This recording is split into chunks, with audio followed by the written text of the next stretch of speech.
Hello. I have returned with more Resi. Probably for the last Resi 8 specifically. Probably for the last time for this game. Which after that we're technically good to go for Resi 9. Until I beat Outbreak, of course. But let's not waste any time here. I'm on a tight schedule thanks to my internet being on a timer now. So yeah, let's get on with it. Now, if I remember correctly, last time we basically just looted everything this place has to offer. Shall I choose something for you? And I mean chose to loot everything.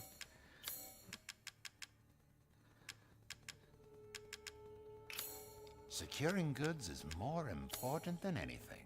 Anything, my friend. Au revoir.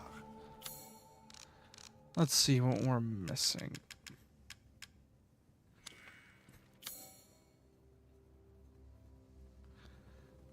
We're only missing the treasure under the stronghold.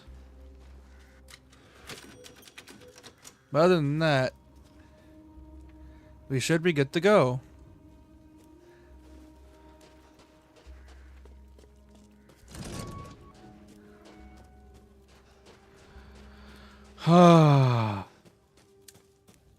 We're almost done with this game. I love playing it again, especially on New Game Run, because this game is fun on New Game. Holy fuck, is this game gonna suck on hardcore? It's why I didn't want to play it on hardcore. Because of the way this game's balanced.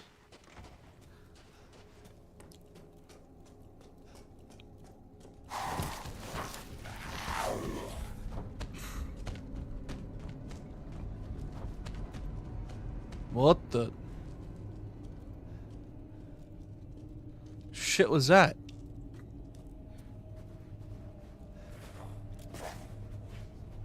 Oh, the lichens. Yeah, I remember now.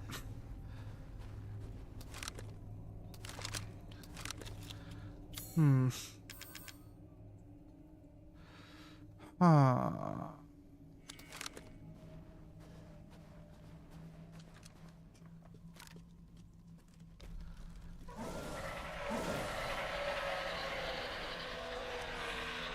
Where are you fuckers coming from? Oh boy, this is gonna get rough. Oh, there you are. Nope.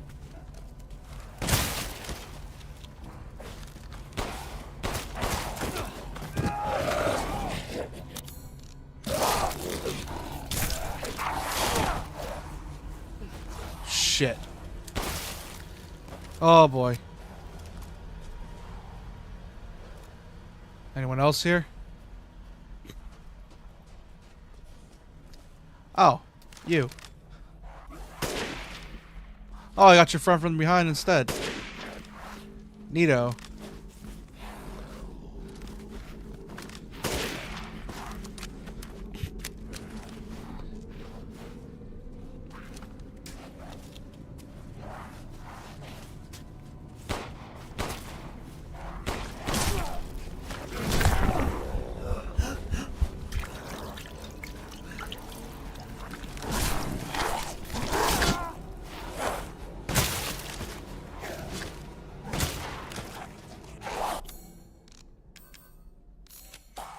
Come on.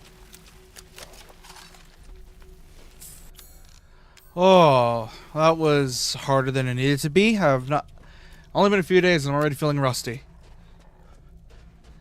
Because of the fact these fuckers refuse to stay still.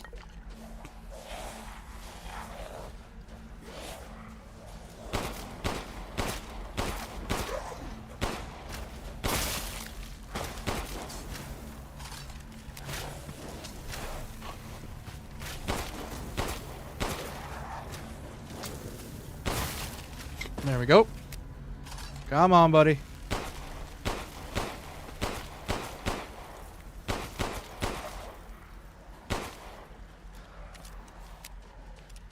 Come on. Come on, game. Don't work with me.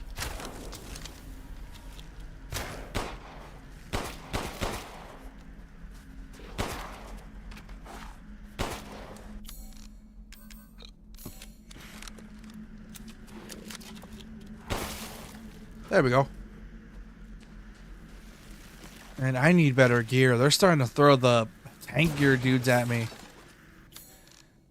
Like really tanky dudes. Starting to get on my nerves, actually. Usually when the Resi enemies get this tanky, they start getting really annoying.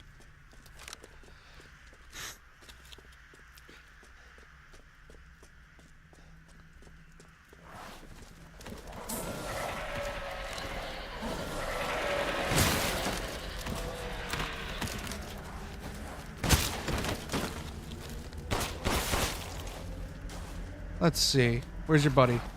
There you are.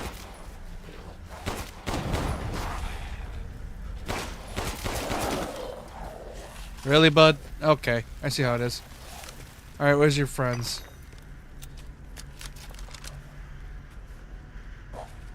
Where are you? Oh. Bye-bye.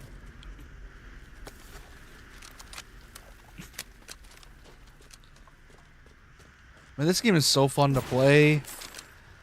I just wish it was balanced for hardcore properly. Then imagine like only like 20 rounds would look like your forearm.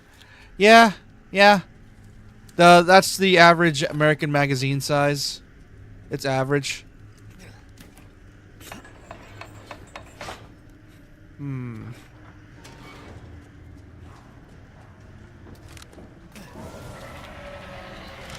Oh, great. There's more guys. Come on. Hey, buddy. Oh, that's a lot of you.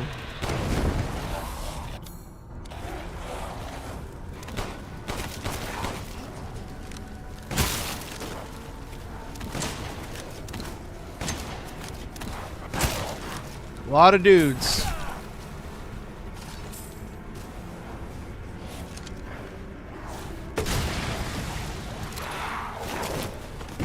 Where the fuck's you come from?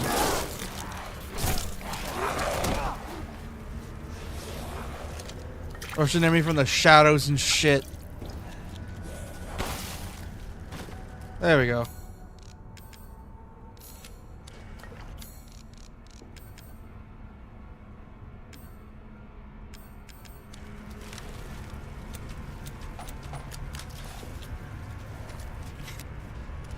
Oh, shit. Hey, buddy. There we go.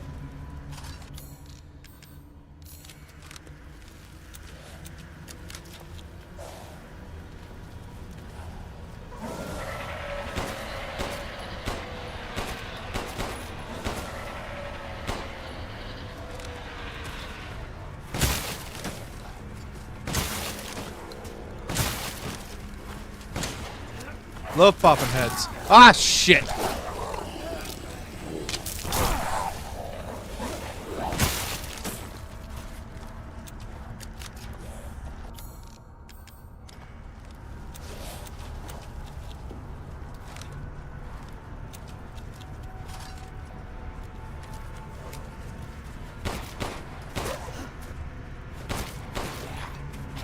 Come on.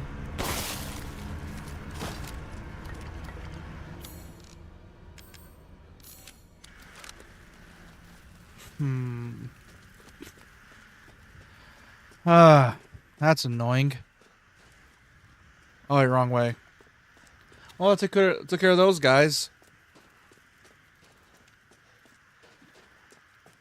I wonder if there's any more ammo I can loot. Because I'm not in an inside area, it's not going to mark it for me, so I gotta figure out where everything is. Where the hell is everything?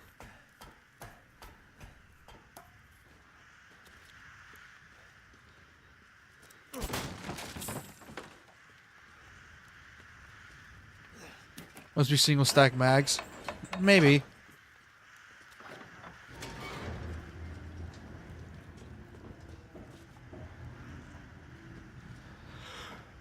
Oh, shit.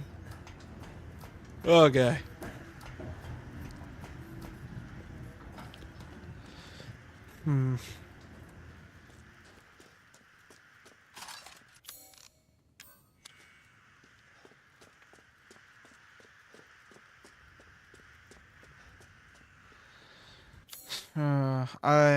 Oh yeah, treasure under the stronghold. Obviously not up here. I'm trying to find the treasure, see if I can get what I can.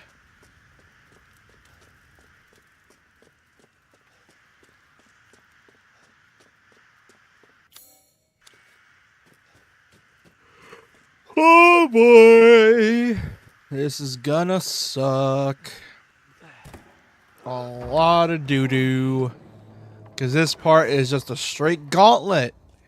And when I mean straight gauntlet, I mean a straight gauntlet. They just throw everything at you at this section. Like, everything.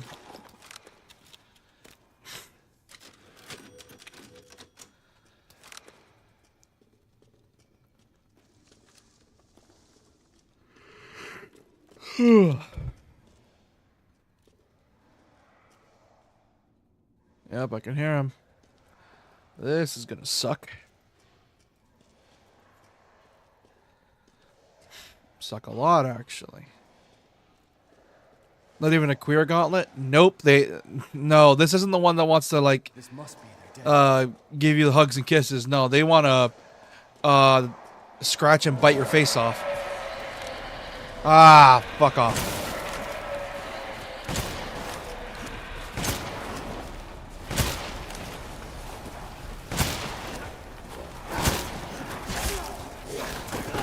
Are you kidding me? Into the double whammy?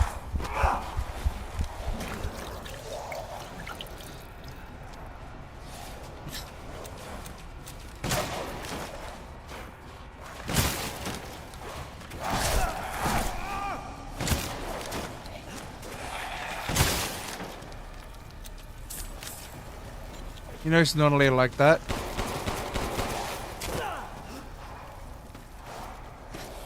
Cool.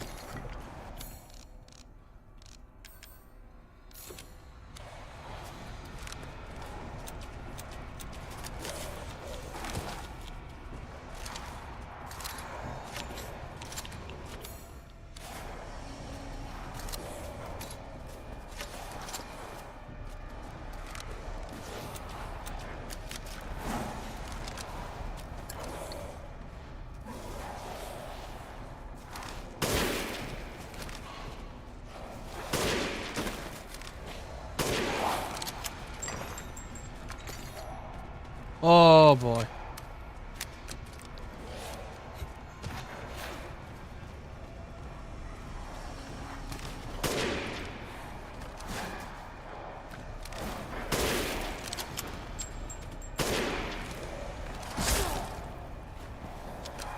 How the heck did you assholes hit me?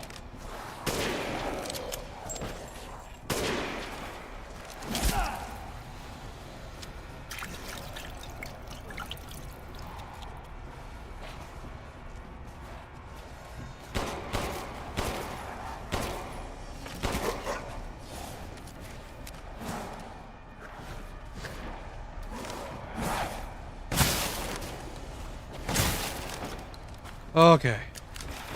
Oh! Where the fuck did you come from?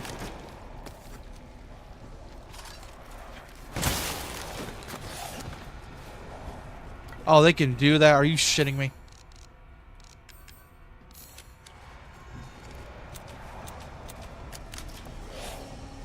Where are you?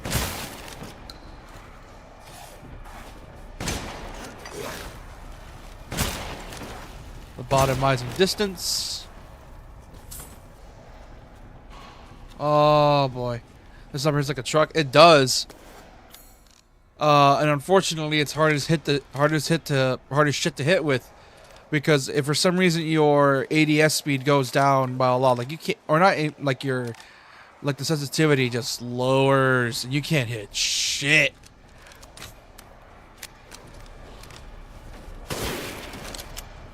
Oh, it pierced. You get collat. Sick.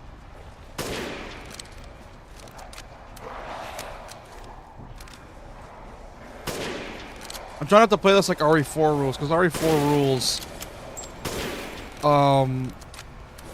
expects me to go gung-ho and it can drop ammo for me. This game does not like dropping ammo with enemies. I keep for some reason trying to play by RE4 rules. Double collat.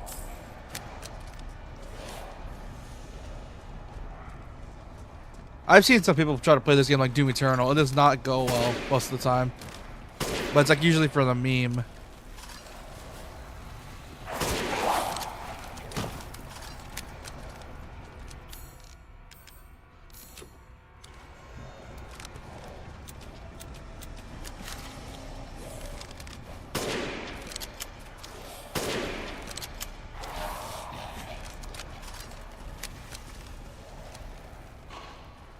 Oh.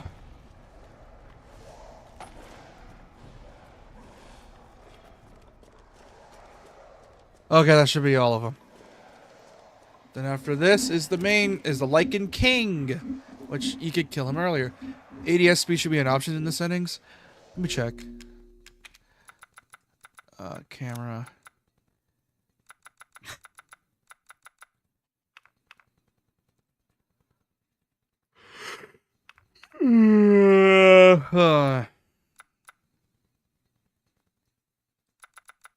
I don't think it lets me change the camera speed when using the sniper. There's no separate setting for that. It affects all of it. Because for other guns, it's just fine. It's the sniper specifically.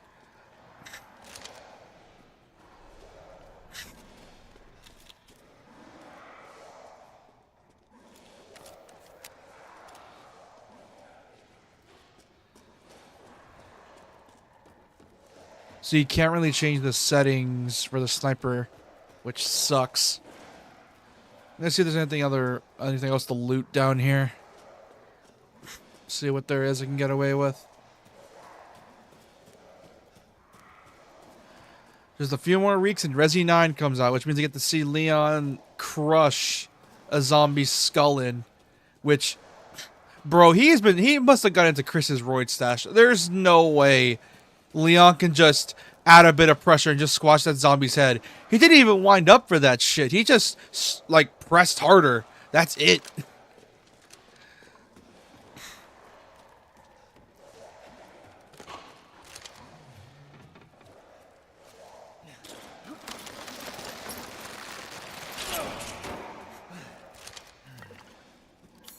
It's crazy how much, of a badass Leon's been.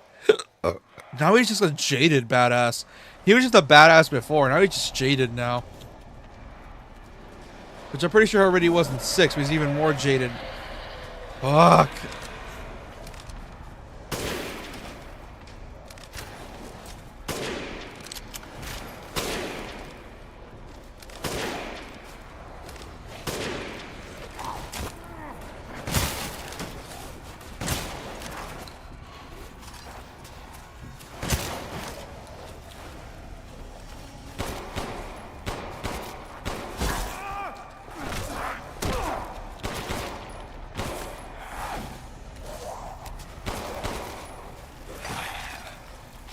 Well, here's the thing. That alcoholism is not going to stop that man. He is the alcohol. I don't even think affects him no more. I don't think he gives a shit. Here, it doesn't affect him anymore, or he got a new look. He just doesn't. He just doesn't care. Anyways. Probably should be saving these for the big boy. I learned something of it cursed earlier. Why would you find? Ah, fuck! Well, I don't think he's aware of it. I think my nephew, who's probably 5 years old, has heard of the 6-7 meme. Oh, no. Not another one. It's either that or he's learning to count. And those are just the names he's learned recently. Hey, JK. If that's the case, then let's just hope it's let's hope he's just learning to count. Let's hope to God that's the case. All right. Time for the bullshit. All right. Time to almost get fucked doggy style. Where is it?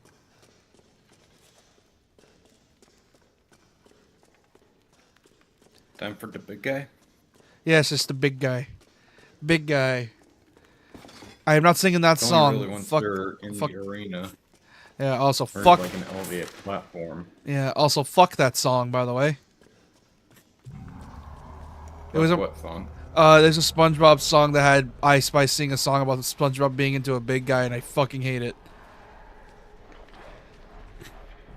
Yeah. God damn, so they just hang bodies for these fuckers to eat?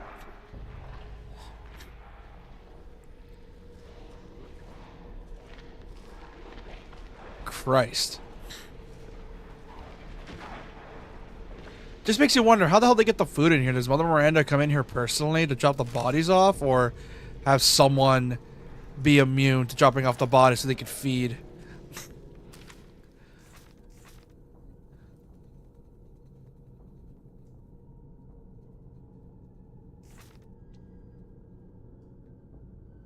Considering that the lichens come from the Megamycete, it should just come from the Megamycete. I'm just hoping that's the case. You got that dog in you. Yeah, he's gonna be in me in a bit. Because he's gonna be a pain in my ass. I should stop with the anal jokes.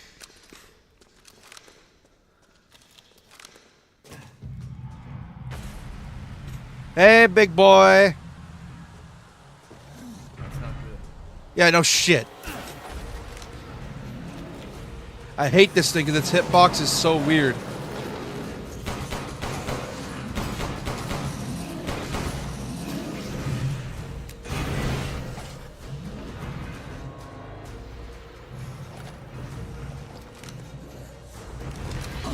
Well, here's the fun thing about it. If its hammer's in the way, don't hit the fucking hammer. I know. The thing is, though, this fucker loves to move! Oh, yeah, I forgot how fast he is.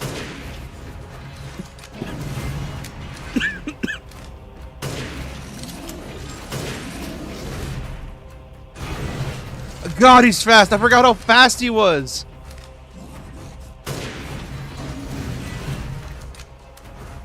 Jesus Christ. Either because Miranda's starting to see us more as a threat, or it's something else, because holy shit.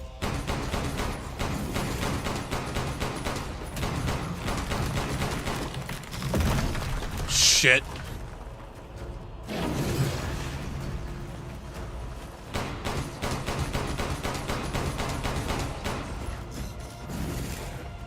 Where are you going? Oh, I know what he's doing. Yup, I knew it. Get down here, fuckers.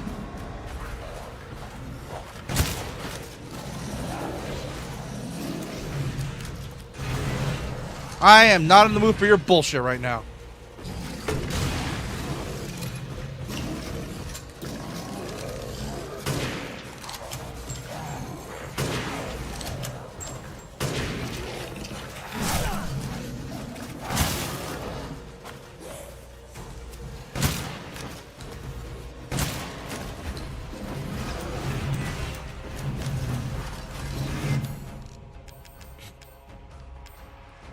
I have enough. I have 9 of these? Oh, okay, that's the case. I forgot I could just bait this fucker out. Hey, asshole. Ring around the rosy with me.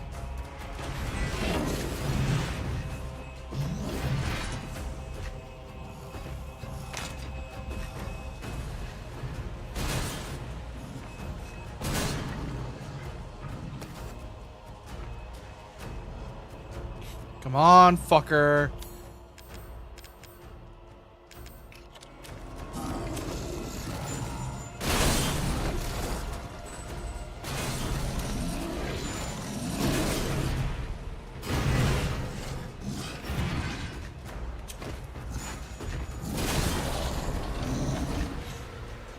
Oh, you don't like that, do you, fucker?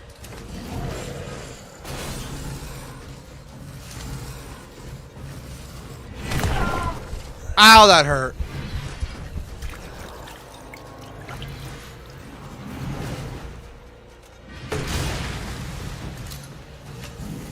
God damn, you're tanky.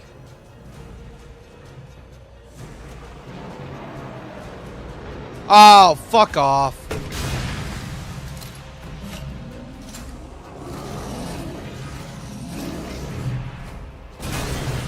dumbass.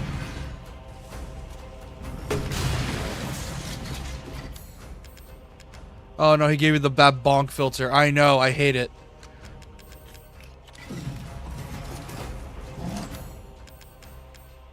Magnum ammo. Sick. Where are you?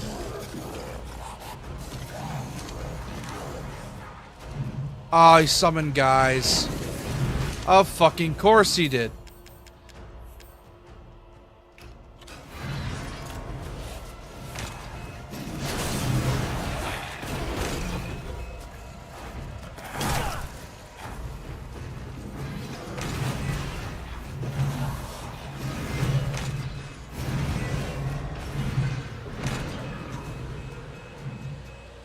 Come on, fucker. Oh!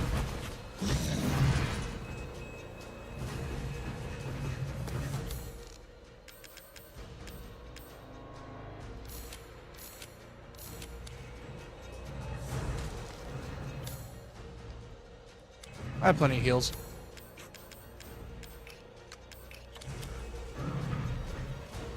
Motherfucker.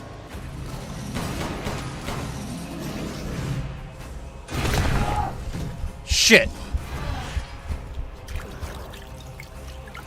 Get over here, asshole. Please let that be it. Oh, thank God. Bro, I hate this thing. Hate this thing.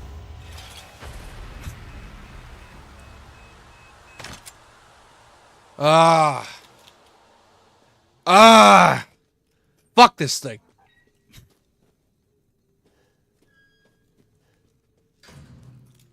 I also wonder how many molded have to die in here for this shit to crystallize. Or not molded. How much of the mold have to die in here to spread?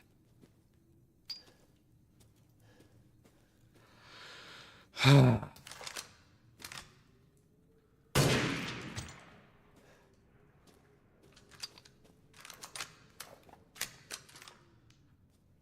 else I'm missing? Any more shinies?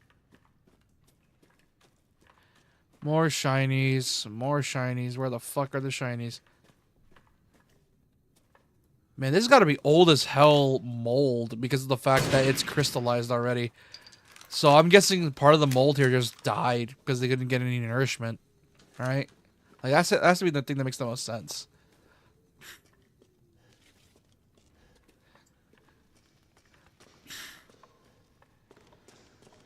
Ugh.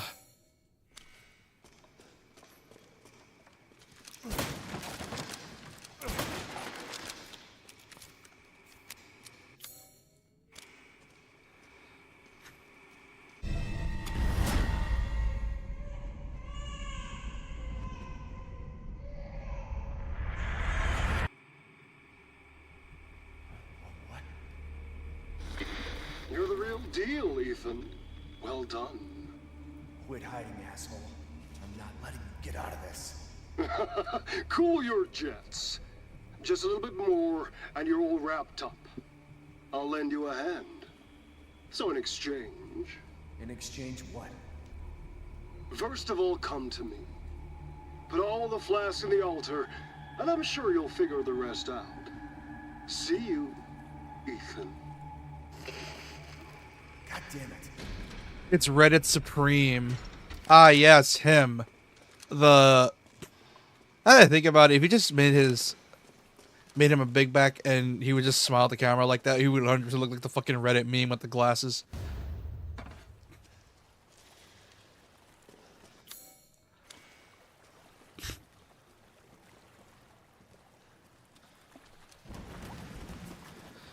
Ah.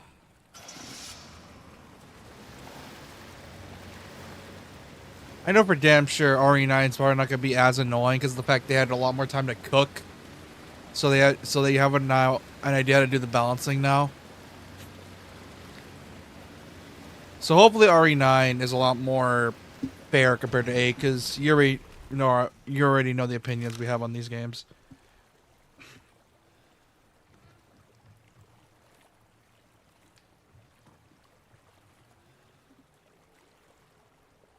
pretty sure you could have just cut the stronghold out of the village and it would have been fine. Yeah, Like, it there's wouldn't be as tedious. cumbersome, but it also wouldn't be quite as better. It's just the fact that this section's just tedious. Like, it's just a gauntlet. And here's the thing, I like my gauntlets in Resi, but the thing is, though, the shooting controls aren't that good to justify the gauntlet. Not only that, enemies just keep wriggling around. And I get it, has to make the game more difficult. But on higher difficulties, it makes the game a chore. Oh, I can get the legendary fish now. Not like I can use it, because I don't have enough fish. I thought you could get that when you still had access to the Mega Mycete cave. Because it's, like, not that far away. Oh, yeah. Yeah, Asterion really pushed the edgy teen into this game as Heisenberg. Ah, I've been saying nothing alone with making the Asterion jokes, because, yeah. Oh, this is talking about... Ah. The daughters, I'm guessing. Mihai, Bernadetta, Alcina Demetresque, 44. Female, noble descent, not from the village, hereditary blood disease, very affinity, no loss of cognition.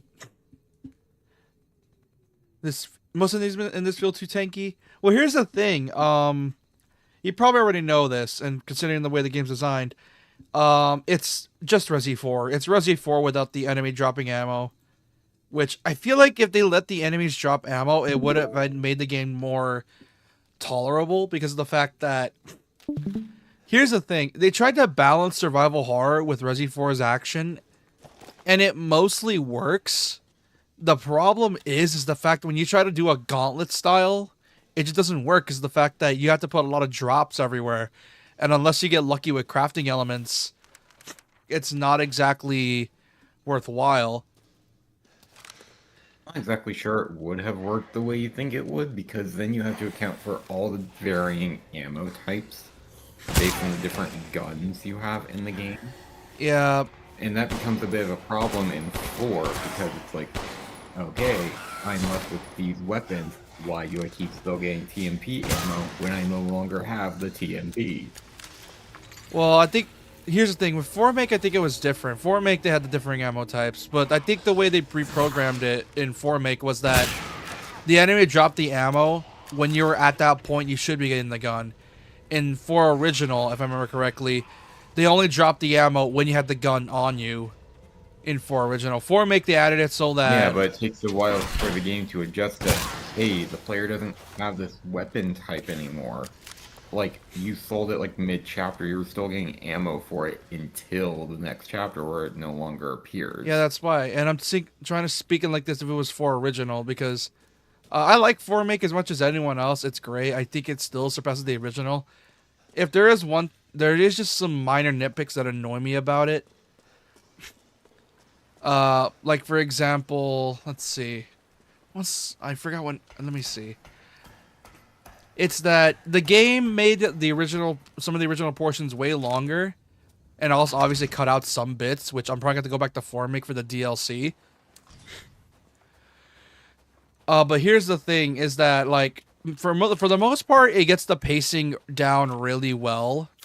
But there are times where I go at this chapter, and it's like, this feels like it should have ended a while ago.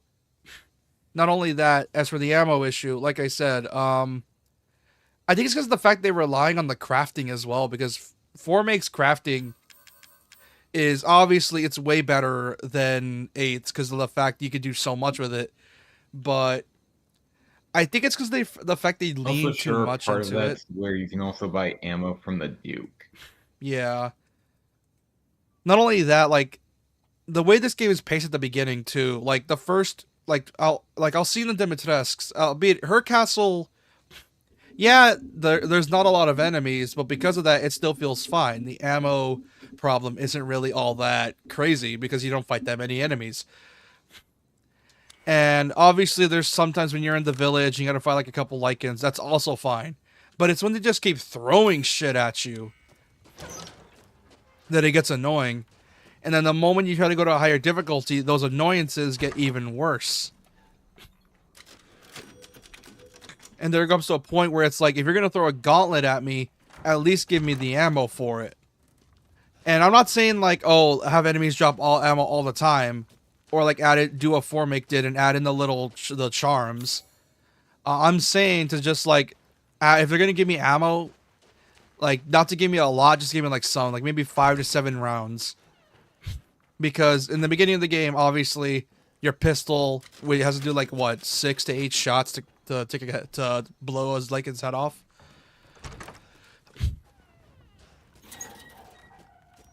Like obvious, because I know in 4 Original when they gave you ammo, they gave you like 5 to 10 rounds of pop, and the ammo drops were more recurrent because you were fighting hordes. This game you're not fighting hordes, but if you want to keep the survival horror element, then then allow enemies to drop ammo, but drop them in low amounts. And if they do drop ammo, make it like a, you know, a 1 in 3 chance. It could be money, crafting materials, or ammo. You know your Discord isn't playing well if you're trying to stream the game, right? Oh yeah, it's because I'm streaming with my capture card. Hold on. Also, I'm not recording the damn thing. Fuck! Shit. Well, fuck it. At least I'm not muted. No, you're not muted because I have 2 OBS things on me for the fact that I don't trust my main OBS for recording anymore, mainly because of the fact that, how do I describe this? Also, for the people who are watching the recording, I fucked up. You missed 30 minutes of footage, aka me fighting the Lycan boss. I got to edit this in from the streams. I gotta download the stream and then put the 30 minutes in. Fuck! Alright, anyways, and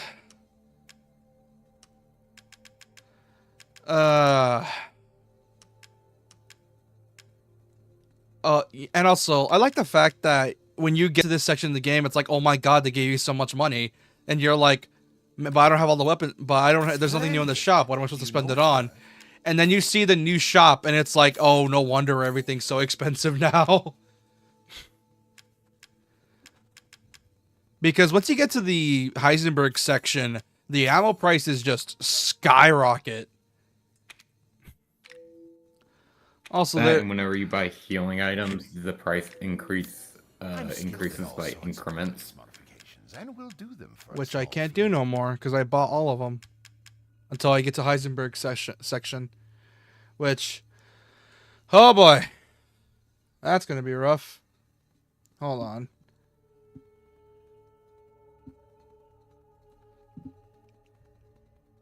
New window.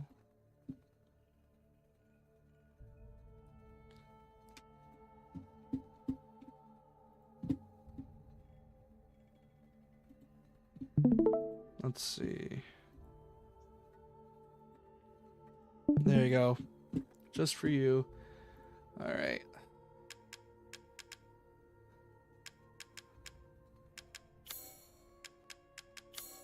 Man, the amount of money they give you is such a tease because it's like, oh my god, this is such a big reward. No, it's not. You're going to need it. Yeah, Ladies was the design level in my opinion. She's my favorite one, but I think it's a tie between hers and Heisenberg's. Mainly because Heisenberg's has a lot more unique gimmicks. Whereas Lady D is just like, oh, it's a stalker. That's it. How are you think it's a different style of horror game? It is. Fuck, what was her name? Benevento is psychological horror.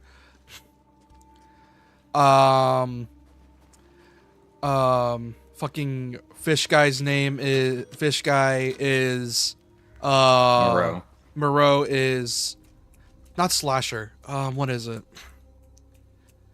It's 2000. It's not 2000s. It's because I know the Golden Games gimmick is monster movies or classic monster movies. I get that. I'm trying to figure out what Moreau's is. I can't say it's slasher because it's not slasher. I mean, you could call it splasher. I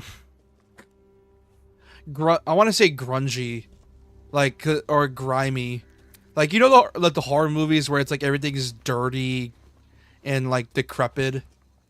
That's how I describe Moreau's. Like everything's just dirty and gross. I forget what that sort of movies are. Those movies are called.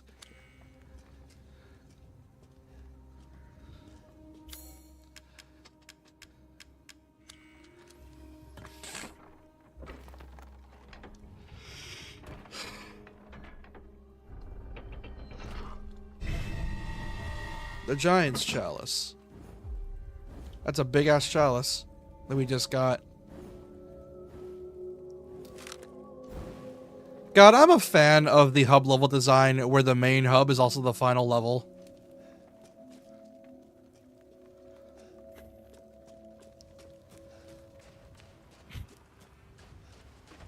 Like, I'm a fan of that level design. Because it's also just oh, it's the big ass tree, Ethan. Oh, before I go, I need to look for something. Treasures. The Phantom Fish. It's by the docks. I need to get to it before I go. I think it's by the fish cave up here. Or was it down here? Yeah, it's down here. I remember the spot. For the most part.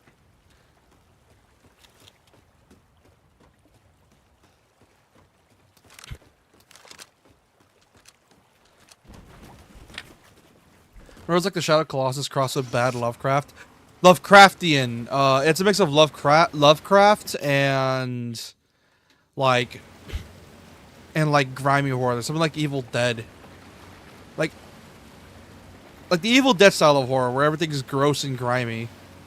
If you know what I mean, have you ever seen that movie? I don't, but I know Lovecraft stories. Yeah, and it's weird. I don't know how to describe Moreau. And obviously, Heisenberg is Frankenstein.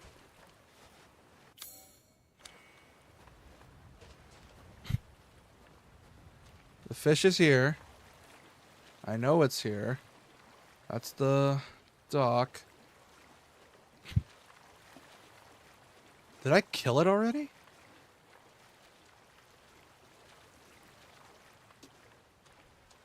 Because do they even spawn at this point? They spawn when you're in the area. There's not like a chapter requirement. Unless I got the fish already. Oh, is that like the one spot near Moreau's area where you meet Chris? It's the Phantom Fish.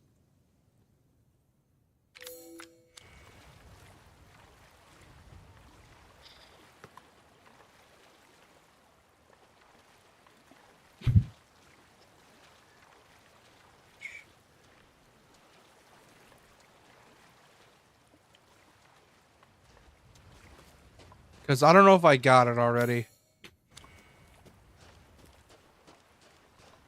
Do you still have the picture of the bird? Yeah. Oh, no. Yeah, I still got it, but I shot the bird already. Then there's a chance you might already have the fanfish. I think I probably got it before, once I got to this area, because I remember I came back here and I shot a fish and then I left. I'll check back with the Duke real quick then. Hopefully this stream won't be too long, because the fact Heisenberg section is not that long. Or at least not that long in, I'm going to be lost here for hours. It just feels long. Obviously it's the longest out of all the levels, because it's one with actual level design. But it's not really that long much. It's just linear. And like I said, it's a whole lot of gimmicks. Also, Heisenberg's boss theme is probably my favorite in this game.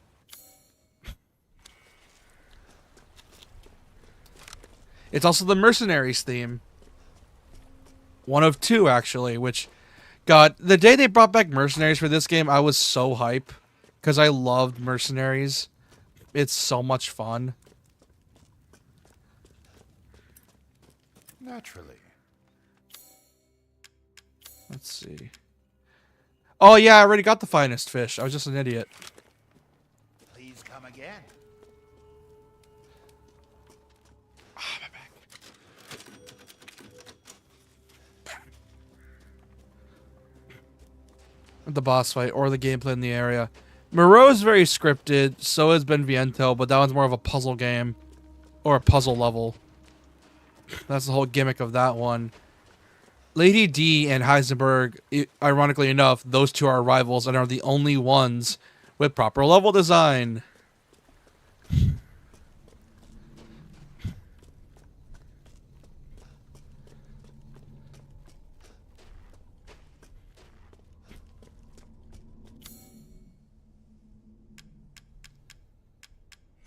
How the fuck does Ethan carry this thing all the way here? Yeah, he's Very what? the giant chalice. Heisenberg have the better boss fight, have the best boss fight. His is the boss of the action area. Well, I mean, yeah, he kind of is. His whole thing is literally just you're in a turret tank thing and you're just riding around shooting at his ass. Then you gotta fight him barefoot because he destroys your thing.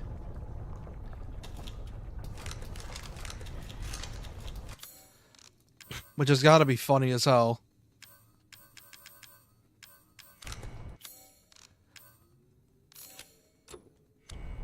You need herbs to craft this thing? I never knew that. I never really crafted ammo for the grenade launcher. I mostly just found it. That I really never got, ironically enough, never got much use of it. Don't worry about the kid, Ethan. It'll be fine. Ha! Just get your ass across the bridge.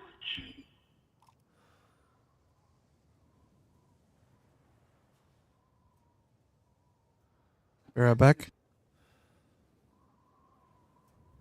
Be right back.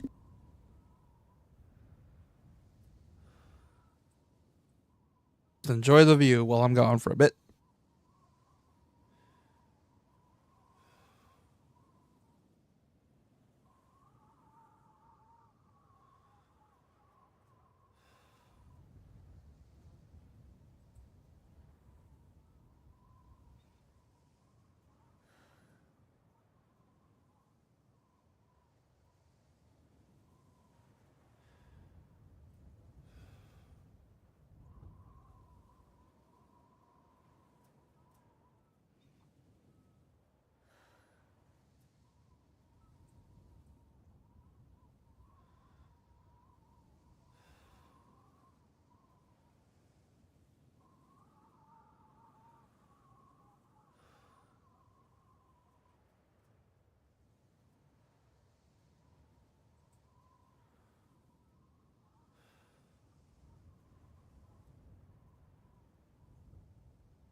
Sorry about that. I was moving my dog because there was someone coming over to prepare stuff. She doesn't like strangers. You're good. Well, what's going on with the bullshit? You know, I actually have this view saved on my phone because when I got to this point in the game, I went into photo mode and took a screenshot. It's that good. Like, it's such a beautiful view. Like, that's one thing Resi 8 does really well, in my opinion. It's a very photogenic game, yeah. Yeah. Winters. Welcome. It's pretty much concept art brought to I didn't think life. you'd make it past Daughter Moreau, but I suppose you survived worse back in America. I like you. I'd like to speak to you about Rose and Miranda. Oh, come on in. Don't worry. It's not a trap. What are you planning? Like, if you ever, what I mean by, I know I just said concept art brought to life, but essentially what I mean by that is I could imagine they were drawing this stuff on the concept art and they were like, this art is good, we're just going to put that in the game. Because usually you already know, concept art is just there as like a concept. It's not the full design. I can imagine them drawing this and then they like it so much, it's just, they just put that on there. Well, the funny thing with the concept art for that shot is that there are some elements carried over, but it's not like completely one-to-one. Like, it's dramatically scaled down. And originally it was meant to be on a cliffside. Which it kind of in the is. Concept art. Kind of is. Kind of. Just way far away from the cliffside, because I think cliffside houses are dumb and dangerous.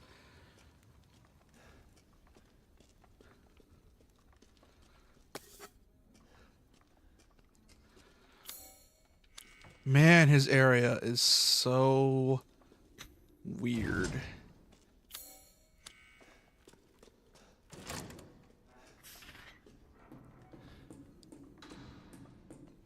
Oh yeah, this piss green filter. I miss this piss green filter.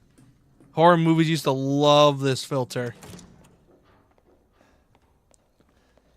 Because I don't know if you ever saw the early 2000s horror movies, but a lot of like mid to like early 2000s horror movies used to have like a really bad green filter to try to make the whole thing more gritty. And there's some horror movie techniques they're putting in this game as well that I've noticed. Mia? Truth hurts. Though. Let me guess. You're thinking, take me out like the others, and then he gets to go and save Rose, right? I'm healing my daughter. Look, you got this all wrong. Let me tell you. Shut your fucking hole! Sorry about that. Take a seat. Ah yes, foreshadowing. He puts the chair right in front of the hole. Listen, Ethan, you're being played. What are you talking about? You think this is a game? I said sit!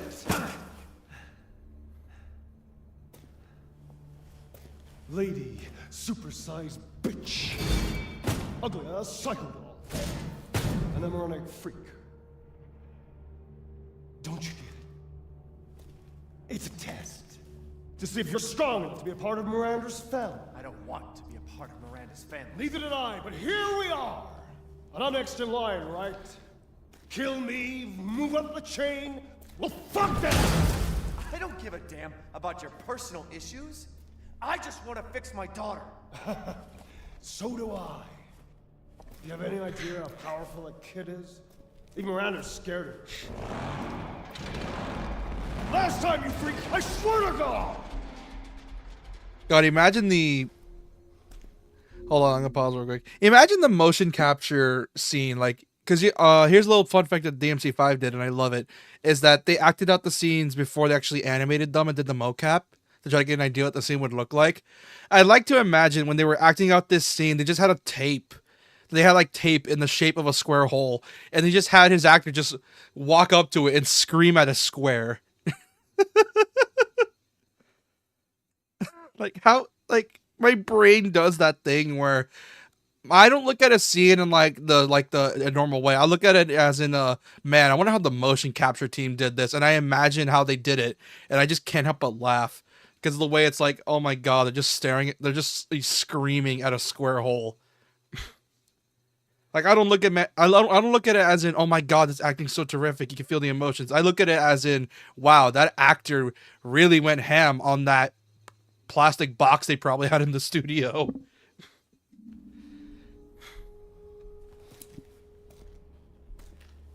You and me, Ethan.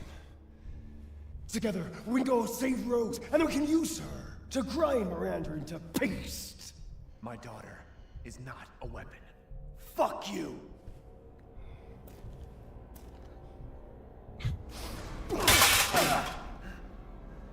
Last chance. You don't want to find out what's in that hole. I'll take my chances. You're futile. I also find it funny. I think I made this joke off stream, me and Duck, where it's like, when you need a horror game protagonist to have a certain look to them, and I find it so funny. It's like, yeah, here's the depressed husband fit. Look, here's the looking for my wife fit. And Ethan is one of the many that do that, and I don't know why that's so funny. It's always the tan jacket with the blue jeans and like the weird dress shoes, and like an like a gray undershirt. Like, it's so funny. They all had the same outfit.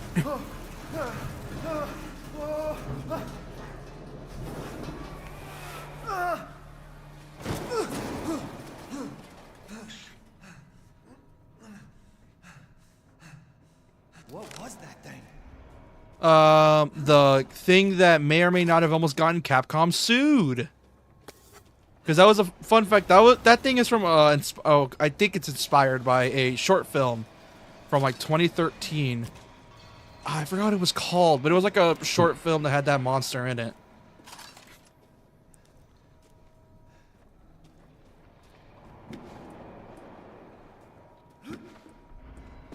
But I think it was just legally distinct enough that Capcom was able to get away with it.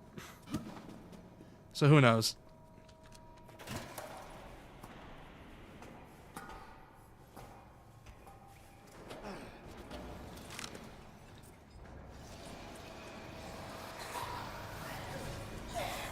Oh, you fuckers. Oh, you got armor now. That explains it. This girl at? Oh, y'all don't like that. Huh.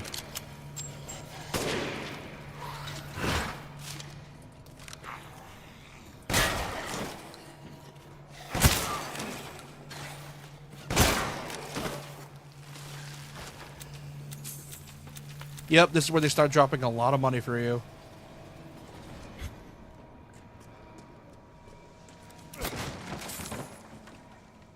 Like, it's such a...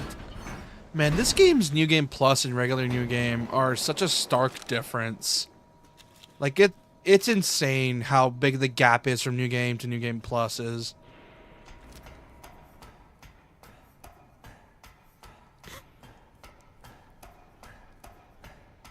Because I think on my other save, I have a hardcore save on me. And I've been using the Magnum for that thing, because holy fuck are those things tanky. Like, way too tanky.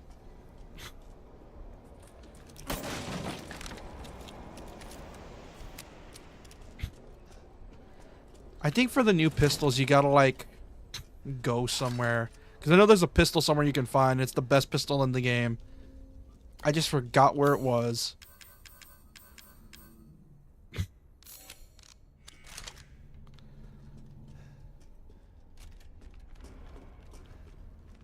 Do you remember the name of it? It's the VK something. It's like it starts with a V.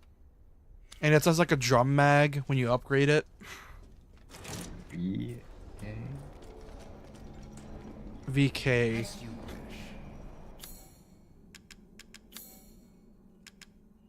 Oh, you have to buy it. Oh, that sucks. Also, I don't think I need any more meat. Considering I used up all the stuff that uses meat, nor the poultry. I just need fish.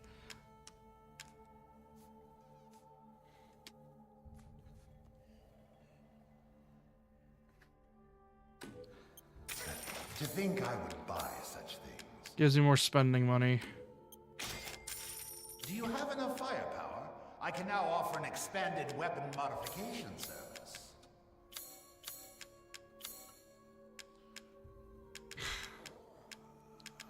Don't need this thing no more.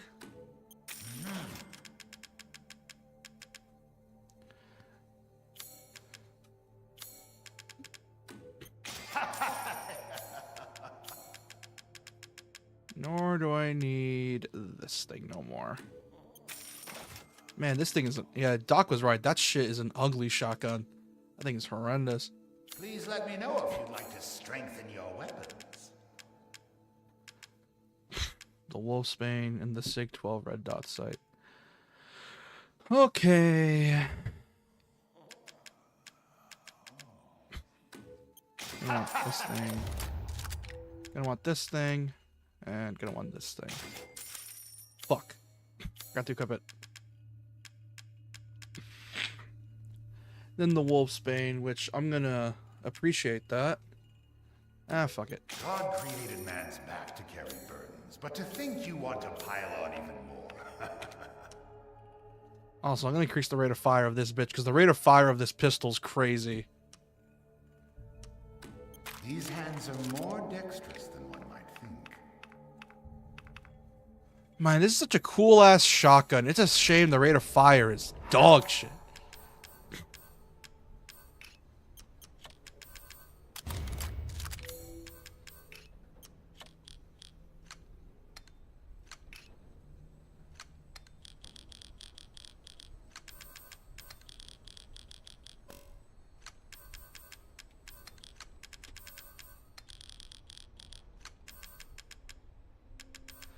Time to reorganize everything. Why? Because Resi 4 trained me to be an organizer. Weird that it doesn't have an auto sort feature. I know, like, which is funny because Resi 4 Remake has an auto sorting. I think even the original had an auto sorting feature, right? Like, No clue. I remember having an auto sorting feature, unless I'm high again.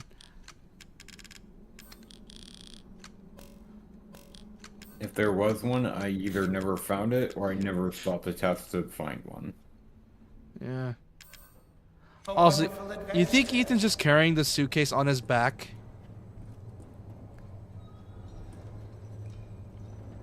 Like as a backpack sort of thing? Well then, feel free to peruse. I think it's one of those things where it's like the one with Leon. It's best not to question it. I know, it's just funny to think about. Oh, man.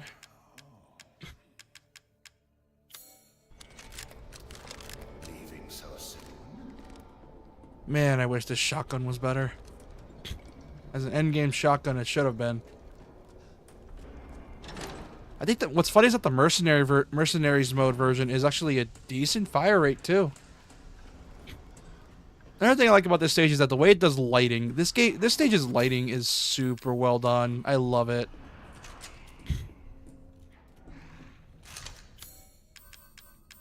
I wonder.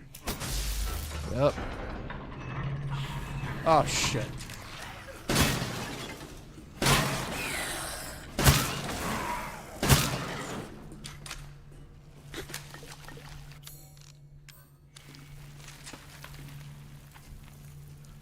Well, at least we know it does more damage.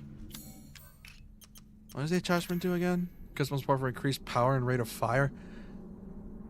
Motherfucker. Really?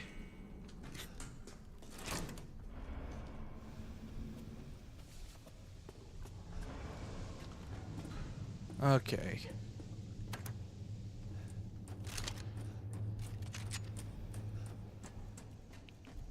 Not enough power. Great. Yeah, this is reminding me a lot of those early 2000s schlocky B, gritty B movies.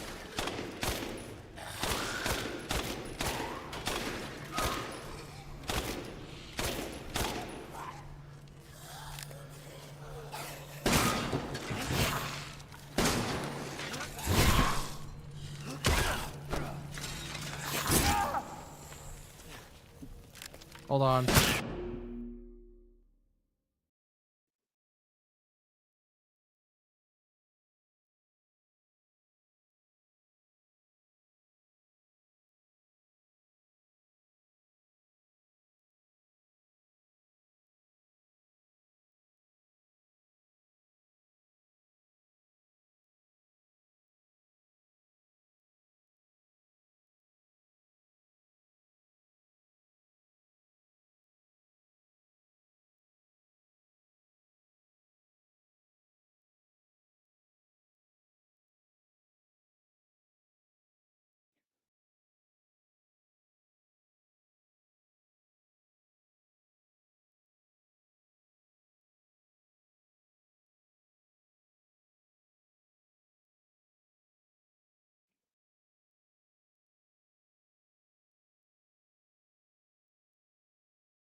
I'm back.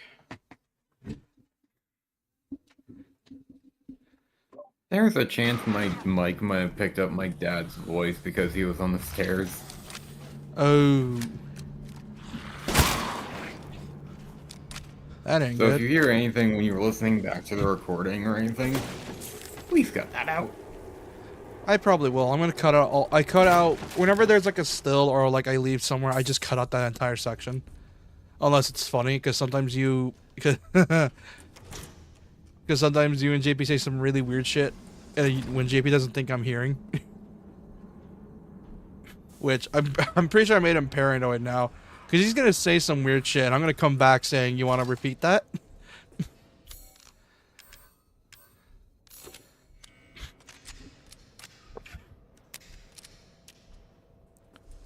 God, this thing is so weird. Oh boy, time for this weird ass section.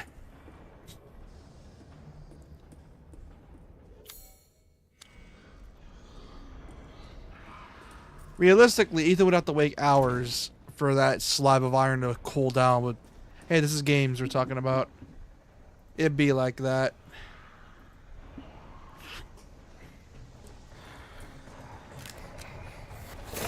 Oh!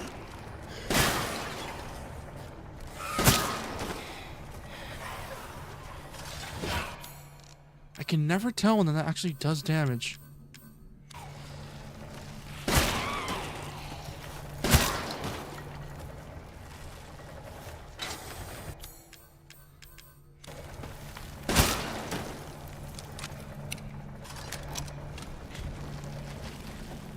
Yellow quartz. Neato.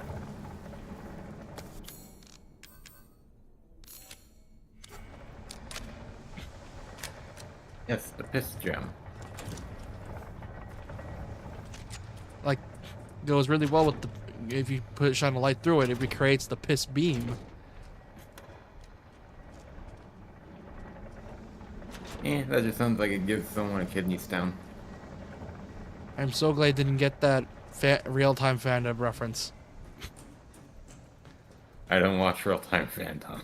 Oh, you know the I showed you it one time and you were like, "Oh, that's where that come from." Yeah, that's that episode specifically. It's the pissing on the moon one.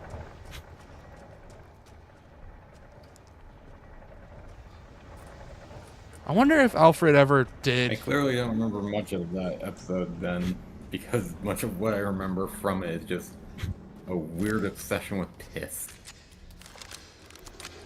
Well, I mean, it's a real-time fandom. They're improvising it as they go, and piss is the easy joke to make because of the fact that it's a Sonic game. Those games are naturally, pun fully intended, fast-paced.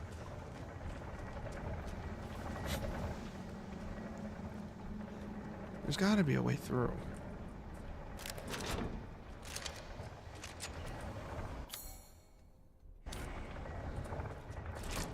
Oh, I can go through. That was locked because of the red light. Okay, time for this shit-ass section.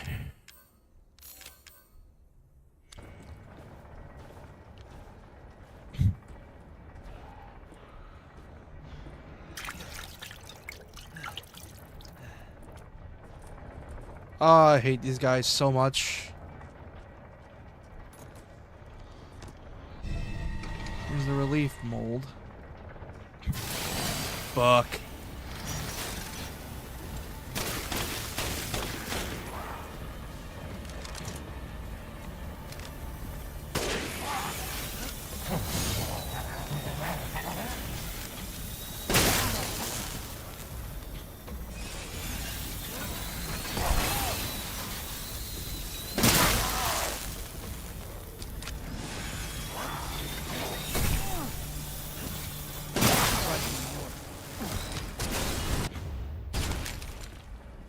Oh, yeah, the Crystal Mechanical Hearts, they drop almost, I think they're almost a guaranteed drop from these guys.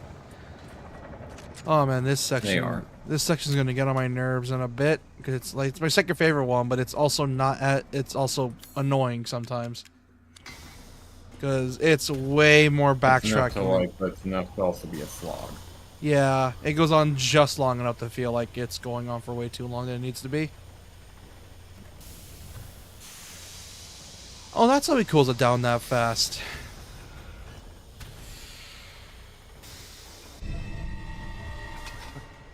Seems useful. Also, off topic, I got in a weird Power Rangers urge earlier today, and I don't know why.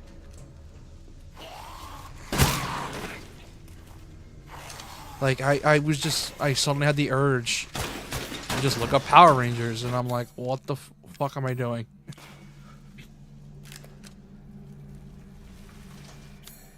And then I discovered That something. might be from where you recently learned that Capcom has a weird love obsession with Power Rangers. Yeah, and then I discovered that apparently there's an IDW comic series. And that shit is dark. What is it with IDW comics making the best game adaptations for comics? Like, what is with IDW and pulling that shit off? Well, it's the fact that the comics allow the writers to explore darker areas of the stories that the games don't really get to. Or And shows. then it just so happens that IDW is kind of the big comic publisher for video games right now, Yeah. even though they are going through a bit of a hiccup spot. How so? I think they're having trouble financially. Like, it Oh. doesn't sound like it's at the term of bankruptcy, but it's enough to where It's a bit like, worrisome. the editors and writers are kind of being pressed for time. Oh. Like, it's like, we need to get these comics out now or else we can't, like, fund it anymore or some shit. Potentially. Oh, they can grab you out of that? Are you kidding me?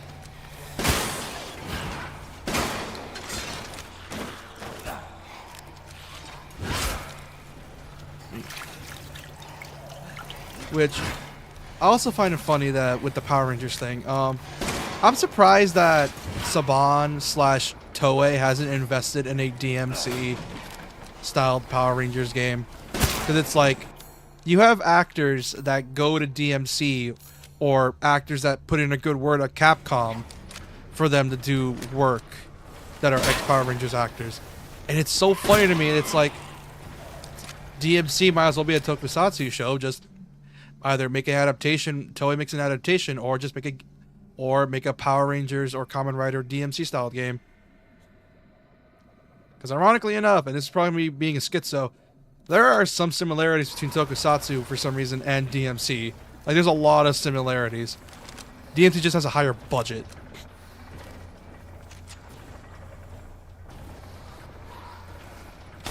It would not surprise me whatsoever if a vast majority of media coming out of Japan is in one way or another inspired by tokusatsu. Well, I mean, there are 2 Power Ranger parody animes I found. One's meant to be something like The Boys, and the other is just a straight parody.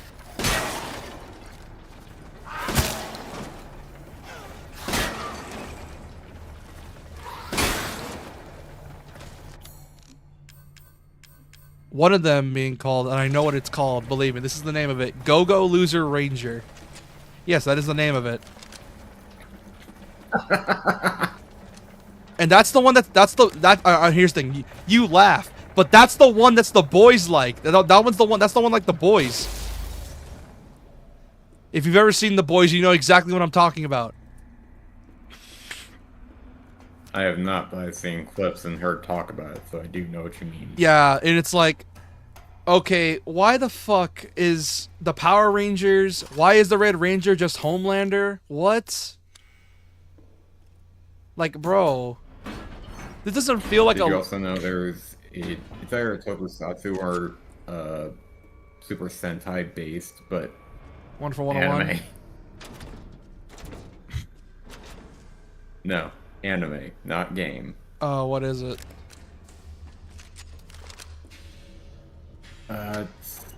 I don't remember the name of it, but basically the Red Ranger, whatever group it was, gets isekai. Oh, I know that one. Is it the one where he meets the So Kamen Rider Fantasy ripoff? World has to deal with the Super Sentai bullshit. Oh yeah, didn't it? Is yeah, I remember. I seen that one actually. It's the one with the Kamen Rider character or insert. And I mean, it's very Kamen Rider to the transformations, the henshin, and everything. It's very Kamen Rider. Why the fuck am I obsessed with Kamen Rider? I do not know.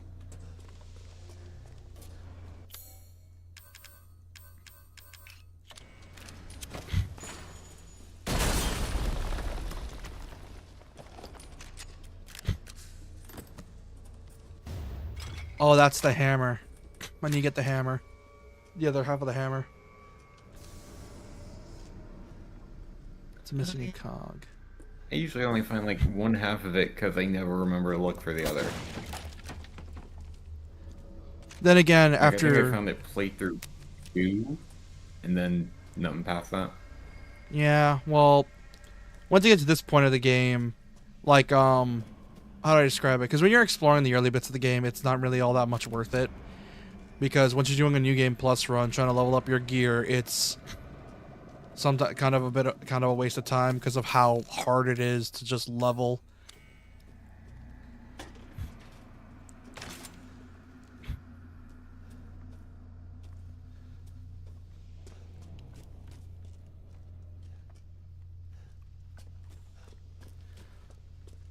Also, speaking of Power Rangers, I like how Dan Southworth, despite he can use his name as Virgil as much as he wants, but he refuses to. And I think I know why. I think he just enjoys being a stunt coordinator, because I think that's his main job. Like, he does stunt coordination, which is fitting. Not only that, I feel like Power Rangers is just a really good way of getting good at doing stunts in general. Because of the fact all the acrobatics you're doing. Yeah, it's like with all of what you end up doing as a Power Ranger, it's like baby's acrobatics. Like, it's beginner level. It's beginner level, but it's just enough to give you a taste of what actual pro level acting choreography is like. Because the whole thing with Power Rangers is the fact that it's the entirety of almost all of it is just a giant scramble. Like, most of it is just a scramble of everyone just in a fight. Like, it's just one giant gang fight, essentially.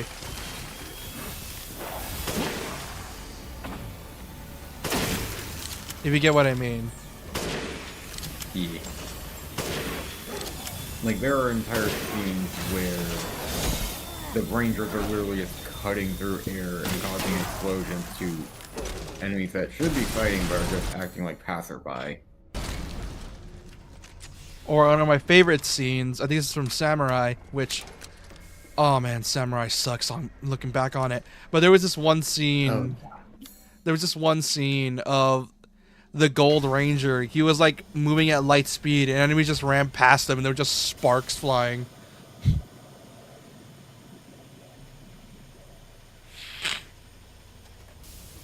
I think that's one thing about Power Rangers are like. It's all the practical effects, because Tokusatsu is mostly just all practical. Whenever there's CGI, it's very obvious, because obviously Tokusatsu is meant to be low budget, big returns. You know it's true. You know it is. No, I just had a realization. Yeah. Power Rangers is what would happen if you turned a Warriors-style game into a TV show, and vice versa. That makes so much sense. That makes... Oh my god, that actually makes so much sense. It is just a Muso as a TV show. You have your light attacks and heavies hitting groups of enemies. You have your specials absolutely annihilating hordes. And then you've got that over-the-top fucking finisher for the big clash at the end. God, I fucking love Power Rangers. The fact that there's barely any good games for it. There is one Kamen Rider game I have my eye on that's basically just a Muso, but not made by Koei Tecmo or Omega Force. And it looks actually like a decent bit of fun. The problem is I gotta order it off Play Asia. Luckily though, it's one of the few games from Asia you can play in English. And because the PS5 is not region locked, I can buy it and play it on there. Yeah, but if it ends up having DLC that you wanted to play, you would then run into the problem since... Yeah, I know. I can't buy DLC that's the DLC region locked. wouldn't work with the game. Yeah, but it's coming. Yeah, but it's a budget game. I'm probably not buying the DLC for it anyways. And that's if I like it enough. Because usually when I like a game enough, I get the DLC. If I don't like a game, it's not worth my time on the base. Unless the DLC is one of those cases where the main game is them stumbling and the DLC gets their stride, which I hate when that happens. I hate that. Because it's always a sign that tells me, oh, so it's not that the devs were greedy and lazy, it's just the fact that they were rushed. And I hate when that happens, because I feel bad for them. Because it's clear they had talent. Such a disappointment. I thought we could join forces against that bitch Miranda. Truly.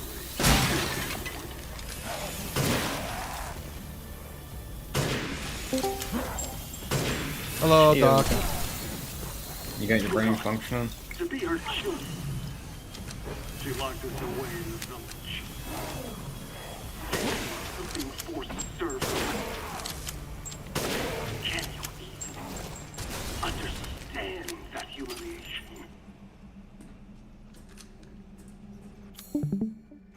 Look, Heisenberg, I don't care about your...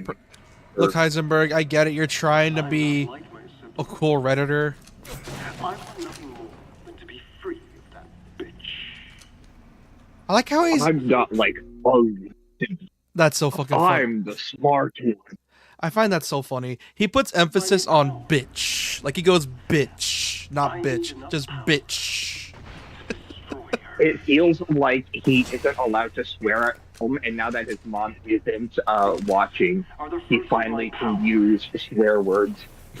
Like an 8-year-old who learned their first swear. It's like, I just learned a swear word. Bitch. And then they run away. Because they know they're not supposed to be saying it.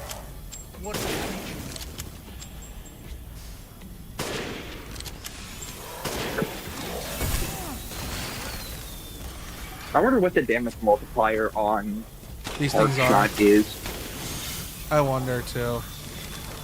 Because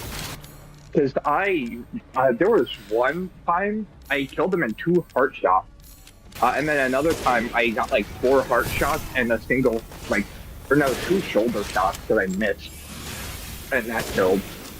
So I don't know what happened there. I'm guessing you just got lucky.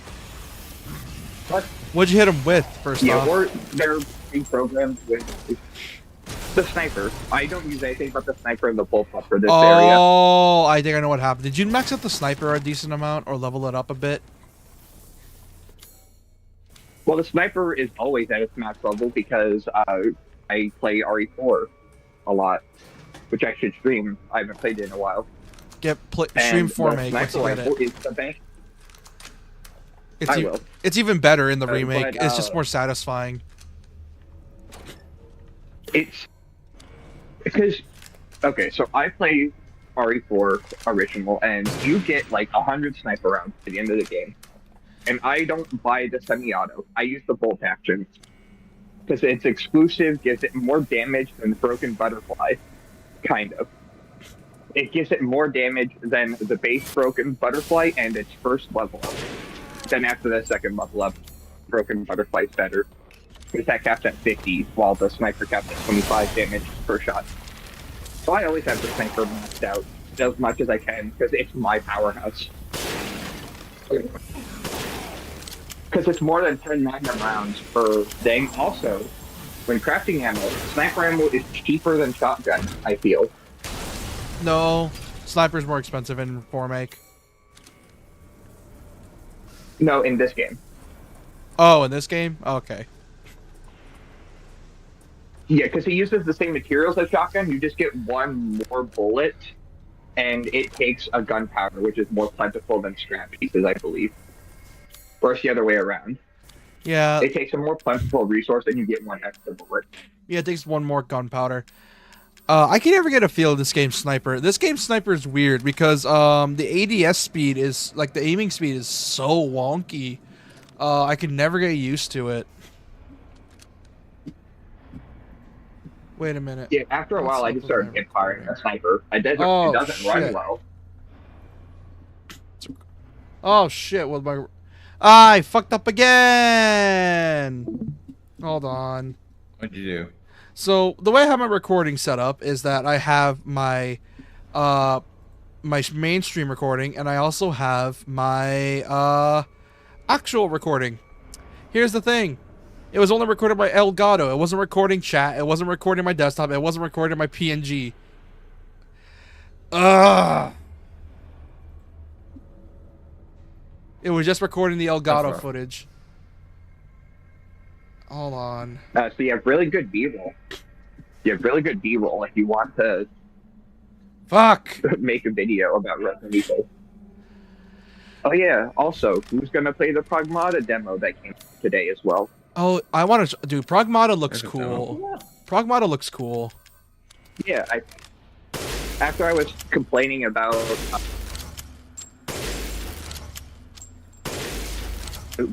whatever, how the community good news saw on it. knife. Do a Right. track. Yeah, I then hopped on the Reddit because I hate myself, and also because it's the best place to find art references, I feel. It's like, because Pinterest is so AI heavy and kind of fucked up right now. I've been using Oh, Reddit that for sucks. references. And Reddit's the decent main for thing that, yeah, especially pixel art. I've been trying to get into pixel art. But the first thing was the Pragmata demo released today on PS5, and the trailer for gyroscopic aiming for Switch 2. Ah, how that yes. works. Ah, yes. The thing that, you know, that is so important that it had to have its own trailer. Yeah.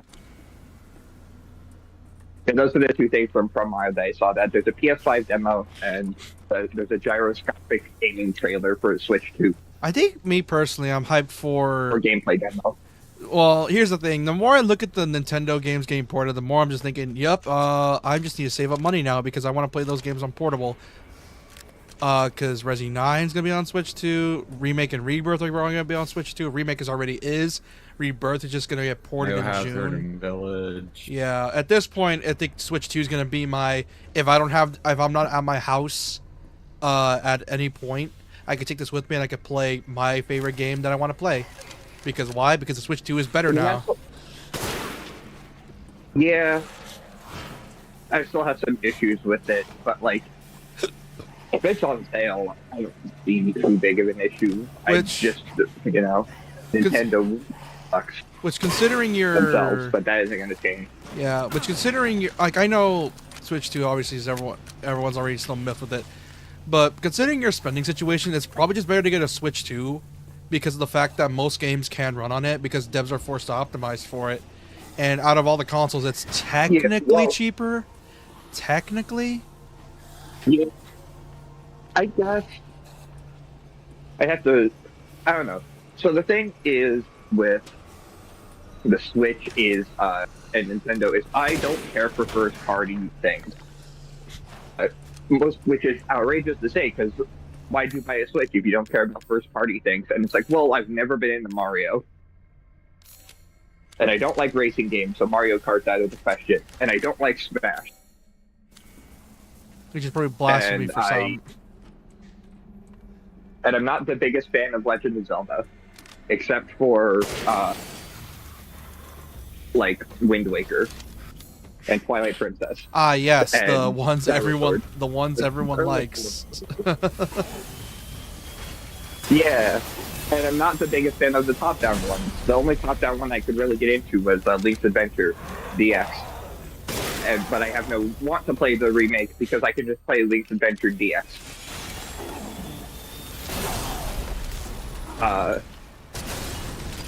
use my Switch already as the... I want to play this game on the go, so I have Darkest Dungeon and Don't Starve and Stardew and Borderlands for some reason. Yeah, I know. Deadly Premonition on Switch. Ah, yes, that game, which that's on my radar. I want to stream that game. It looks so dumb. I love it. I've beaten it twice now. Oh, voice crack. I beat it twice now, but those were on PS3. I bought it on Switch. The Switch port is authentic to the PS3 and PS2 experience. So it runs like ass. Ah, yes, perfect. It will always run like ass. It can never not run like ass. But they fixed the frame rate in the menus. So the frame rate in the menus isn't running at 10 FPS. It's a smooth 20 FPS the entire game. Watch Deadly 25. Premonition 2 get a Switch 2 upgrade. Because everyone remembers Deadly Premonition 2. Like, I hope so. Because here's the thing. Deadly Premonition is like a series I want to get into. But because of the technical performances, I can never know where to get it. Because no matter where I go, I'm getting technical issues regardless. Well, that's how the game is meant to be played. The game runs bad because it feels like it was made with $20 and someone eating pickles out of the fridge as their only food because they spent all their money on the game, but they don't have a job, so they didn't spend anything on the game. And I don't know, the game's really fun. It very Resi Resi has 4. like a Remedyverse situation where all of those games are connected in some way, kind of. Because there's a reoccurring character called Forrest Kaysen. And he is in that game. He is in Dark Dreams Don't Die, which so sad about that game. Isn't he? I wanted that game to be finished. Well, he's probably in Hotel Barcelona, which is also made by Swery. The idea was given to him by Suda, ironically enough. I would not be surprised. I wouldn't be surprised if Forrest Kaysen shows up in Hotel Barcelona. It's technically a different person each time. They always have the same person. I don't know how best to describe it. Besides that, there's a Forrest Kaysen all over the place. There's always Forrest Kaysen. He's there. It's Forrest Kaysen. But yeah, it pains me that Dark Dreams Don't Die V4 is like 12 years old now. And will never be finished because I only had like one. Which that yeah, 2 Oh, episodes. this thing's dual wielding. It's an episodic game that they had 2 episodes. Oh, also you didn't reshare your screen to the server, so I cannot see where you were. At. Oh shit! Hold on. I assume you're finding the two knife on guys. It Oh. looks like he's in the later half of the factory, but he's not at the point where, like, he'd be beneath the giant wind turbine. I have 2 projectors Okay, yeah. open. Oh, my right there, PC my hates console this. is real off. I know. You got a close one. I can just open up the actual YouTube stream. Hold on, because I just don't do it because my phone hates it. Oh yeah, you're right. Hold on. Close this one. And open this one. Because here's the Surprised thing. you didn't do that from the start. I know. Because my dumbass was like, oh wait, my brain was like brain farted and then immediately forget that I could just do that. The brain shitted. It shitted itself. It's lightly shitted. Lightly. Yeah, Dark Dreams Don't Die, amazing game, and it ends on a cliffhanger of, hey, we're talking, Forrest Kaysen is talking to the devil on a park bench. And it's like, why is Forrest Kaysen talking to the devil? Oh, it's because the devil is your father-in-law. I find it so funny how And sweary your wife is. was. I find it funny how sweary is meant to be like the Suda 51 equivalent, but he is just unique enough that he could separate himself from Suda. Yeah. We need more of those types of games that aren't made by them, because I would like to see other people's interpretation on wacky because they want to do it. Like Deadly Premonition, I want more Killer is Dead, more Killer 7, more You know what's you even just do like narrative games if you wanted. You could do another the ending of J.J. McAfield. or do like a Silver Case, which Silver Case is a VN I have. I have Yeah. both of them. Why? Because it's Suda. I don't feel like dealing with Yeah, these got- assholes. I think I have most of the Suda and Swery catalog over all of my consoles and stuff. I just haven't played most of them. I don't feel like dealing with this asshole. Where is he? Or beat them, because... Let It Die, amazing game, but it's also free to play and hard. Actually, they're making So, they're I making got a lot a. of shit. You say that, but they're making a native offline version, so you can buy it officially offline. Oh! Guess what? Hey, I've already ranted about this before. Let It Die Inferno came out. And It is sucks. an AI-generated mess. Yeah, the first game is not an AI Yeah, generated you know the mess, game and that hired... and that game's getting an offline version. Not Let It Die Inferno. Yeah, and it came out. And that's the AI-generated mess. No, that's no Inferno is not is the sequel, not the port. I thought they put the port into the sequel. They just mashed the games together. No, Inferno is the sequel. Alright, well, the sequel is an AI-generated mess that I would be surprised if canceled, or if that canceled the offline. Just check real quick, because I swear that they got bundled together. You're sure to find something new. Well, they're probably like trying to rebalance everything to work in an offline format.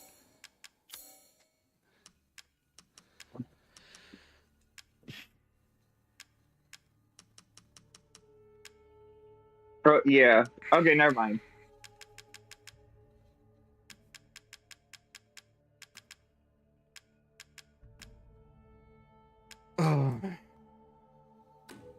As always, a trust. Oh, okay. In a showcase for Let It Die Inferno, they said that they're gonna backport the first game into its own offline game. That's why I got confused.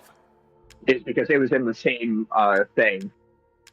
where they talked about, hey, Let It Die, the game where we hired like 100 different indie artists and musicians to make our game as a love letter to the indie art community with all these different things, and each area is basically done by a different artist, aesthetic, musical style.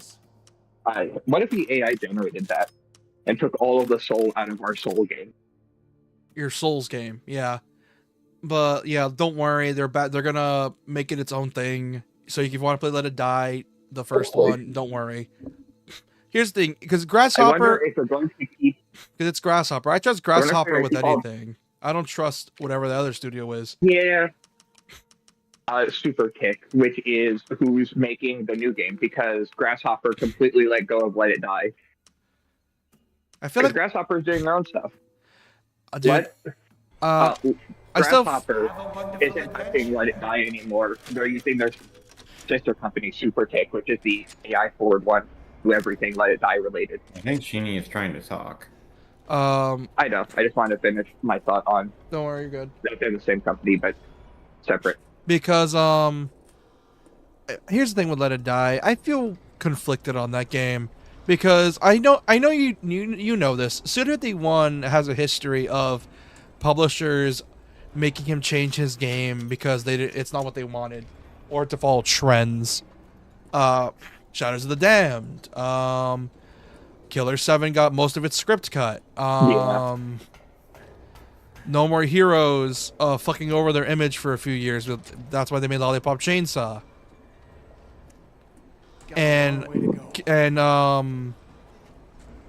Let It Die is also the more recent of their fucking up, where it was originally meant to have another game entirely, but then the company was like, nah, Dark Souls is popular right now, so we want you to make a Souls-like for us. Yeah. And then she's in the game as a boss fight, and I think she bitches about the fact her game was canceled. Yeah. They just kind of fucked him over constantly. I mean, Here's the thing, and it's not fucked even him over. it's not even a all the Hideo time. Kojima situation either. They just use his name because it's like, oh, this guy made Killer is Dead. Okay, we're not gonna let him cook. We're just gonna let him make the game we want him to make, About your family drama. and just let him do. And It's just very much. It's a Shinji Mikami thing where, hey, you want to do your own thing? No, make RE4. the Make game. RE4 again, though. The game that's Hey, been. RE4. You sold your soul to us. Now make RE4. Yes, the game that's And been then done he to leaves death. the industry. Yeah, and then he leaves the project and it's like, oh, we don't have Shinji Mikami anymore. Why the fuck would we let you do your own thing? No, we're canceling Evil Within 3. Shinji Mikami's protege is not Shinji Mikami, and he isn't making us RE4. You are making Ghostwire Tokyo now, and you are leaving the company, as you should. Which is funny because Ghostwire Tokyo is Make actually your a own fun studio. game. Because Yeah, that's the funny thing. but it's not what she wanted to make. She wanted to make the finale of Evil Within 3 because she's Shinji Mikami's protege, and she was entrusted to finish off the Evil Within trilogy with a bang. And then they got canceled, and then she's like, okay, well, I'll repurpose this for Ghostwire Tokyo. And she still made peace. Man. Something about ex-Capcom employees. There's something about them that if you worked at Capcom, you will make banger games, but they will sell like dog shit. Why? Because only those games will sell if you're a part of Capcom. And that's even if you're Yeah. lucky. Like, for some reason, unless, like, Platinum, their best games are literally probably Peak, one of the best games ever made, sells like dog shit. Why? Because of the fact they're not a part of Capcom. It's like a weird curse. Like, the moment you leave Capcom, you make Peak, and then all of a sudden, your games sell like shit because you're not a part of Capcom no more. Oh, yeah, it's because What's your name is Capcom does a hell of Cancer it. for some reason. Huh? What'd you say, Pro? Who? I said unless I your name think is Inti Creates for some reason, because Inti is fairly profitable Well, that's enough 'cause- to have so many projects. Well, here's the thing: their games are small scaled. It's just the fact that a lot of indie ex-Capcom employees they try to go big immediately because they're used to working with big budgets and big everything. Whereas Inti, they've always made games on a budget. They're always making small games, so they're good. So they're being smart about it.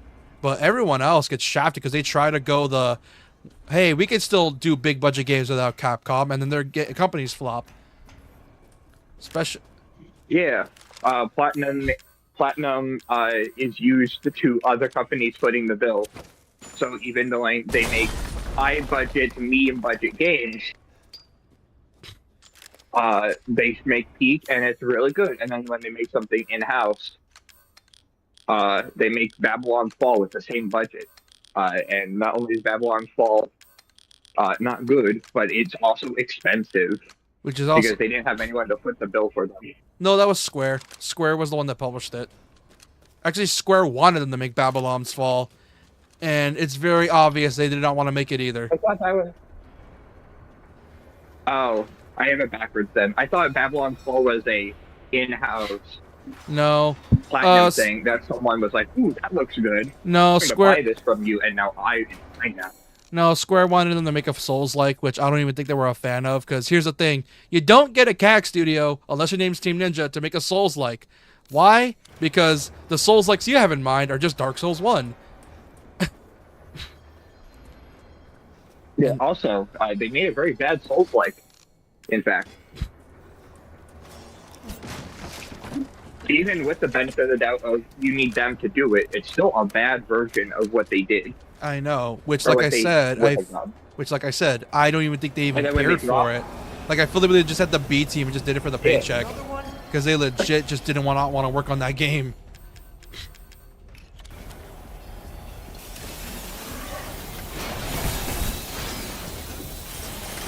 Oh, fuck! Yeah. It's these guys. Dude, playing this class, I didn't know that could happen. I ended up backing myself into a corner and throwing or shooting all of my grenade launcher ammo to stagger them, and popping out my shotgun when I got 3 shots. Yeah, fuck these guys. I'm not fighting them. Hell no. I'm not in the mood. If you do, they drop hearts that are worth 20 grand a piece. Yeah, still not worth it. I got, well, Yeah. I think I got 12 grenades, for me- so who knows. I mean, it's up to you. I fought them because I cornered myself and I couldn't do anything else. They literally had me in a corner. So I want to know how flashbangs work in this game, and what the damage multiplier on it is. Because flashbangs seem super useless in this game. They stun, sure, but they don't do anything. I did once by accident, and I threw down like a pipe bomb on the stunned enemies, and it feels like it did way more damage than it should have. So I think there might be some sort of damage multiplier to stunned enemies, but I cannot verify that. I've used flash grenades twice ever, and only one of them was effective because it was by accident, and I meant to blow them up with the regular grenade launcher rounds. I'm gonna Google that actually. Oh.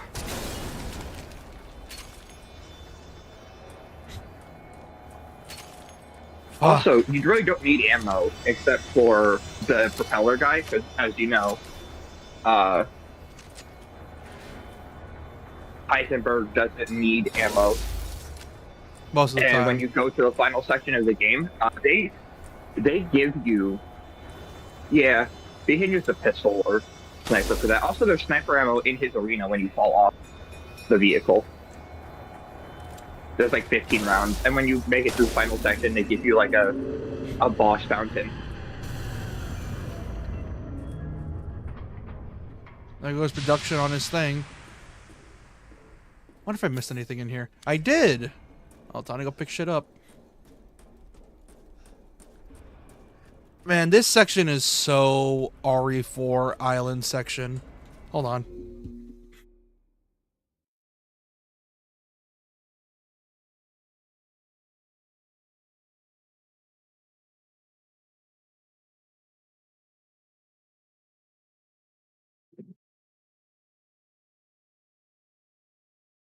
Oh, apparently, you can. One of the best case uses for the flashbangs is on Propeller Face and the Urias because they run really well, allowing you to just mag dump into the weak spot of the propeller without having to, when he's in his fire stage, go back and forth 3 times.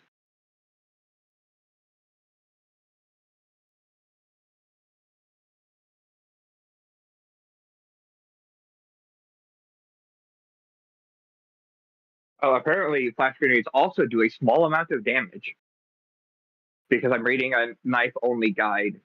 I got recommended a knife only guide, and the guide says you cannot use flash grenades in your knife only run due to the fact that it technically does damage and a small AoE centered around the initial hitting location.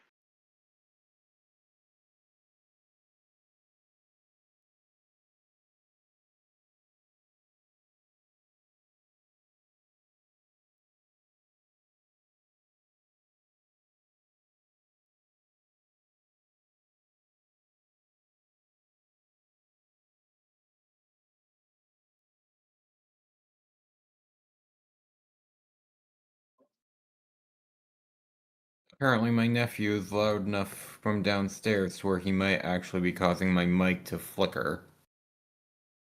Oh, Yeah, because while you were reading that, I wasn't saying anything and I could see my thing lighting up, when the only thing I could hear was my nephew from downstairs. I see. It does not help that he does not understand his perception of noise. Or how loud Me he's too, being. roll. I also can't understand how loud I'm being. I have to consciously be aware and limit my voice. I can't do it passively. I get loud. Although that's In more my so. nephew's case, I don't know if it's him still being a kid or him being autistic, though. Why not both? Possibly both, yeah, but I don't know if it's just like one or the other or if they're amplifying each other. Probably amplifying.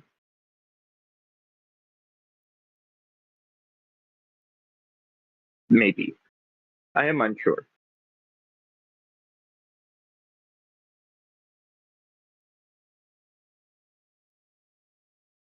Oh, you could also use the grenade launcher to strip off all of the armor of armored enemies. I did not know that, but it makes sense. Yeah. Technically, they stun enemies, stop soldiers from guarding their cores, and trivializes the Sturm boss fight. They do not harm the players, can be used to stop armored Lycans, strips armor.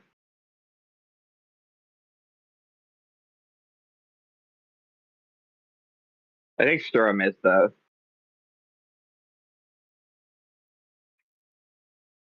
airplane head guy.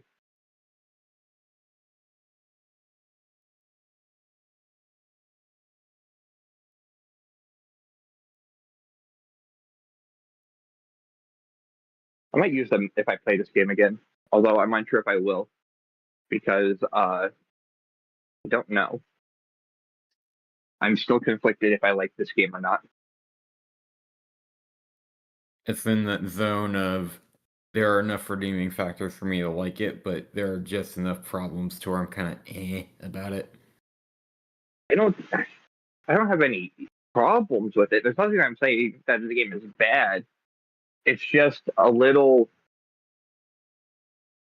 bland. It might not be the best word because it's interesting. It's just it is a game that exists. It doesn't have a wow factor, I guess.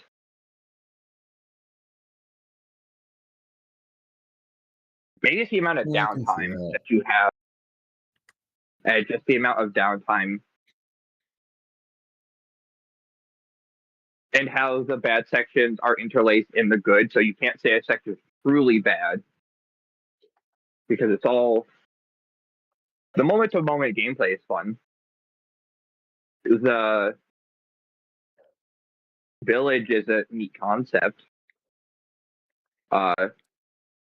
The game, I have a thing that might solve all of my problems. Maybe an RE4 treasure map.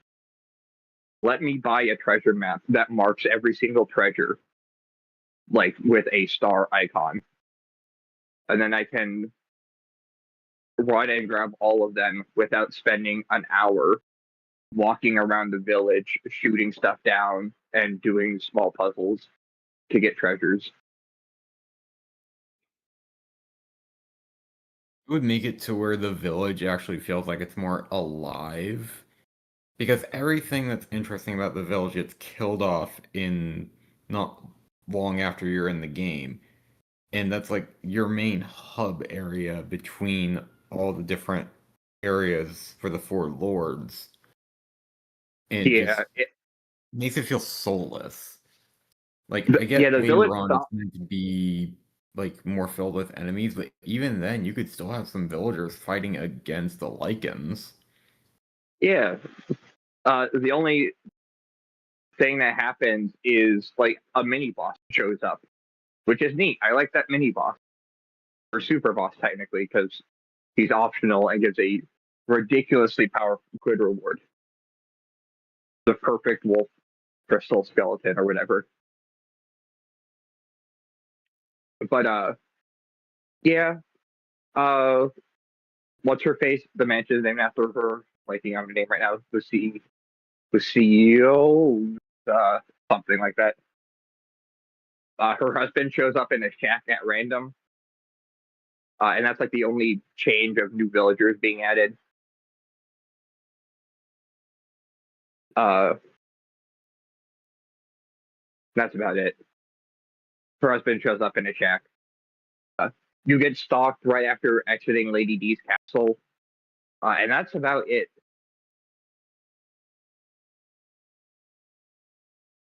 I guess technically Heisenberg puts up all those signs later as well. But that isn't alive, that's just more set decoration. The only person you still talk to is the Duke. And then he says his line of "to hunger is to feel alive" for the 100th time. And I'm okay, thank you. And then I'm like, okay, thanks, Duke. Appreciate it. Very cool. Well, to be honest, all your issues can stem from the fact that with these few words, they toned it down. I guess. Because here's the thing: it's not a it's not a theory. The devs said it themselves. The devs said that they have to tone it down because they cook so hard with 7 scares that they have to tone it down, and that's why 8 is not as thought out properly. Not only that, like I said, you gotta dig. I dig through games concept art all the time. There is a lot of unused stuff that's in the concept art for 8. It's crazy. Yeah, I was looking through the concept art that they give you after you beat the game. In 8, I stopped after a while though because I just looked at the RE7 stuff, like how Marguerite was actually the old lady and she was separate from Evelyn at one point. And Marguerite used to be called Meg, and I can't not think of Family Guy. Shut up, Meg. Yeah, like But yeah, it feels like a rush job of RE8, where hey, let's just kill every single NPC that you could have talked to and seen die throughout the series in a house fire. Or in this game in a house fire, and then have Ethan be like, "Why'd everyone die on me?" And then that never gets brought up again. It felt like a rush. It felt like a rush payoff. It could have been cool if that house was like a safe zone instead of the church, because like I think one of the many things they had in mind as well is the fact they wanted the NPCs to be alive for longer. So I'm guessing they were going to use that house as like a safe zone or the church as a safe zone. And at some point by the end of the game, they would have died, which would have been cool because you got to spend more time with actual people. And I get the whole point of Resi is the isolation and the loneliness, but At least give us a reason to want to fight more than just, oh, we need to save our daughter. Have you seen my daughter? She's yay high, 8 years old, this tall. Honestly, I don't know. The house and its location is kind of annoying to get back to each time because it feels like it's a trek. So I think most people wouldn't then go Well, back up It there. doesn't have to be I at the feel house. It could just be in the if- church. Well, that's what I'm saying. I put them in the church. My idea would be, oh yes, the house burns down, but you get like 6 people out. Like the crippled guy would make it out sometime or somehow. The one lady that I'm blanking on her name, the drunk, and the praying lady. 4 of those people would make it out. Obviously, her dad's dead. Luis, whatever her name is Louisa. dead. Luisa, she's dead, and you fight them back. But you get 4 people out, and then like Odin Chapel, as the night progresses, the people start to change. The nurse lady, or not the nurse, the nun, might start babbling more incoherently under her breath. The guy who's injured could be like, so this would be a weird. Resident Evil 1 remake on Jill's side. Do you remember when Barry fills up the safe room with a ton of ammo at like complete random? Yeah. He drops like grenade launcher ammo, pistol ammo, and he refills the canteen of oil, I think. That, if the injured guy say like, "Oh, I'm not an invalid, I can still do stuff," and then have him go out, and then he can restock the church with some ammo, like once or twice throughout the game. Yeah, like what could be And then he vanishes. a cool And idea? then his body is like for storytelling in the village. I feel like a cool idea they could do. And then over time, I feel like a cool idea they could have done is, how do I describe it? It feels like they could have hold on, I'm trying to think. Is that each NPC would have its own purposes, where one would be like, oh, I know how to make medicine. You just give me some time and I'll make you some medicine for you with whatever I could find. And when you come, you get like 3 or like 2, like 1 to 3 first aid bottles, and it's like, hey, I know some places for some ammo I could dig up. I could dig up to the village to find some. And then when you come back, you get like a range from like 10 to 30, if you're lucky. And then you have to do like an RPG system kind of stuff. I feel story based. The NPCs are doing stuff even if you didn't ask them to. Like Barry just shows up and drops ammo in your safe house. He just, if you do things right, he shows up and gives you grenade launcher ammo if you have the inventory space. That kind of stuff. So even having be asked to do stuff, just as you're playing through the game, and you walk by a safe house, who's the Duke? The next time you go talk to the Duke could mention, hey, That was close.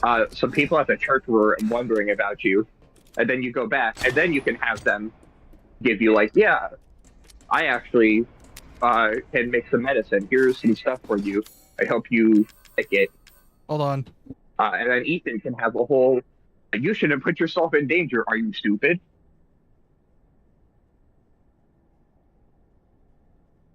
And there's a lot you could do with it. But I am holding on. So I continue to get more. Ooh, actually. I could start on dinner and not eat, or not end up eating at like midnight because I was smart and started cooking preemptively.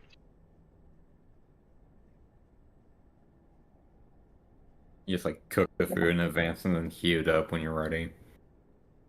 Yeah, or just cook it slowly. Crock pot dinner.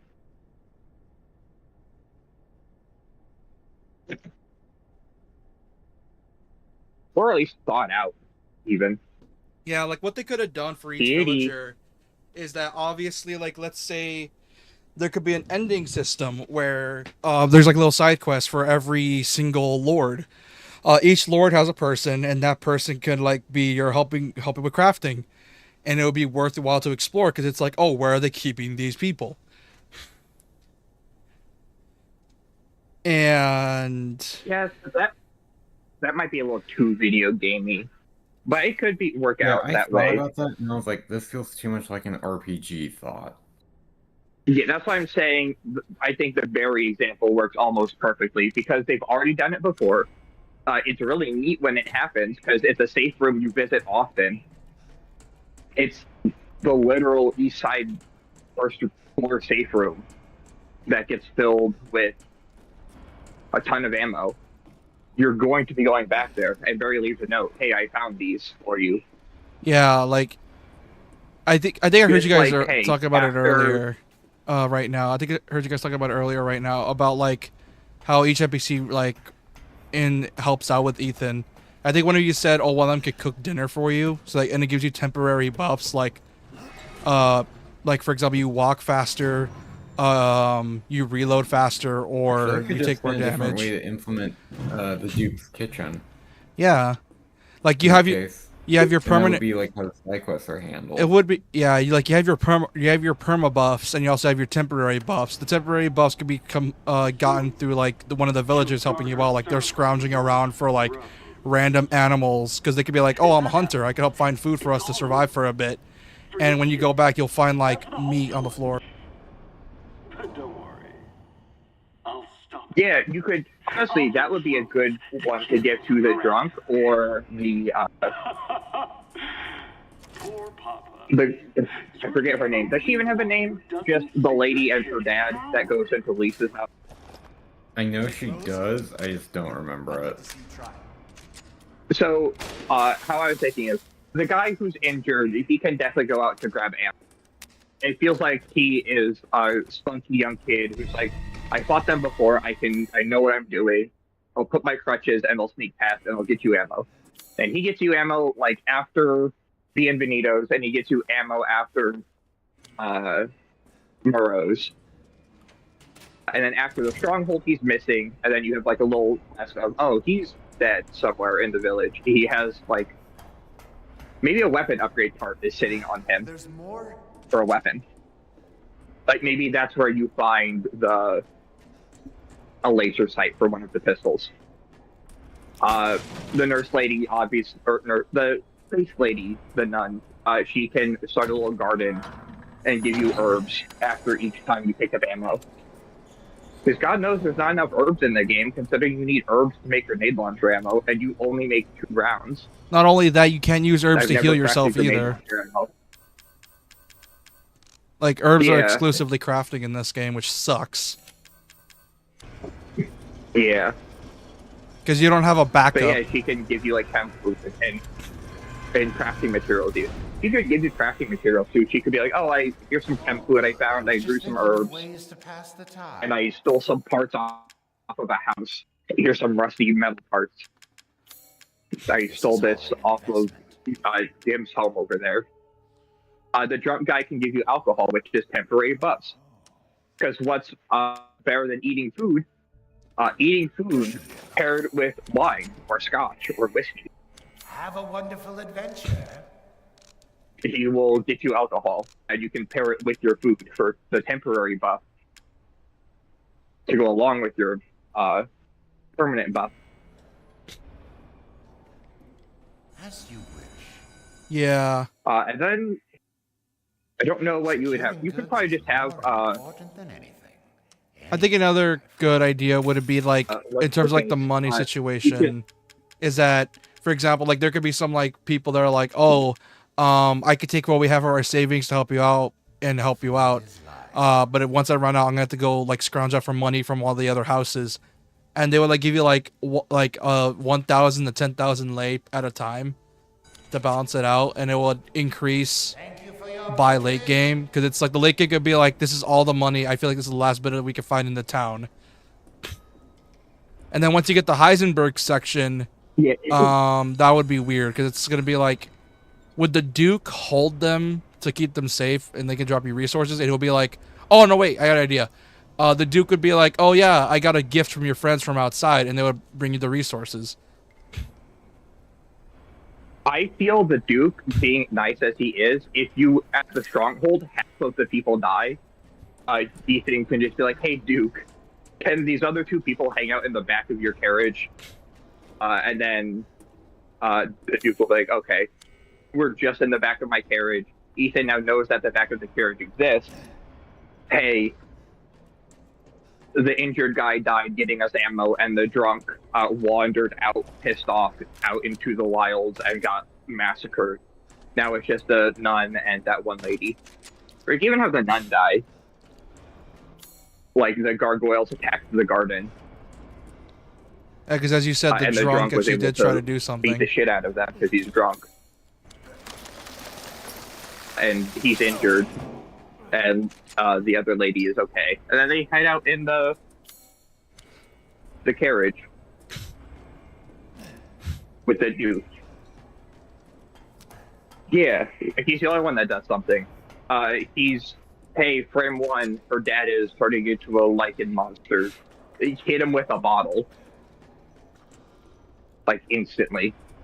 To try to fight him off. Welcome. Unfortunately, he's fist fighting a lichen. That turns into a mini boss.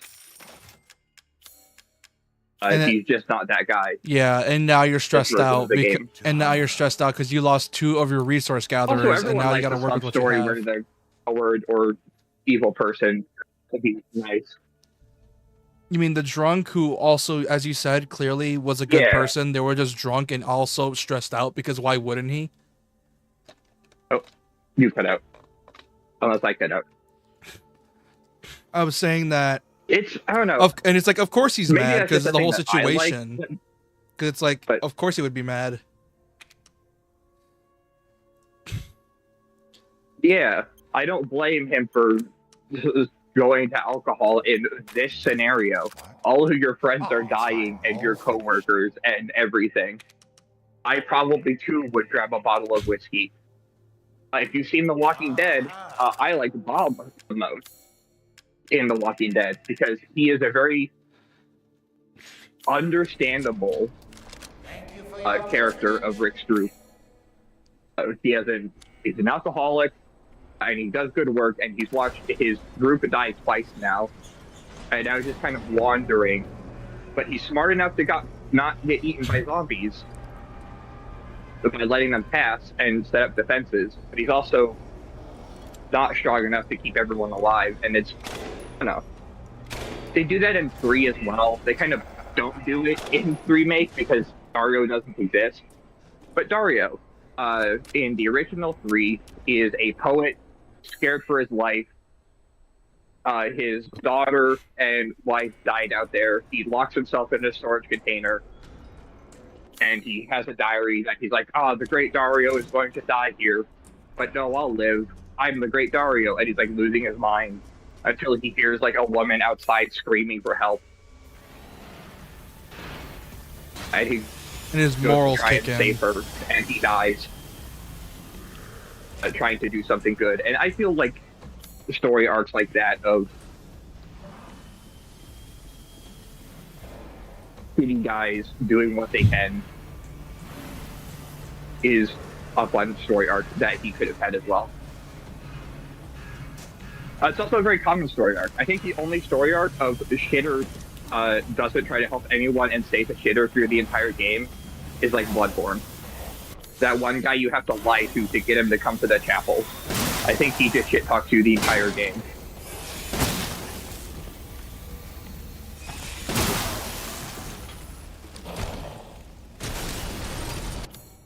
Yeah. Which, Walking Dead. Speaking of Walking Dead, season 1, the game specifically, season 1 was great, but fuck, the old man. I forgot his name. He is such a douche. My internet went out at some point, but I don't know the last thing I said. I just switched to data. Yeah, apparently I got disconnected. What was the last thing I said? Story arcs for Ethan. Basically, I'm talking about the story arc of drug person becomes good. I related it to Dario from RE3, the original one,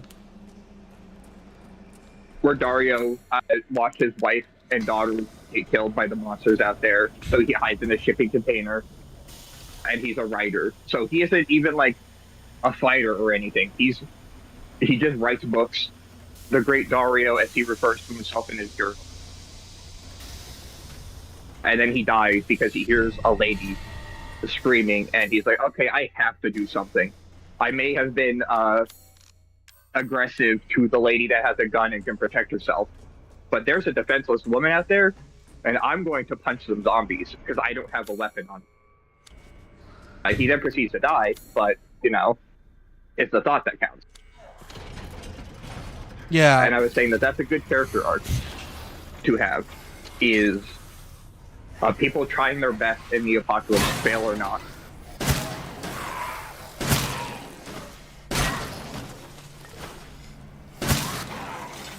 Not only that, it's one of the more easier redemption arcs to do in a story, because it's like, he's not some evil psychopath that deserves no redemption. He's just a regular dude who is understandably freaked out and scared.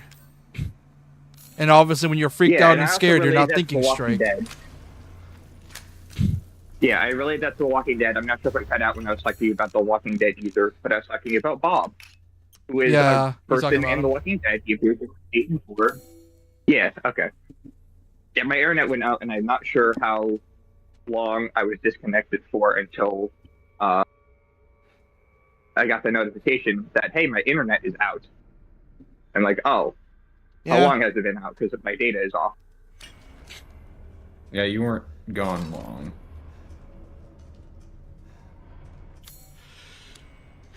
But, yeah, brain's blanking. Anything else in here? Yeah, you could, a character arc for the characters would be nice instead of just, hey, house on fire, all dead.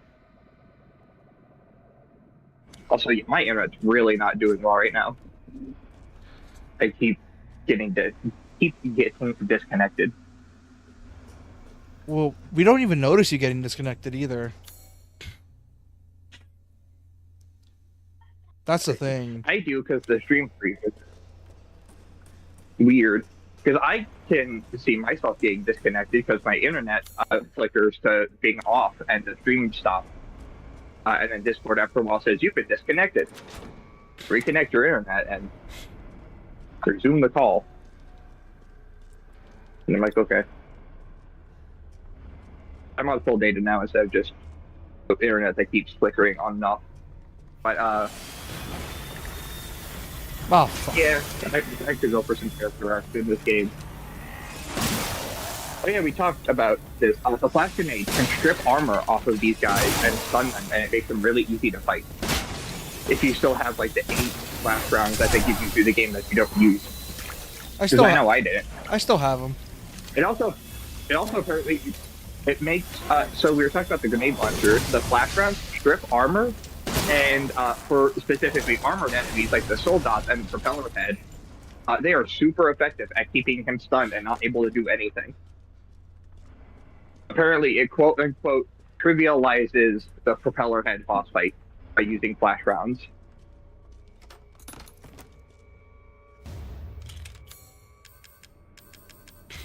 Oh yes, the even bigger iron. Even bigger iron. The bigger boner. Medical log. Revitalization surgery. This is... Man, whenever I think of a Magnum getting a upgrade, I always go to Shadows of the Damned, where your handgun or your revolver is called the boner. I love Shadows of the You Damned. become a boss killer. I love Shadows of the Damned. It becomes a boss killer, and it becomes the bigger boner. I fucking love Shadows Or of the the Damned. biggest boner. I don't remember what it's called. Yeah. Me too. I need to get the remake of it, remaster. I played it way back in the day on the PS3? I think PS3, maybe 360 at a friend's house. Yeah, But I played it, and we beat it in like 2 seconds, and I really enjoyed it. And I wish I played more of it, because I barely even used the teaser. I always used the handgun and the shotgun. Well, you and can't, a little bit of the grenade launcher. If there is one thing, you can't stream it, that's for sure. Why can't you stream it? Oh, no. Simple, there's nudity. Yeah, I know. I would probably not stream it anyways. As much as I want to stream Cyberpunk, I'm not streaming that ever. I learned my lesson with The Witcher, where I tried to stream my Witcher Death March run, which is hardest difficulty, one-hit kill, basically, on you. Hey Quincy, you're new, Orchard, friend. you're new. Welcome to the stream. Yeah, sorry for the stream looking grimy.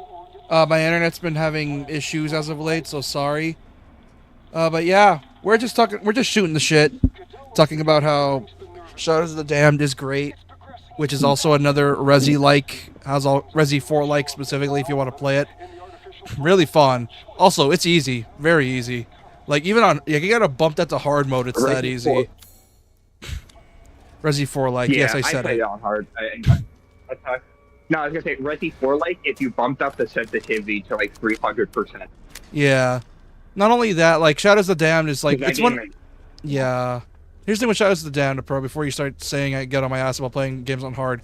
Shadows of the Damned is just one of those games where normal difficulty is just easy and hard mode feels like it's meant to be the normal difficulty. Because holy shit is that game easy. It's a Last of Us situation. Play The Last of Us on hard because normal is meant for people that like the story and easy is for people that don't want to play the game. It's an opposite of God Hand. God Hand, play that shit on easy because easy is actually normal. Or Payday 2. Payday 2, normal is the easiest difficulty. Hard is normal. Very hard is hard. And then Overkill is very hard. But that's Payday 2 being tricky. I forgot where everything is. Shit. So I got Heisenberg's key. What are you looking for? I got something. First floor, next. You should have two things right now. You have the ball mold. And Oh, yeah, I have the ball- Heisenberg key gets you the other. I forgot about the ball mold. Yeah. Yeah, that is just outside of the elevator first floor room. I mean, you've probably already seen it, but next to that Duke, to his left, there is a door. And you go through there, and there's a little loot room with a ball. Yeah, So you can do that right now. which is what I'm doing. Other than that, the first Heisenberg key is here. And then the other Heisenberg key is on the third floor. So there's one right next to you, which is just a loot room, and one on the top floor, which is progress.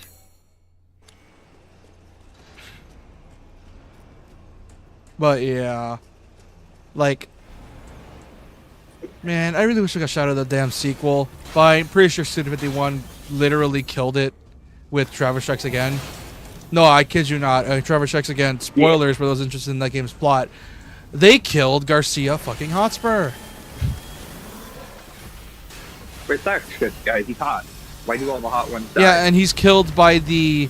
The joke is I know. He's also killed by the person that was originally meant to be the protagonist, the son of Fleming. Yes, that's the big boss's name, Fleming.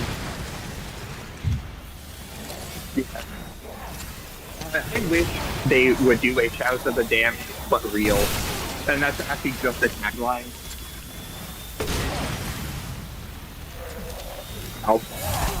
Except my knees hurt. Also, man, is it nice today. It isn't 20 below. It's 40 degrees. You don't have snow outside? So, funny thing, normally I would be sitting in like 20 inches of snow because I live so far north. When the big snowstorm happened, no snow.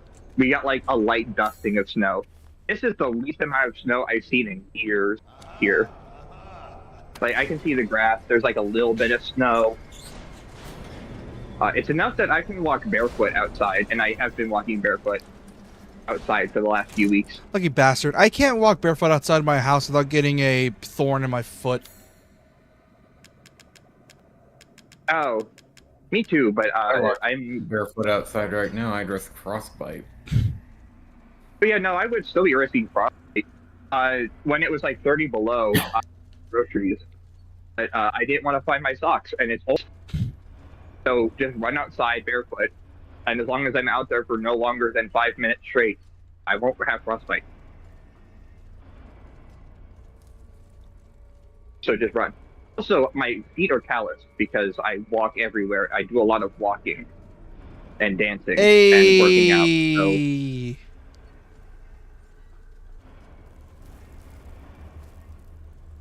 Me too. Which is weird for my big back ass. I walk around just around my house barefoot. My mom gets on my ass about it.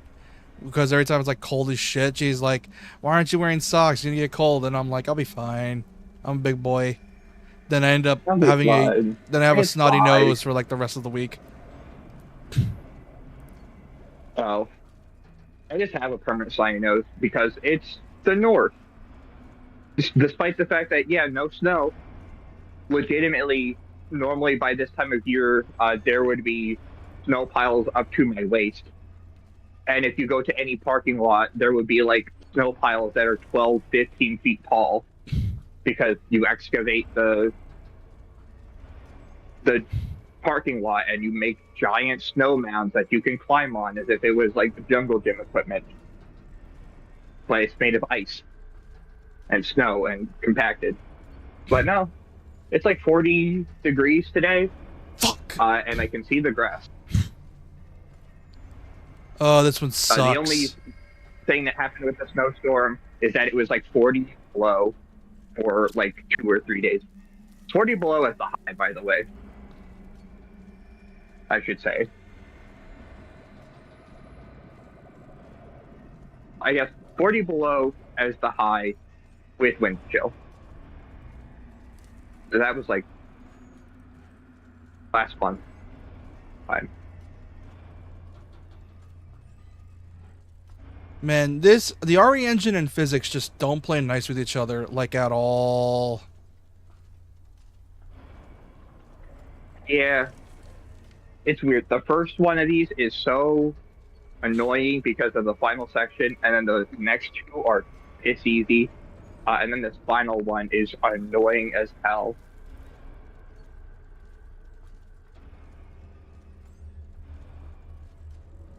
Not only that, you gotta be careful with this one. Because you gotta angle it just right. Yeah, because of all the moving pieces. On this one, I just use momentum and launch myself. Like, immediately. Yeah. And then it's a straight shot from here. There's no more falling pits.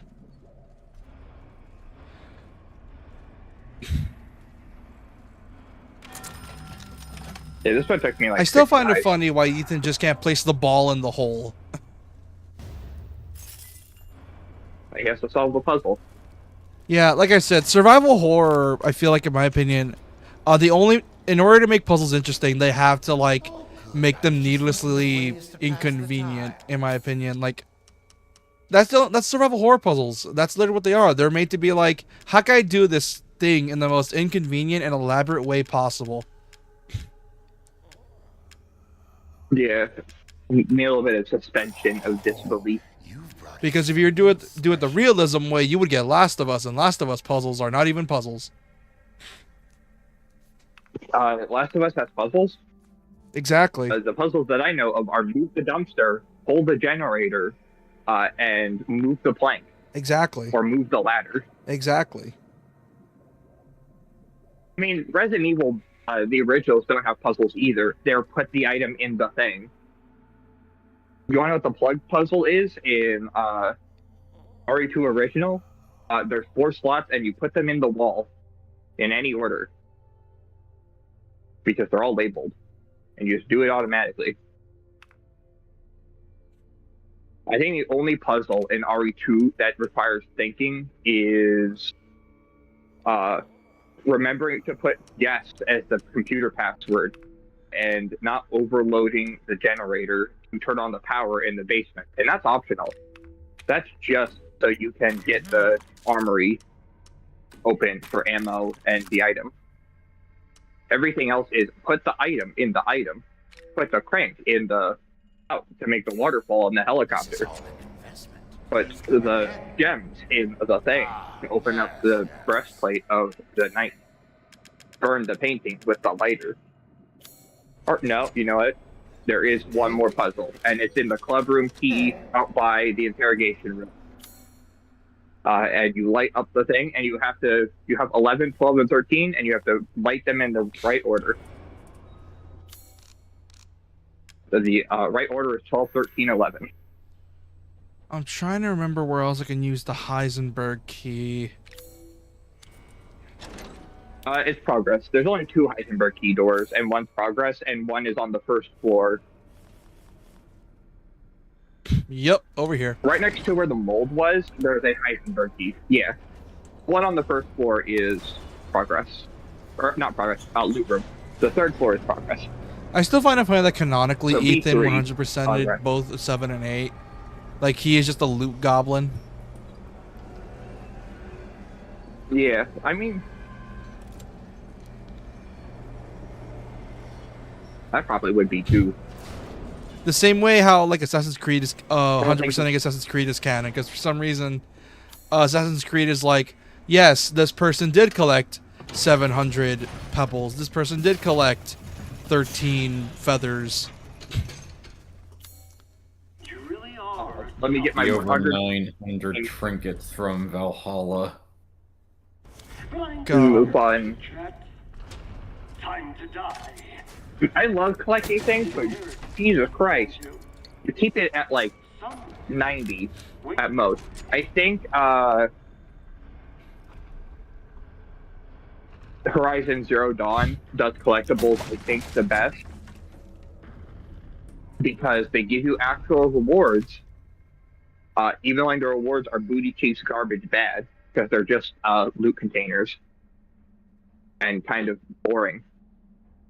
There's 30 cups, there's 10 statues, 30 relics, and 30 of another thing. And it's 100. Crossed over 3 different types of collectibles, or 4 different types of collectibles, and one has 10. And they are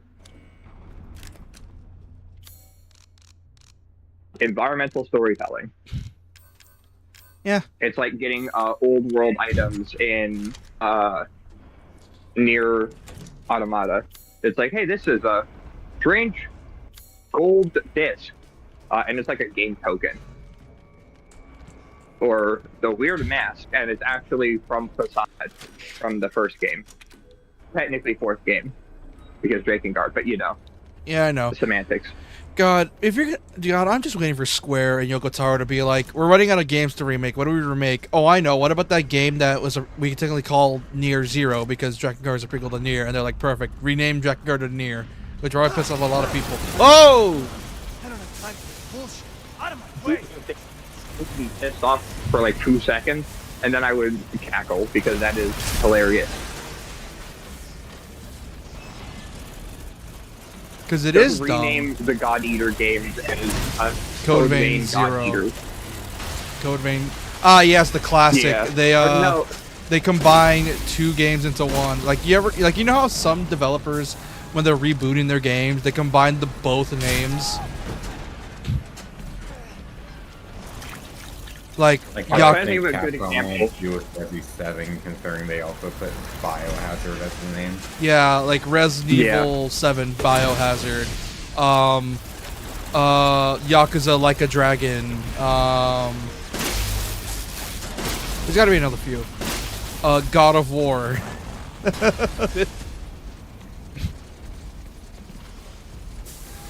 I'm running out of ideas. I know would you there's. rather do that or just reuse? Would you rather that happen or reuse the same name like 4 times? Because you guys know how Halloween works. It's Halloween, Halloween 2, Halloween 3, Halloween, Halloween 2, Halloween, and then Halloween.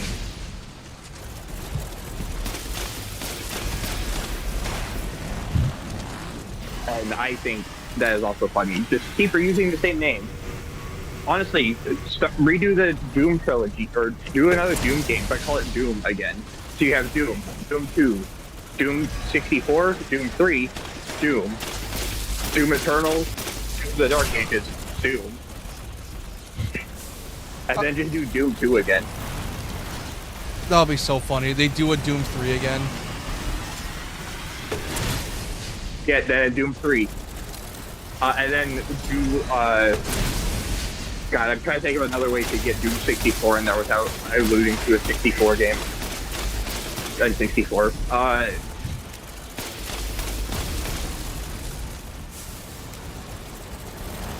Give it a fucking, I know how to do it. Give it a Kingdom Hearts thing. Doom 3 times 2 over 4 days. No, that's I thought you were gonna say 2x2. So- That's Danganronpa. No, because when I think of 365 over 2 days, I think of it like an equation. So, divide it by 4. So, Doom 3 times 2 divided by 4. And then you just read it like Doom 6-4. But also Danganronpa with 2x2 isn't a bad idea. But I want to have the 365 over 2 days thing, where you would have stuff for the subtext. Why? 'Cause it's funny. Because that's stupid. And I It still is. don't know what that means. It is stupid. Yeah.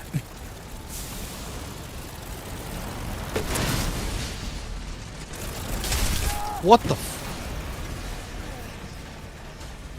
And I've been told what 365 over 2 days means, and I still don't understand. How do I describe it?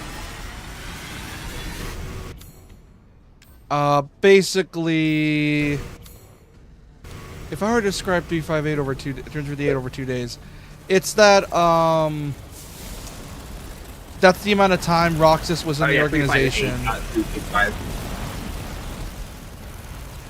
Yeah, but I know that part, but what's the over 2 days? Is that because the game takes place over the course of 2 days, or is it 2 days, 2 people? Or... Well, I think it's because of the fact that it's meant to reference the whole thing with, like, I think I remember now. Because here's the thing: most of it's through the POV of Roxas's diary. So I'm guessing it's him recounting the events over 2 days, and it's him just like describing his time makes over it. And it took 2 days to tell all the events, and for him to like comprehend what he's doing.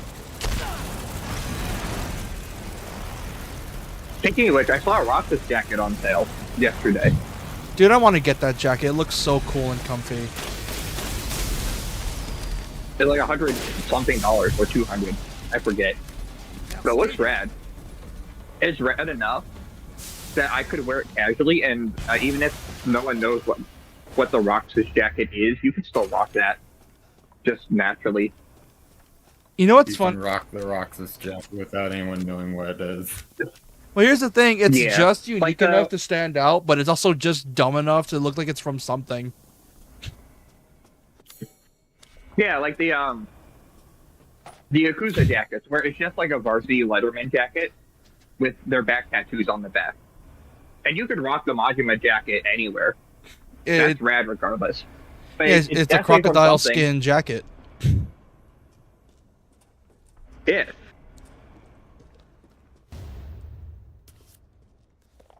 Not even that, I was thinking of the Letterman leather jacket that has like the Yakuza people's tattoos on like patches on the back. So you get the big Oni face right square in the middle of your back.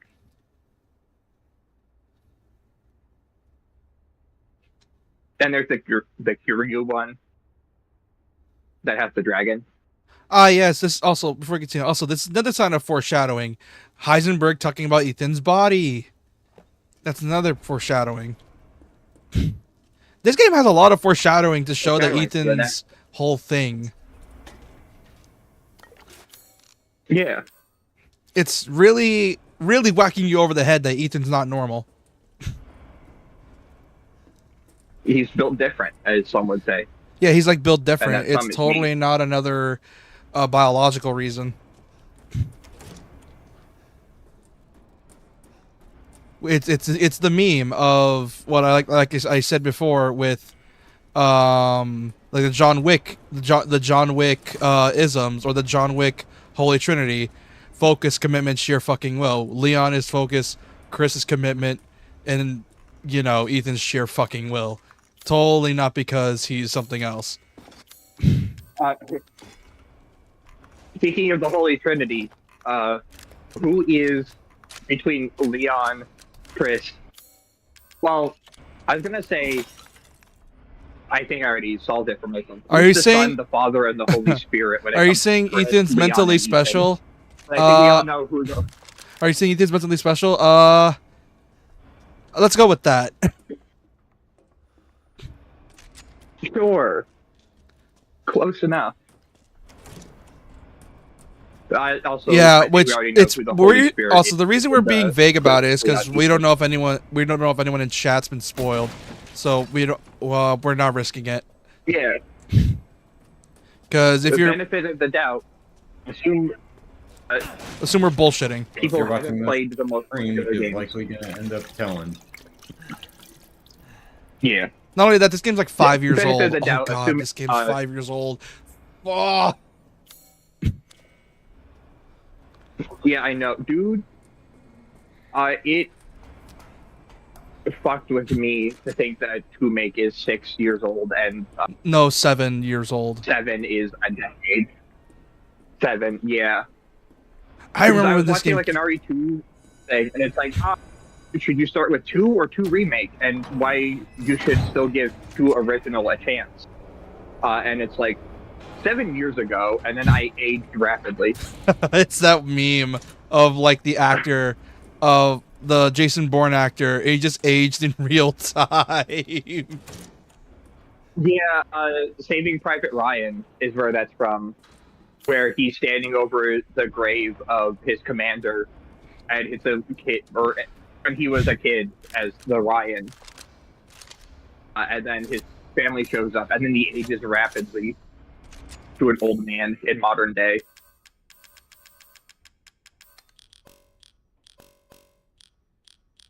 And it's so funny because, like, here's the thing. I remember seeing the commercials on TV, on cable. Yeah, remember when we used to have that?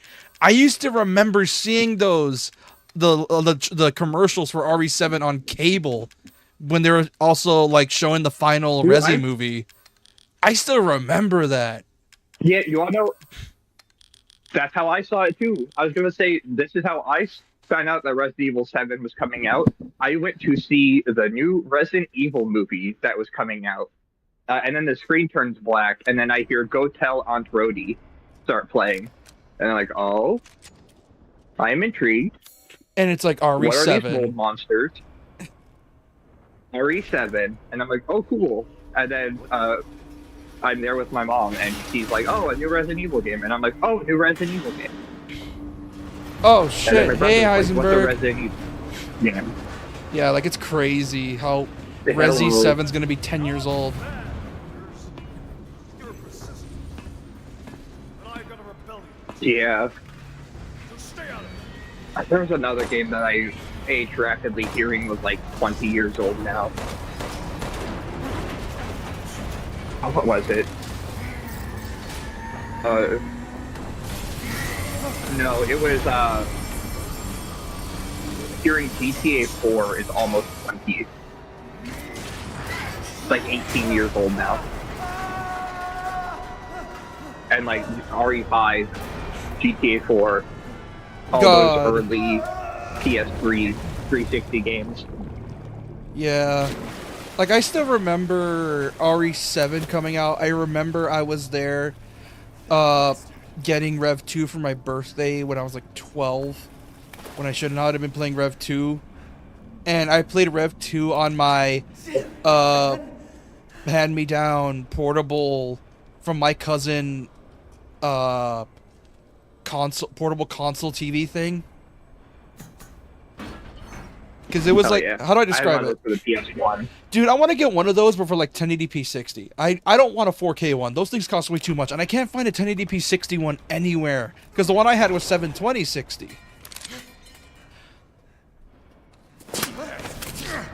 Also, I like how canonically Ethan had the Lemmy for most of the game. Or in the way. I mean, honestly, the Levy is. You killed my wife. I think the game son. looks, or the Yes, you Levy think I looks killed me. atrocious. That wasn't. It looks like a high point, and that it functions about as well as a high point does. Yeah. Oh, But, here's the like, reveal. Here's the that's reveal. reliable. Also, And here's the that's really reveal. reliable. And the tank. Seems she also survived being shot, so now I'm here to finish the job. He built it in a cave with scrap. Shit.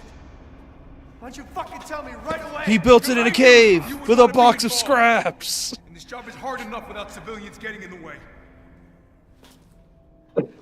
Why us, Chris? God, I I think miss. technically this is one of Heisenberg's projects that he abandoned, and then Chris just perfected it, which means that technically Chris is smarter than Heisenberg, because Heisenberg built this and it was too shitty to not worth using, Hand me that wrench. and then Chris fixed it over an afternoon I like how into Chris. something that can kill it. Yeah, Chris has just been here the whole time after the Bayou. Yeah.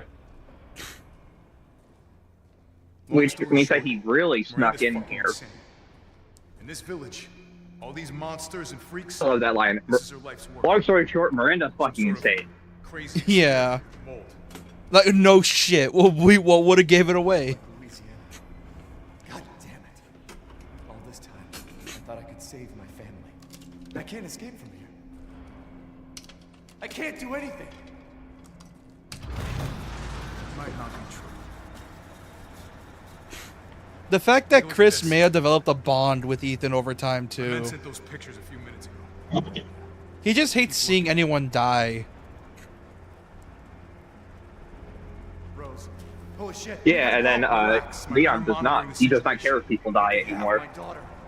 He's seen so many that he just doesn't You don't care. stand a chance against He's so Miranda. numb to it and angry Yeah. and pissed off that he's like, you know what?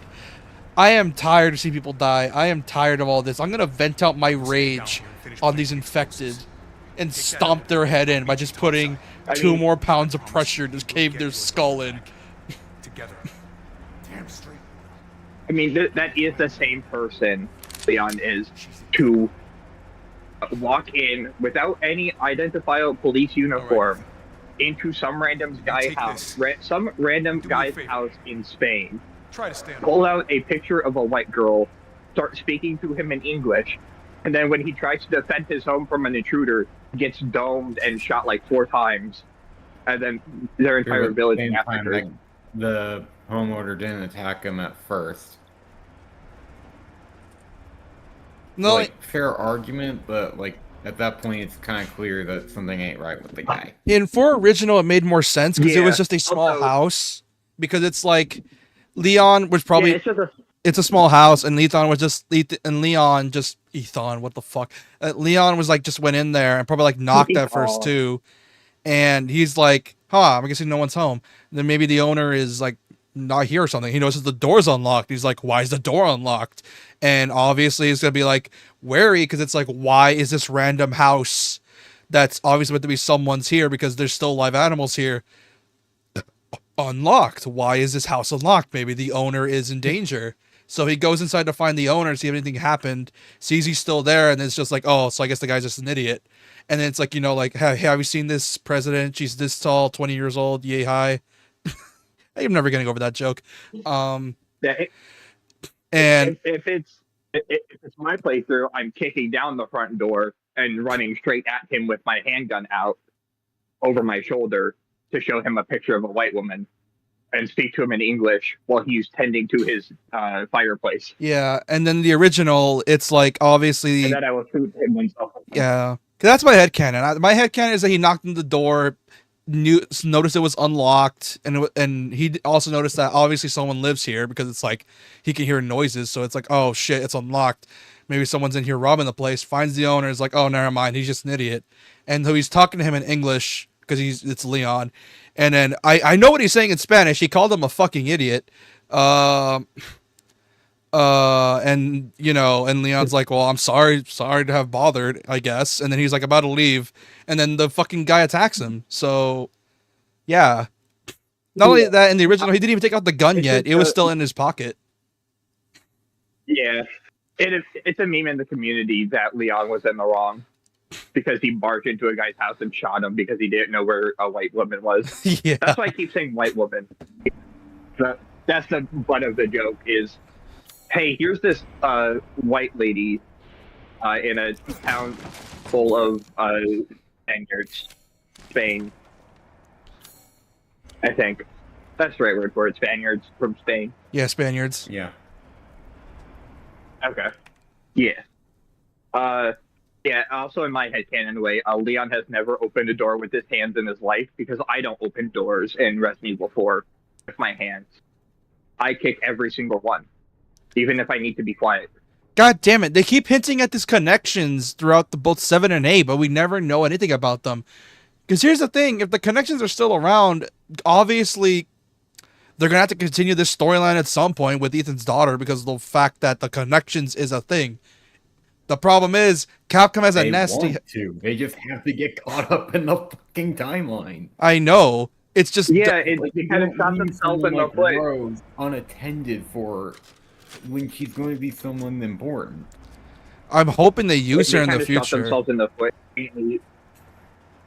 They shot themselves in the foot, making the DLC.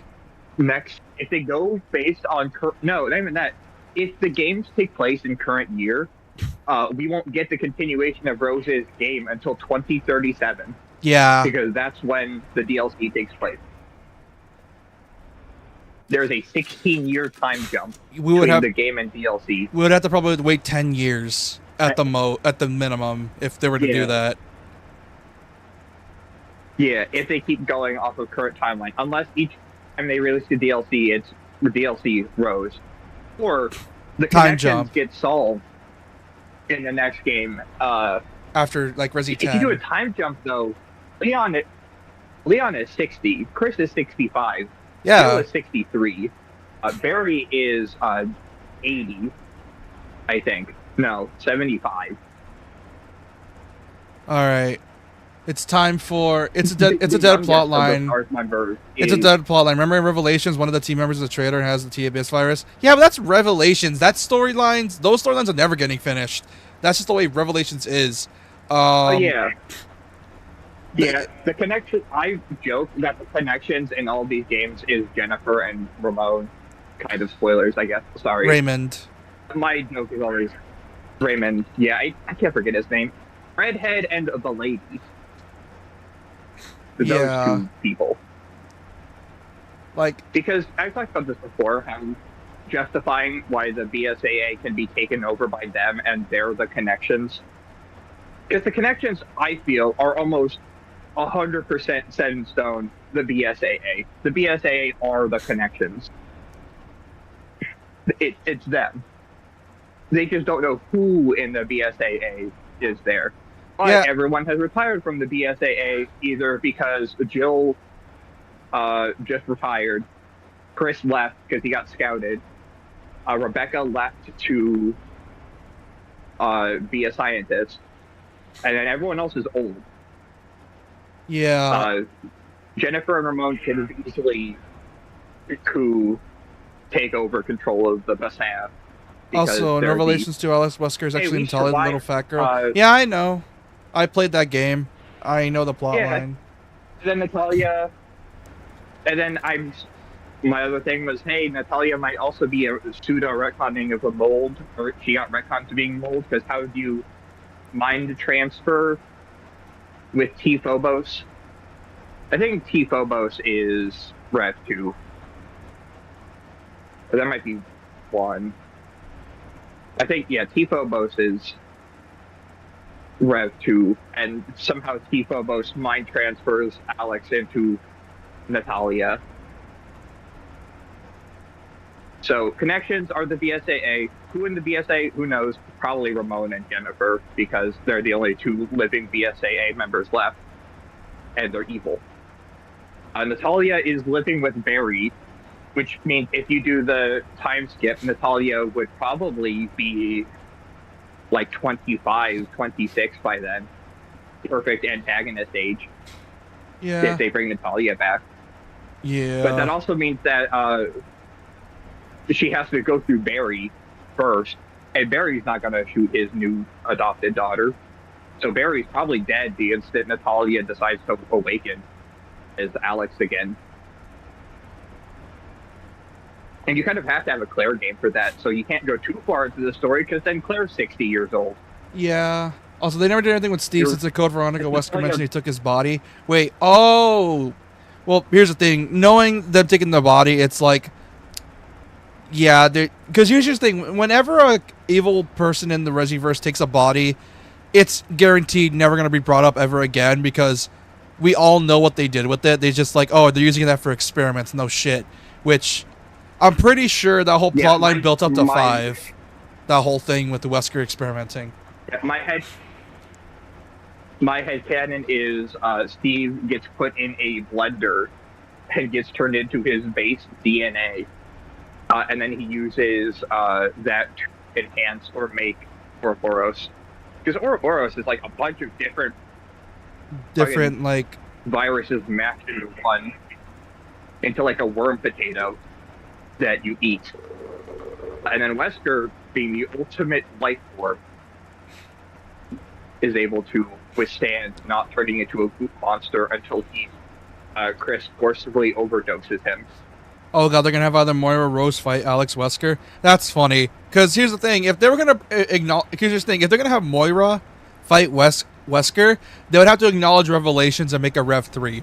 They have no choice. The moment they acknowledge Moira, And- they have to do a Revelations game. That's just the way it is. They have to do it. An issue. Rev 3 got canceled Yeah, recently, last and year. is rumored to have been RE9. Yeah, Rev 3 Rev 3 was supposed to take place, I don't know when in the timeline, but it would be Rebecca focused. And maybe Jill. Maybe. But it was Rebecca focused for sure, because that was confirmed. That and like I said, Rev RE9 was apparently, if rumors are true, was meant to be Rev 3, but then obviously that didn't stay on. So they just made it's like they cooked too hard. This has to be a numbered title, so they made it a numbered game. Also, before we continue, I need to get this boss fight down and dusted before my internet starts throwing a shit fit. True. Can't ramble about lore forever, although I could. Resi lore is weird and Yeah, stupid. Steve is Blender Soup. Fire with fire. Steve is Blender Soup. Ramon and Jennifer Raymond. take over the Bassat because that's when we become evil. And fucking, I don't care. That pissant shitters and I for all I care, and I wouldn't feel. God, this is so funny. Is that Ethan knows how to pilot this thing somehow. And he's just using this to fight. Well,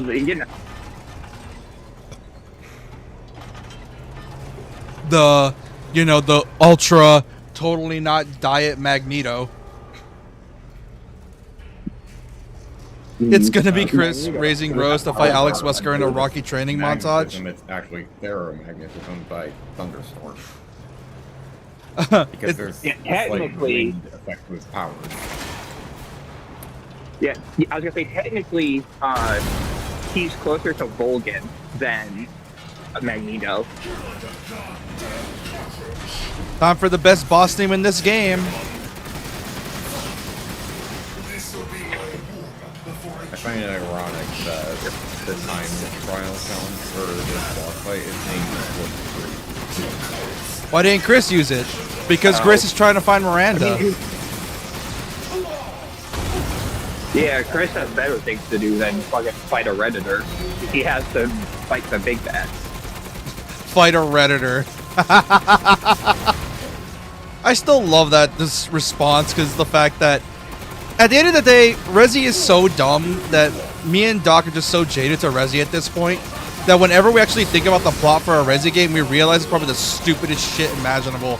Like, this is so dumb, and I love it. It's so stupid. Yeah, it's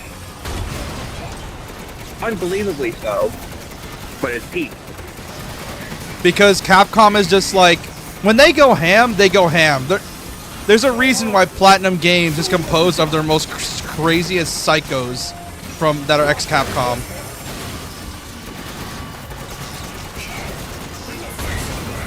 Like, if you're an ex-Capcom employee, it's most likely you are the one that was the one. You were like either the Hideki Kamiya, or you were the Shinji Mikami, or you were the unfortunate, which is Mega Man guy. I keep forgetting his name, and I hate him. Inafune. I think Heisenberg could have been a lot bigger since he's literally in his metal factory. Fair point. He could have been way bigger. He could have been a fucking kite. Oh my god. Like a Godzilla. He's a goddamn freedom fighter, he says. Shut the fuck up. This is not Sonic. You're not an IDW Sonic right now. Shut the fuck up.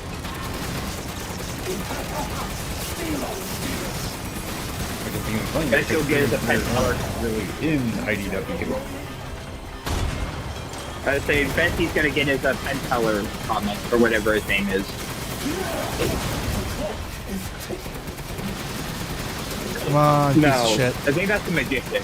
It's that one comic Sonic artist that sued. Oh, John Ken the rights of Penders. every single That thing weirdo. Ken Penders. Yeah. I like how we're Heisenberg just was saying to a Ken Penders. I like how we're just shooting the equivalent of a 50 cal at this man's face.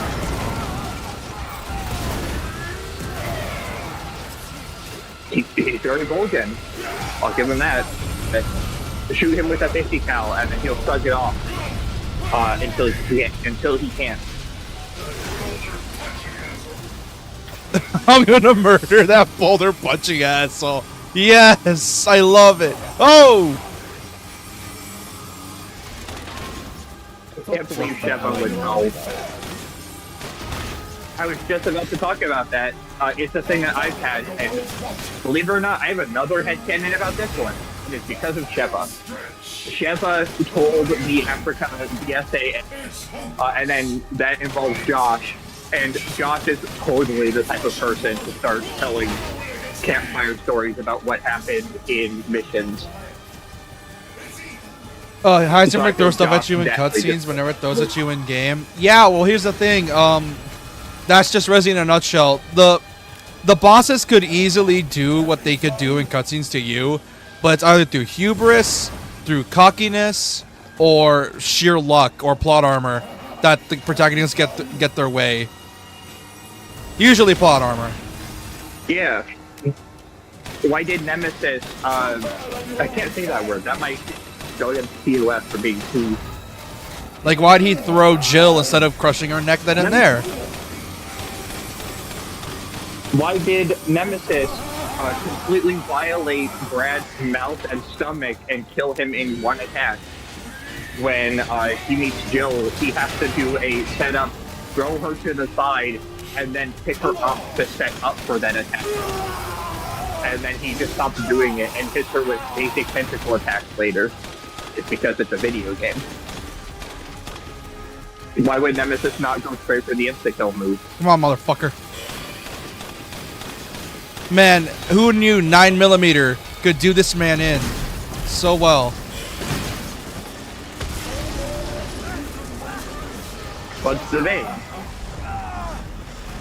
Honestly, it isn't even...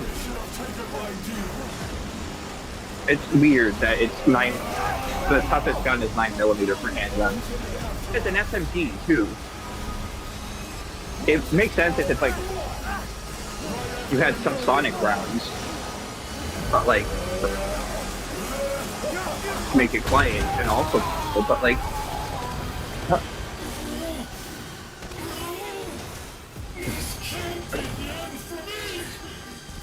Considering Miranda died to regular bullets, Heisenberg could have easily killed her.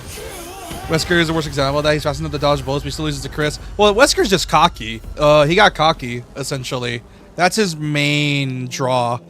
Also, my, I think, just seeing Wesker watching Chris is so annoying to him that he just, fails a lot more often, Now I'm gonna find if that Rose makes sense. and get Rose back. Not without me. It's too dangerous. Wesker being as egotistical as he is, him seeing Chris at all triggers him into full aggression, no accuracy. Mia? Our child. If that makes sense. She's so important. Watch the RE1 cutscene. It's great. if The you wanna original know what I version. mean by And mine to me. The original version of the RE1 Chris Heisenberg on. Ultimate Bioweapon cutscene is my thing of, hey, the only reason Chris can beat Wesker is because Wesker remembers that scene every single waking moment of his life. And it pisses him off to no end Who are you? that he slips up a lot more than normal.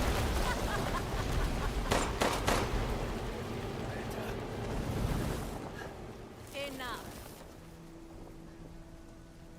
Also, I realize I might be spending a little bit, Power over them all. my brain is a little bit mushy at the moment, so my thoughts aren't doing well. I'm feeding. Rose is Cats. Evelyn's true, complete form. I'm feeding. She will grow to fully control the forces. And I must have. Fuck you, you crazy bitch! This is probably the best acting in this game from Ethan's actor. Like the fuck you. Calm yourself. Rose will be safe. I'm feeding, you crazy bitch. The Megamycete catalogs all of us. However, she will be reborn as my daughter. She's my child, not yours. Where are you? Show yourself! Why did Rose come to be? Was it because of her appearance? And you are truly a special case. But I've learned all I can. Your worth as a lab rat has run out. Miranda! You coward! Come out and face me! Oh no, he got Thank you for donutted. interrupting. You're dead. Oh no, he got, I can't say characters from the specific names because it's spoilers, even if the It's also the people have known for D. I will years. make sure to sample your blood for later. I was gonna say it starts with a K. Once dawn breaks, I was the going off of the ceremony K will be character method. complete, and I will become her Hmm? true mother. I was gonna say D Greyman, but okay. Which D Greyman's like almost 20 years old. Oh, I was gonna go with Kek Yoing. Oh come on! He got Kek. I was trying to be nice for once. The dreams. I don't care. It's still so funny to me that yet still Miranda's thing is still not nearly as bad. I'm still in my belief that the mold is not nearly as bad as like the C virus or like the T virus. Captain, Like it's only really a threat if Don't it worry, everyone saw that spreads. I smoke. wasn't able to retrieve the body, but He's totally fine. Don't worry about becoming a donut. Ethan walks it off. A donut's just a minor impairment. Yeah, he gets his hand chopped off all the time and he walks it off. we took down the transformed Miranda. Yeah, he's fine. But we didn't He got blinded in that one area, and he's fine. fake being a corpse. Ignis gets... I can't say that. Since Miranda could have infected Ethan, I forcefully took him I don't know. and Rose. People walk with us. off life-threatening injuries all the time. It's okay. But the vehicle they were riding in was attacked. When I got to the wreck, Ethan and Rose were gone. G virus is the worst. The only example we have is William Birkin. was I could able to argue seeing that. contact Ethan. I heard Miranda's voice. G-Virus is weird because it has infinite potential She's not gonna get because away. it's the only virus that has infinite exponential growth. But it is... What's that, sir? Honestly, the G-Virus is the most virus-like because its whole 3 years purpose trying to is put this to thing in the ground. replicate and grow. G-Virus is closest to a cancer cell, to be honest. Because it doesn't matter how many times you kill the G-Virus, it keeps coming back. Even when you, like, disintegrate it in the end of 2, it just grows bigger. Also, A Tyrant has a very glaring weak spot of its heart. That's why you have to put bulletproof clothing on it to not have its heart explode. Progenitor has 2 hearts that can explode, and blowing up one of them pops the other, so that would be worse. Mission adjustment. I have a theory that William Burke is still alive, trapped underground in RE9. No, I don't think he's. No, I don't believe. It's. We don't know. We don't know anything because they retconned Raccoon City into still being a place that you can still go to, and it's not an irradiated wasteland. Yeah. I've mentioned this many a times before, but in the original, 5 nukes go off in Raccoon City. Because technically, the Raccoon City lab was a nuke.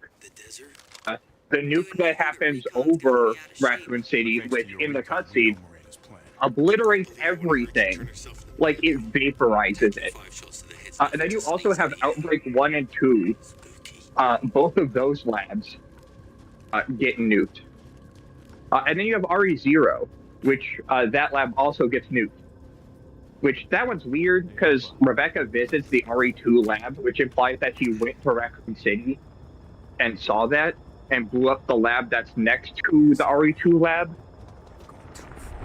But yet she somehow gets spit out in the middle of the Arclay Mountains after escaping from the place, so it's weird. China got nuked with the C virus in RE6.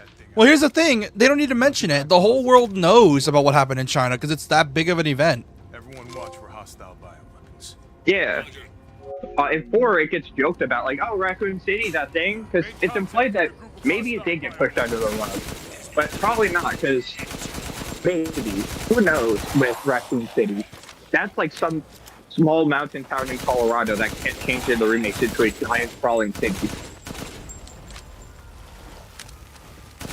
But it was originally a small mountain town. Also, Chris's section. I love Chris's section because it's just a giant fuck you to the game. The whole, you just have to have fun. I love it. You get to just have fun. Honestly, I feel the weirdest it's one. literally too overpowered for Chris. The only time I actually liked this was in Village of Shadows, where I had to think to not die. Well, it's Chris you're talking I about. mean, that's the whole point. You're Chris Redfield. You're meant to be OP. You get literally over 1,000 rounds for that fucking gun. And your laser pointer thing takes way too damn long to charge, especially when you're facing an entire hordes of enemies. Solution. The flashbang gives just enough time to use the entire laser, because the amount of time that they're stunned with the flashbang is the amount of time that the laser takes to charge. I literally said earlier that I never used flashbangs. Did you think I would know that? No. But I'm just saying, if you ever wanted to play through the game again, I don't see why you would, because you platinumed it, but if you do, flashbangs stun for the same amount of time as the laser takes. Honestly, you guys were talking about how it's weird that people talk about China being blown up. I find it weird that Africa is completely not nuked, and it's just still like that. I don't think they ever go back around and be like, what do we do about Kijiji and the tribal land and like all of these areas, other than Africa's BSAA branch will take care of it, and then everyone forgets about it. Then there's 4, They'll which do it. They'll do 4 something. might as well be a ghost town. Like, it's just a cleanup crew after that. And other than the island, there's no way for anyone else to figure out what happened. I always subscribe to it's a hive mind kind of deal, where once you killed Sadler and the island gets nuked, all the other parasites that were there just kind of like popped. They just kind of stopped existing. Yeah, and then everyone else is dead too in the with a village. parasite. The merchant doesn't. The merchant is just fine with a parasite in his head. The parasite allows Sadler to control you. The parasite isn't inherently evil, hence the merchant being hyper-parasited out the wazoo and still selling you stuff because he likes money. Oh, so they retconned a retcon then. Remake retcon 6, because the only reason why 6 happened was because Simmons didn't want Presence to tell the world the truth about Raccoon's wife, Raccoon's favors, why it was nuked. A retconned a retcon, essentially. Yeah. Because RE6 was retconning that about, like, whole thing. Because, you know, how do I describe this? It's a retcon of a retcon of a retcon. Infinite Shadows, I think, talks about this, where it's like, I think I told this to Doc plenty of times about Leon not wanting it to spread because it gives people the idea of, oh, we can make these BOWs to, like, Shadows? Yeah, Shadows. And it's a definitely. The title was Infinite Darkness. Oh yeah, Infinite Darkness. Yeah. And it's like retconned in where it's like, oh, we don't want the world to know. because of the fact that people are going to start using BOWs illegally and using it to hurt more people and to invade countries without having to destroy the buildings instead.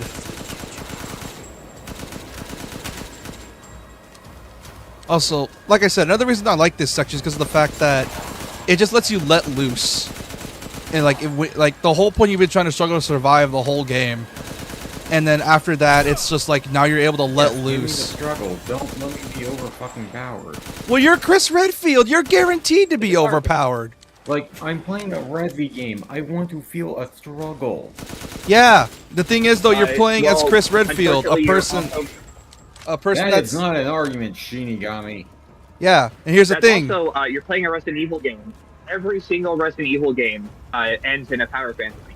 Even 2, like the original. Yeah. Like I said, you're walking out of the second game with 50 unused Magnum rounds because you saved them too hard. There's almost all the Resident Evil games end in a shooting gallery of some kind. Yeah, like This even one's just it's more aggressive about it. yeah, like, it's hyper-aggressive. we're very in your face about it. But it's still a fun power fantasy regardless because of the fact it's like you're at the final stretch. The game is literally telling you unload everything that you've been saving up the whole game. You will not need it any further. Yeah, sure, because it's so not they're so pressed for time. They're like, fuck this, let's reuse some of the bits from Not a Hero. Hey, if they're reusing shit and it lets me have fun, why bother? Yakuza does that shit all the time. That's how they were able to release a game every year. Yeah, but Not a Hero was done smart. There's also the fact that Resi 7 is still technically trying to be survival horror. Resi 8 is not trying to be survival horror. It barely tries to be it. It is just RE4 in first person, minus the dropped ammo. I just didn't like the versions of the Lycans. They're more like feral cave people. That's a good complaint. Because obviously the Lycans are, yeah, they're not scary. They're just savages. Not only that, like I said, How about her positioning does not give them any credibility to fear factor. not only that, it's the same reason why, as they said, you can't have, how do I describe this? It's why the devs said they can't have Leon be scared anymore, because it's like, how do you make a guy like Leon still feel like a survival horror protagonist and not an action hero protagonist? Because here's the thing that Capcom does that I love with the Resiverse, is that the experiences the characters went through are canon. They know how to deal with this stuff now. They know exactly how to fight this thing off, and they know for damn sure how to, you know, stop it. Whereas by the time 6 happens, well, guess what 6 was? A full-on, not even trying to be horror anymore. It is just an action game at that point. Which is why they changed protagonists, and it's why Resi does survival horror at its best when you're having a new protagonist every game. When you try to redo the same one over and over, well, there's no point in being scared because this person has dealt with the situation God knows how many times. Yeah, but you also don't get attached to those characters. If you have a new protagonist each game, it doesn't let you get attached to any of them unless the story's just that well written. Yeah, and usually Resi's really that well written because the fact the characters are that likable. Like, people remember Leon because of his personality back then, and before even 4 came out, people still loved Leon because he was like the golden boy retriever. They also loved Claire because she was like a big sister figure. Yeah, Claire, all of those characters had so much of an impact that they had to come back because people wanted them. Because you can't do facial recognition and that kind of stuff in the original game, the dialogue uses personality. Like, if you play through Claire A, Leon B, you really get the feeling of, yeah, no, Leon just wants to protect everyone, but he's surrounded by women who are just as talented as him, or too big sister focused, just like her older brother, strong-headed, to listen to him. And you really get the golden retriever energy. You really get Claire, big sister, turning into the big-headed brute that her brother is.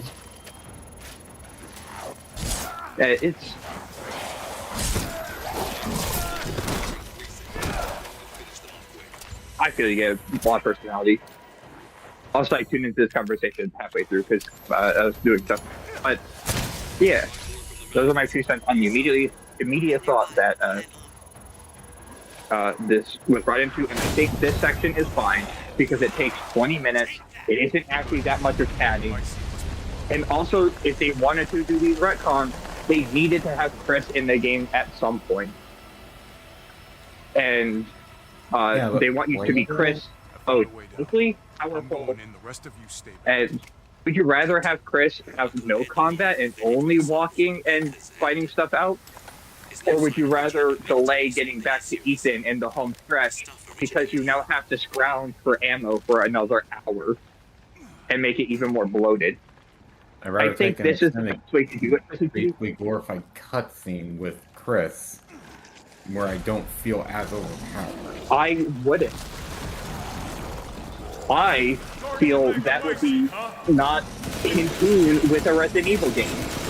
When's the last time you had a long, glorified cutscene explaining plot There's an opening in the roof. Use it. in a Resident Evil game?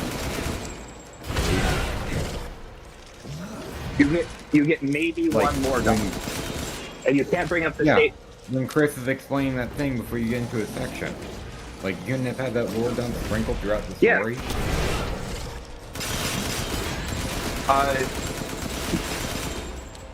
I guess that is a valid point, but I just feel this is the best case scenario. That isn't a boring, long ass, I don't care cutscene. Because, dude, I got bored even having Chris talk about how Miranda's insane. My attention span is nothing. I play these games to go fast and shoot zombies. Good. I'll signal with the And the plot is interesting, and I will think about it after the fact, and after I read all the notes. These games have been very note-focused. Forever. I feel this is the best. You either make Chris not overpowered, and make Chris feel less than Ethan, but he isn't. Or you give him a gearing up section, which would feel bloated. Or you give him a cutscene where it's even longer on top of the other lore dump that not 20 minutes ago. Right before the Heisenberg fight. Yeah. You realize how out of an ending would be if it's lore dump into Heisenberg fight until lore dump into final boss? Yeah, That's a boss rush with no actual gameplay. The pacing would be awful, and the end of the game would just feel bad.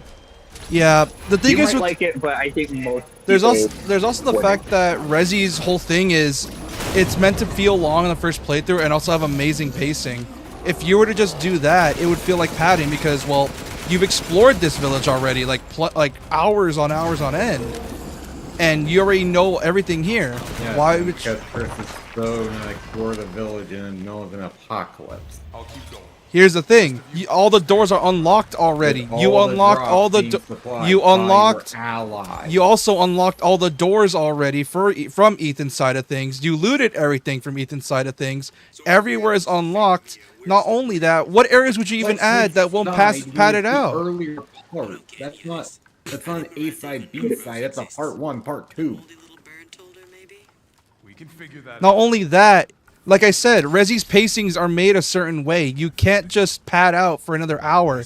Not only that, like I said, and that's a dog's point, you have weapons that, you know, if they did go to survival horror route, would barely have any because you don't have all your weapons compared to Ethan. You only have the 2. And not only that, it's the fact that the enemies just keep popping in on you. With this game's pacing, they just put you in a gauntlet. I might as well have this section be 20 minutes than me scrounging around for an hour, fighting Lycans and just constantly running away, knowing full well there is nothing stopping me from just gunning it to the main objective. Because there is nothing stopping me from gunning it from the main objective. All the doors are unlocked. There is no point in me scrounging around when everything's already unlocked for me to go through. Do not move until I give the order. I know it's too late now, but we really should have told Ethan the plan. There wasn't time. We didn't. Because you already did all the heavy work I as feel the Ethan. best. Even so, you should have told. Sorry, Doc. Yeah, it's The a way to heavy not work make when Chris you're literally feel facing down other an apocalypse worth of Lycans. This must be Miranda's lab. Yes, which is something Ethan can't do. If you had Chris struggle at this section, you would get people being like, why is the Boulder Puncher himself, who fought all of Africa by himself with a friend, having issue with some village in Scandinavia and werewolves? It's the same excuse with What like do you mean the person devs as who well. who The devs Yeah, even the said it person themselves. who, They can't have Chris or is Leon be able the to- full game to themselves anymore because it would just not be a horror game. They're too powerful. Yeah. I also have to think that this is the same person that in RE5 is able to actually climb on top of Wesker in his full Ouroboros form and rip his chest open. It's a very rare thing that you can do. It's really hard to do. But at the right time, Chris can jump on the back of Wesker and rip his chest open. And then he's like, Sheva, fucking stab the shit out of him. And Sheva's like, no, if I cut through him, I'll go straight into you. And Chris is like, no, do it anyways. I can handle it. And then you both mash the buttons, and for every slash that you take, Chris takes damage, and Wesker takes a shit ton of damage. And it's really cool. Chris is bare fist wrestling BOWs. Like in Village with an assault rifle and tons of allies to give him constant ammo is nothing. This is an afternoon. Which There's a reason why he tells his team to stand back and scout. He can do this. He knows he's powerful. The game has shown he's powerful. He lived in a volcano for like 20 minutes without burning to death. He's powerful. He's built different. You can't make Chris... You can't depower Chris. He's already set in stone as the BOW hunter. manhandling BOWs.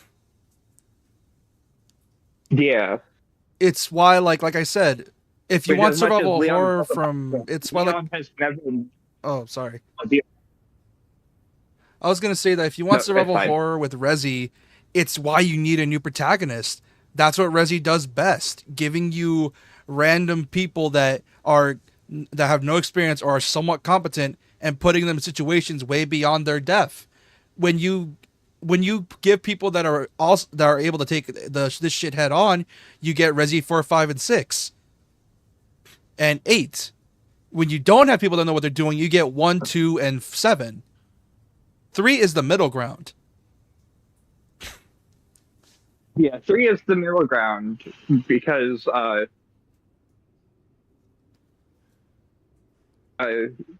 it's still plenty of action. Jill has technically been fighting the zombies already for like 3 days straight, practically. You're getting to Jill in the middle of her training arc in 3 because she fought in the mansion. She's now running through the streets with a handgun, getting clothes and supplies to escape the city. She's been in the thick of it for a while. You just happen to meet her post end of the RE3 book. Because the RE3 book by S.D. Perry, I think, ends the beginning of the game where she's in the clothing store and it explodes right before she meets Dario in the and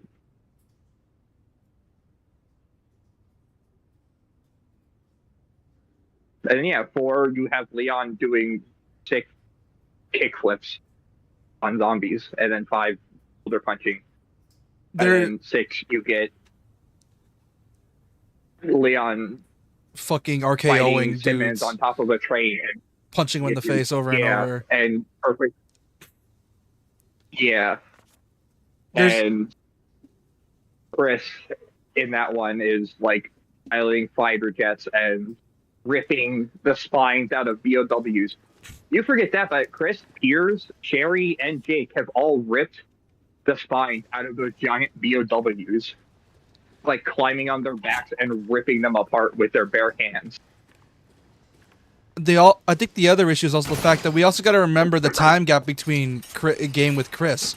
The last game before 7 that we had with Chris was RE6. After that, we had Revelations, Well, it was Rev Seven, 2. not a hero. Yeah, which was only for like an hour.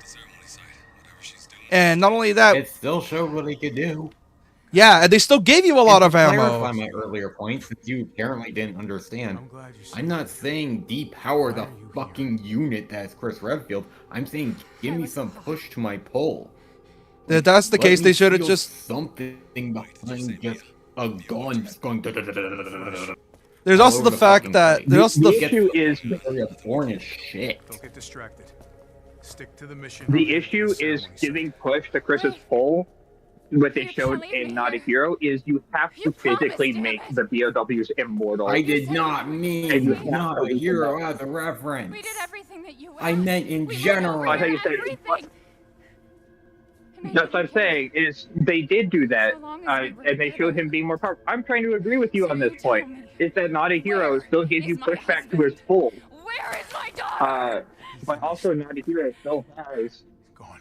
you having to fight invincible enemies just to be on an even playing field. You have to use the special Can't vehicle. save Rose. yeah, like one of the Then main you still annihilate them anyways. like one of the main reasons 5 and 6 why 5 was even still a threat, like all the Maginis in 5, was because he was being overwhelmed. Of course he's low on ammo. He's fighting God knows how many monsters. Not only that, he has to share resources with another person, so he can't just use it all on himself. He has to share with his ally. And there's that, and there's also the risk of the fact that, you know, these Maginis start slowly getting smarter by the end of the game. They start getting guns on them. They start wearing body armor. They start using like electrical batons. You start fighting more BOWs that are way more of a threat. And that's the thing with Chris and RE8's things in general, is that RE8, you're fighting monsters that Ethan struggled with, which is fine. Understandable. But the thing is, when you're playing as Chris has fought so much worse. He has fought God knows how many monsters, God knows how many BOWs that are world-ending threats, that this is not affecting him anymore. It's why I consider the molds not as dangerous compared to like the T virus or the C virus, because those had actual like a threat, because those spread so fast. They are able to spread so fast. They affected so much. They mutate so fast. And then there's the mold where it's like, it's mold. It only spreads like mold. I tried to keep this a secret, but And like I said, you have to match the threat with the character. With Ethan in RE7, it was fine because he had no idea what he was dealing with. That's one of the things with survival horror that we need to understand. It's the fact that when you reuse protagonists like Chris, you just end up having the fear factor less, because the fact you've been with this character and experienced what they did. You know what they did is not an easy thing to do, and then you see this person struggling with like Ethan, for example, struggling with the Lycans and all that, and it's like understandable. He's never dealt with Lycans before. He never dealt with an enemy this fast. Chris has dealt with enemies this fast before. He has fought and killed enemies way faster. And like I said, it would detract from the whole thing with Chris. And I get it. Gameplay side, lore shouldn't affect gameplay side of things.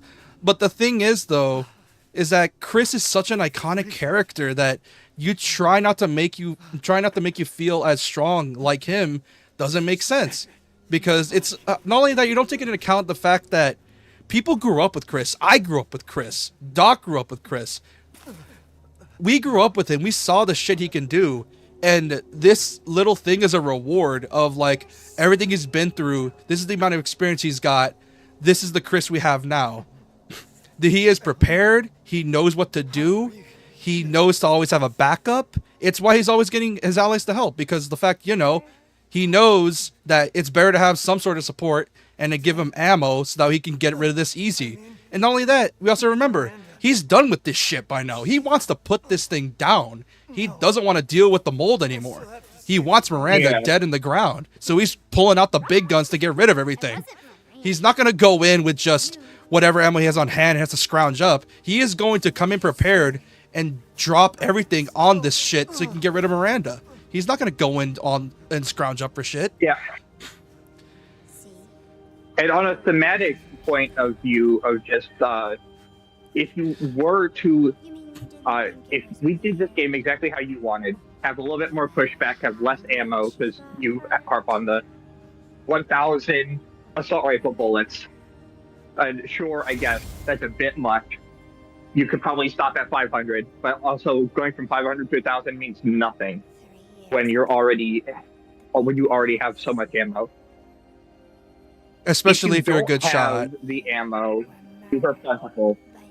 You go off of the thematic point of, oh, is Chris actually just incompetent? Does Chris not learn from his mistakes? Does he, if you had him not have enough ammo, you then portray Chris and his wolf squad as stupid, as why you were good enough to do a stealth mission and in one fell swoop take care of Amanda, you thought, like instantly. You knew that she was hiding amongst Ethan for weeks. You knew, hey, we need to take care of this. Wait for the right time. Wait until the baby's out of the scenario and we have a clear shot. And do all of this, but Miranda still gets the upper hand. Still have multiple forward operating bases throughout Miranda's territory that don't get found out. Like, there's one in Heisenberg's basement that he doesn't find out about.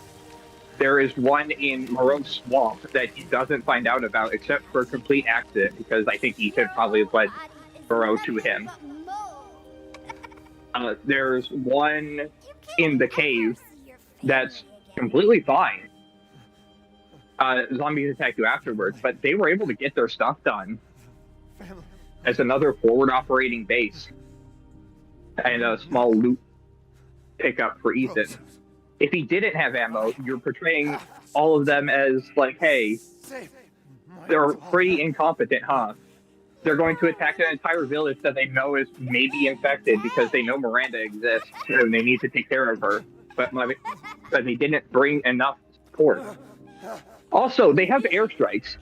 If Chris only had like 30 pistol rounds and 120 assault rifle bullets, but a literal airstrike that if you made it faster could be easily abused, like constantly. You would just airstrike everything while also conserving ammo because your pushback would be that. Or if you want to go the landmine route and not have air support, why does Chris not have air support when it's very clearly shown that he already has air support? He goes in with a helicopter and he has the Albert RO1 or RO3. Your battle with Heisenberg was a sight. An anti-POW gun. I think Miranda would show herself.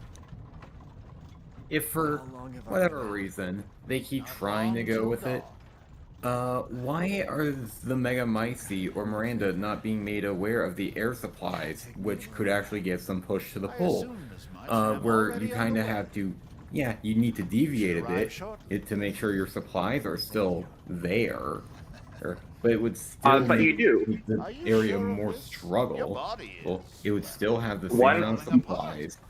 And yeah, I get that if you made the thing faster, it'd be pointless, but don't make it feel like it's a sluggish crawl.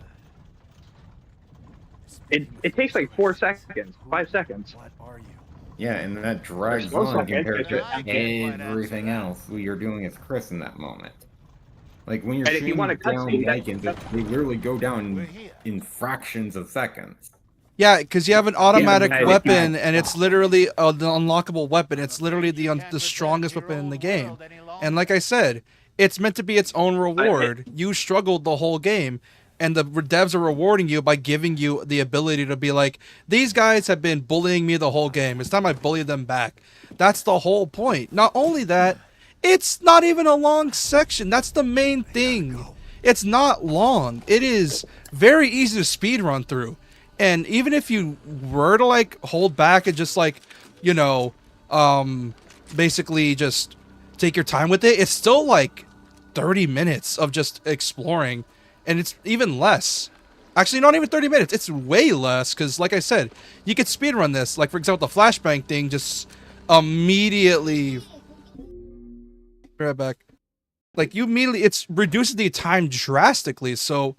the whole point of give me more push and pull doesn't make sense, because you're making a 15-minute power fantasy stretch to like an hour slog, because what is there to explore that you haven't already found? Be right back.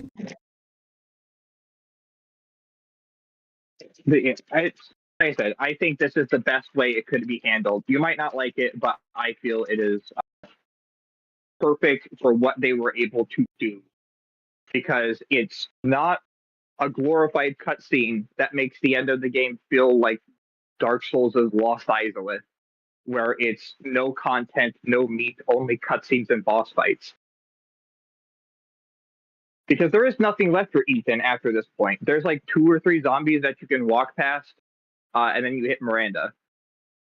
It would be Heisenberg into cutscene into Heisenberg into scene into Miranda. Or if you want it to be harder for Chris to do stuff, it's cutscene into Heisenberg into Chris into delaying the end of the game and the game falling flatter as a ending because you now have to go out of your way to get more ammo.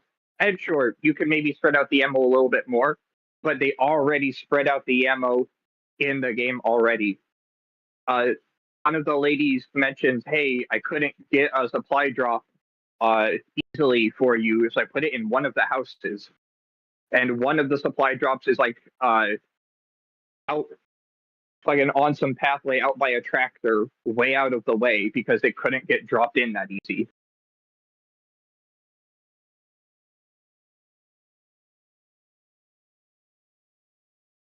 But the air support is also a bunch of the ground like ammo drops are done on foot. I guess it's implied kind of that Wolf Squad is there with you the whole time. They're just not actively fighting. They're just making supply drops and putting them on the ground for you. Yeah. It's a little weird, but hey, you know. It's why with RE9, it's why with RE9, in order to probably still feel like that push-pull you want, it's why they're adding the idea of the hatchet. It's more, from what I could tell, it's going to be more melee focused, and it's going to be very RE4 limb damage. Because I think one of the main problems with this game is the fact that even though they said they're inspired by RE4, there is no limb-based attacks. So a lot of it is just hope you could pop their head fast enough, which probably doesn't help with this game's flow, because of the fact this game loves to throw hordes. So if they added that with Chris, it would have sped it up a lot, and it would have also helped with the whole... Actually, it would have made the whole thing worse for you, because of the fact that you would still have so much ammo, because they added limb-based. Well, guess what? You would just punch them in the face and send them flying, and you still have, like, what? 1,000 rounds left because you only used one ammo to stun? They could have made Chris more overpowered. They could have, but they didn't. Because they knew if they did, it would just be even more boring. Disgusting. What, this thing? No, him being more overpowered. It sounds like Doc's problem with an infinite ammo gun. Yeah. It's the best they could have done in this situation without ruining Chris's character. Is that you? Tower is still fun when you still have to work for it. How I've missed you. An infinite ammo gun is I can backpedal and shoot forever. What? And not worry about anything. Or the Magnum that one-shots everything. Being able to punch to make him more overpowered would conserve even more ammo. But it's fine, I guess, because it still implies, or it still has me running into the fray to get the big punches off. Miranda! I think another thing is also, it's more of a skill-based thing. Not everyone's good at getting headshots. Not everyone is able to Yeah, here's the thing. It's why they give you so much ammo, because most people are aiming for the body. Because of the fact that, you know, it's a bigger target. Not only that, like I said, I was able to pop the heads off so fast because I'm used to it. I'm good. I already know how this game's aiming system works. I modified the sensitivity the way I like it. Believe me, I don't like the ammo conservation as much as you do. But at the same time, at least it lets me feel something. Like, I at least feel something with Chris. If it was just if it was like literally just more survival horror, I was like, I'd rather be Ethan still, because at least I have more resources and my weapons to fight these things off. I don't just have 2 guns and a paper clip on me. Not only that, like I said, it would ruin Chris's character, because Chris is meant to, at this point, he's done this shit for years. Why wouldn't he be prepared for this shit at this point? He should be prepared. The glorious now, please do not worry, little Rose. I assure you I'll provide her with true. Oh, gotta focus. Because this boss is actually genuinely hard. Oh boy. Oh.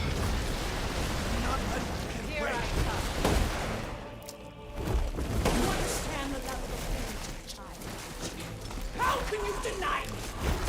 I realize Rose is my goddamn kid, not yours. I shall put you to rest. Why do you think with RE9 they're going out of their way to try to satisfy both sides of the fan base? Grace with the survival horror, constantly on a knife's edge trying to survive. And then Leon is the action-packed, you're crushing zombie skulls. They're trying to satisfy both people. That's why they made RE9 the way it is. Because they probably realized RE8 lead bit didn't have that balance properly. So it's like, fuck it. Might as well just do 2 games in one. Because that's what RE9 is. It's just 2 games in one.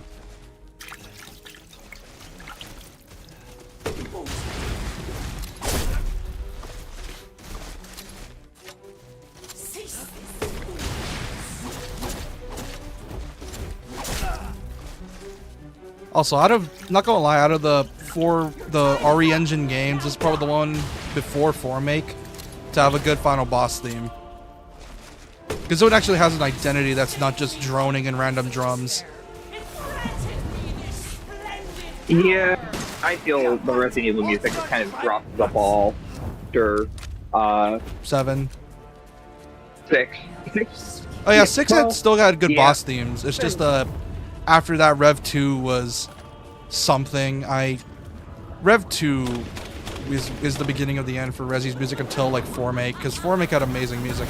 Also, what in the... I forgot you could do that. Wait, I don't even remember 7's music outside of Go Tell Aunt Cody. Yeah.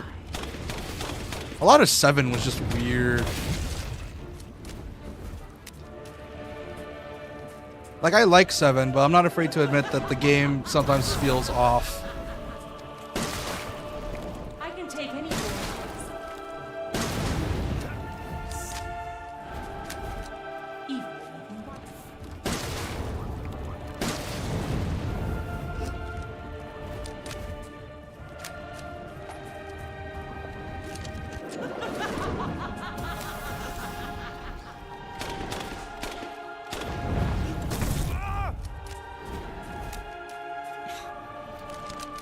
After all, everyone dies.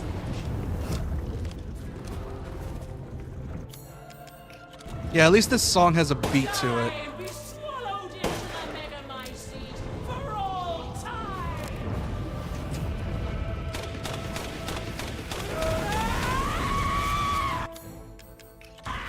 Come on, crazy bitch. Where are you coming from? Oh, it's the bullshit darkness. Now, Mr. Winters, I think it's time you let me Shit. into my house. Yes, now. The hell I will. I will take back my daughter.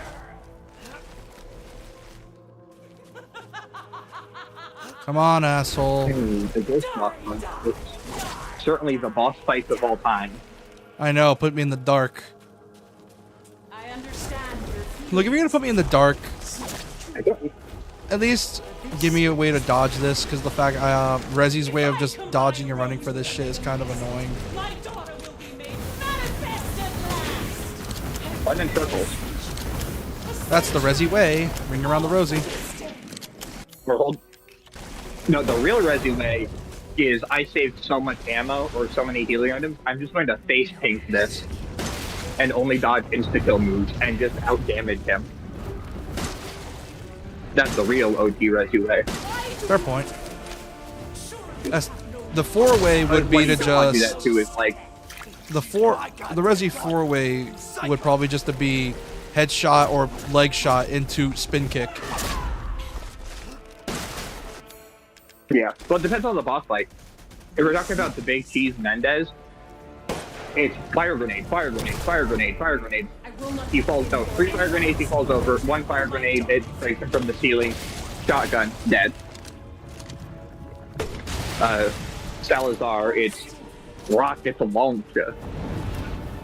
And then Stabler is run away, hit the thing to hit him with some. Jump on him, stab him. And then you hit him with the explosive barrel, jump on him, stab him. Run over to the other side, hit him with those pipes, like the rebarb, or the I-beams. Stab him in the eye. Explosive. Stab him in the eye. Shit. Red rocket launcher. Shoot him. Ran out. Oh boy. I wonder if they kept that in the remake, where Mendez is hyper weak to fire grenades and fire in general, so you can kill him with 3 fire grenades. And a shotgun blast. I don't know. I usually just shot him until he died. Because of course I did. Once I learned about the fire trick, and it's just, if you just hold on to like your fire grenades, if you get 2 free in the village section, if you just hold on to those, you hit them on Mendez. For 2 or 3, he splits apart, and then 1 knocks him off the ceiling, and then you can unload your shotgun until he's dead. Why won't I die? Why won't I die, Miranda? Why won't I die, Miranda? Simple. Truly a wonder. Fuck. I'm built. It's different. Shit. Man, this is one of the few fights I hate. This is one of the few fights I hate because of the fact it's just so weird. Because running around in circles mostly works, but then out of nowhere she'll just randomly do something dumb. Not only that, I feel like I get. You can't just run in circles. You have to hug the wall. No, that's not what I mean. I'm talking like as in, like she has a weird homing thing that I noticed. Where like you could be like literally right diagonal sometimes, and then she would like just immediately right diagonal towards you, or right angle towards you.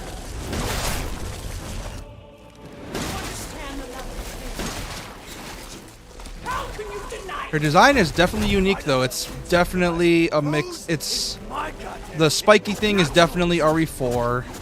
I know there's a few references to other Resi bosses in this.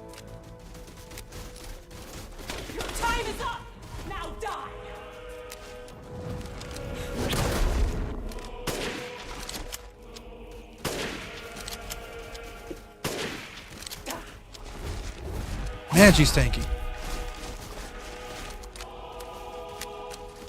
I've never seen a human You know what I mean? Magnum ammo? I do. I'm saving it. I used it all up in the first fight. I'm saving it for now until I get like a decent way through. So I'm just trying to get my headshots in with the sniper. Is there no healing in this room? There are no phases. There's no phases to her boss fight. I think just get ammo from her crap. Oh. So it's either It's a getting rifle ammo. I think so. It's a 1 run essentially. You do this without getting hit. Oh shit! I didn't get the ammo expansion thing. I think that's a New Game Plus only thing, is it? Or am I just being dumb? Ammo expansion? For the pistol, this thing that I'm using. Because you get like a drum mag. Oh. Yeah, that's New Game Plus only. Really? Same with the drum mag for the shotgun and the laser sight, I think, for the shotgun. Yeah. There's 3 or 4 New Game Plus only things, and it's the drum. Well, you might be able to buy the drum mag now, but it definitely isn't. Oh, I probably should have bought New it. Game Plus. Oh yeah, I don't even have enough money to buy it anyways. Yeah, so it's pretty much New Game Plus. Unless you've been hoarding your ammo the whole fucking section for Heisenberg, which I know for damn sure no one was.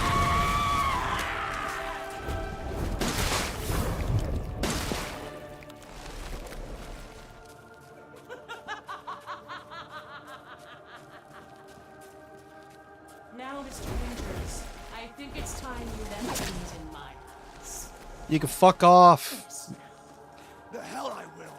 Oh, you know what she reminds me of now that I think about it? She reminds me of Eve. Parasite, from Parasite Eve specifically. Oh. God, I want a remake of that game. I still find it funny people consider that game survival horror. It's not survival horror whatsoever. It's a horror-based. No, Parasite Eve. Manifest at last! I've waited a century. A century! All for this day.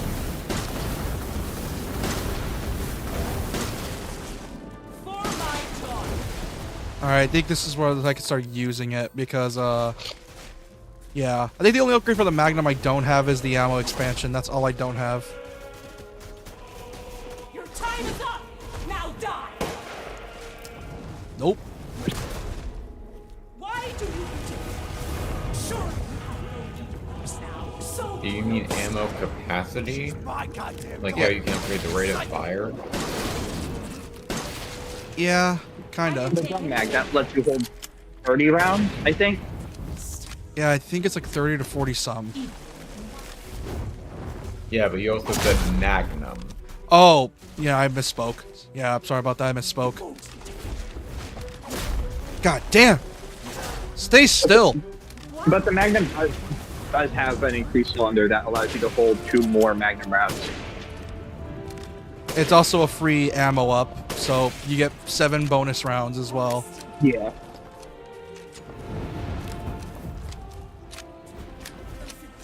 those foreigners, they could do nothing to Oh, my years of fucking. loneliness. Ever think the problem might be you, Miranda? You're not capable of real life. Curse this man.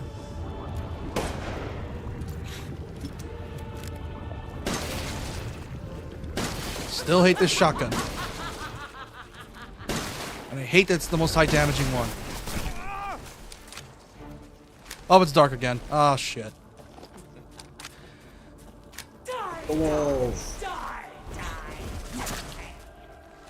I'm not in the mood to play hide and go seek, Miranda. Just fucking die already. Can't even hide. That's a wreck.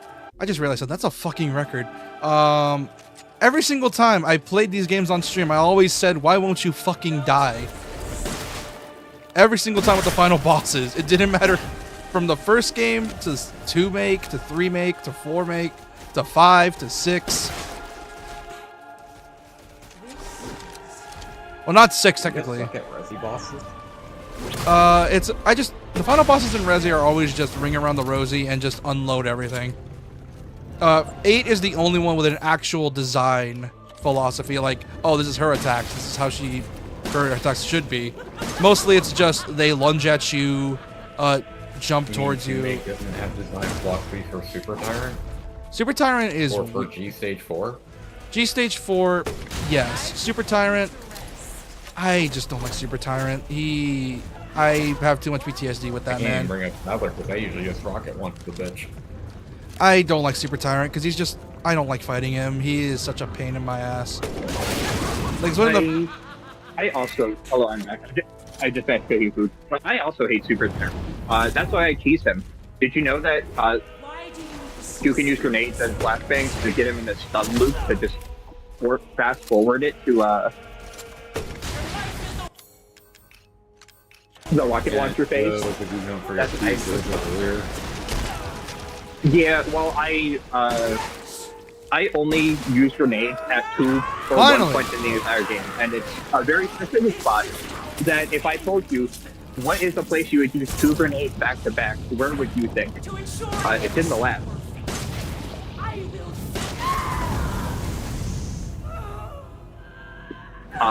It is the only time I ever want to use grenades is when the lickers fall from the ceiling after you get the Helix statue, and one of them falls on the ground and one of them stays on the ceiling. I toss 2 grenades, knock them both on the floor, and then the other grenade kills both of them. and that's the only time I use grenades. And then I save all the rest for super tyrants because I don't want to fight super tyrants. Fuck you, Miranda. And if I get caught and I have to use a grenade, that's my own fault. I should have had a flash out. Or my knife. I usually end up wasting most of my knives instead of my grenades. You get so many knives in that game if you know where to look. There's like 6 of them, and I only ever end up using 2 because I want to. Yeah, as you already know, I'm a waster. I go, and as a pro likes to describe it, I go gung-ho. Mainly because of the fact that my brain is like... I have a weird brain when it comes to Resi. My whole thought process is deal with them now so they're not a pain in the ass later. So that's why I tend to go gung-ho a lot. I just like to deal with them in the moment. That way when Makes you careful of RPGs. Yes. You're more action-oriented, you're not strategy-oriented. Yeah. Not specifically strategy RPGs. That's that also explains my problem with versus segment in this game because I am strategy-oriented. with me. It's just I deal with it as they come. I am a you just give me 2 bullets and I'll just say that's enough, and I'll immediately just like adapt to like whatever my situation is.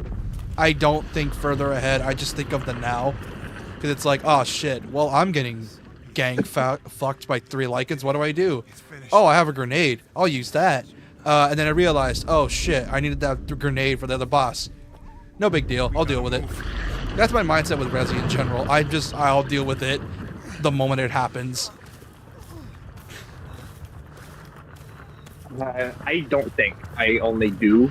So I play Resident Evil is pistol the entire game, and only the pistol, or run past enemies if I know that I won't be coming back here ever again. Well, that's because you're built different. Like, hey.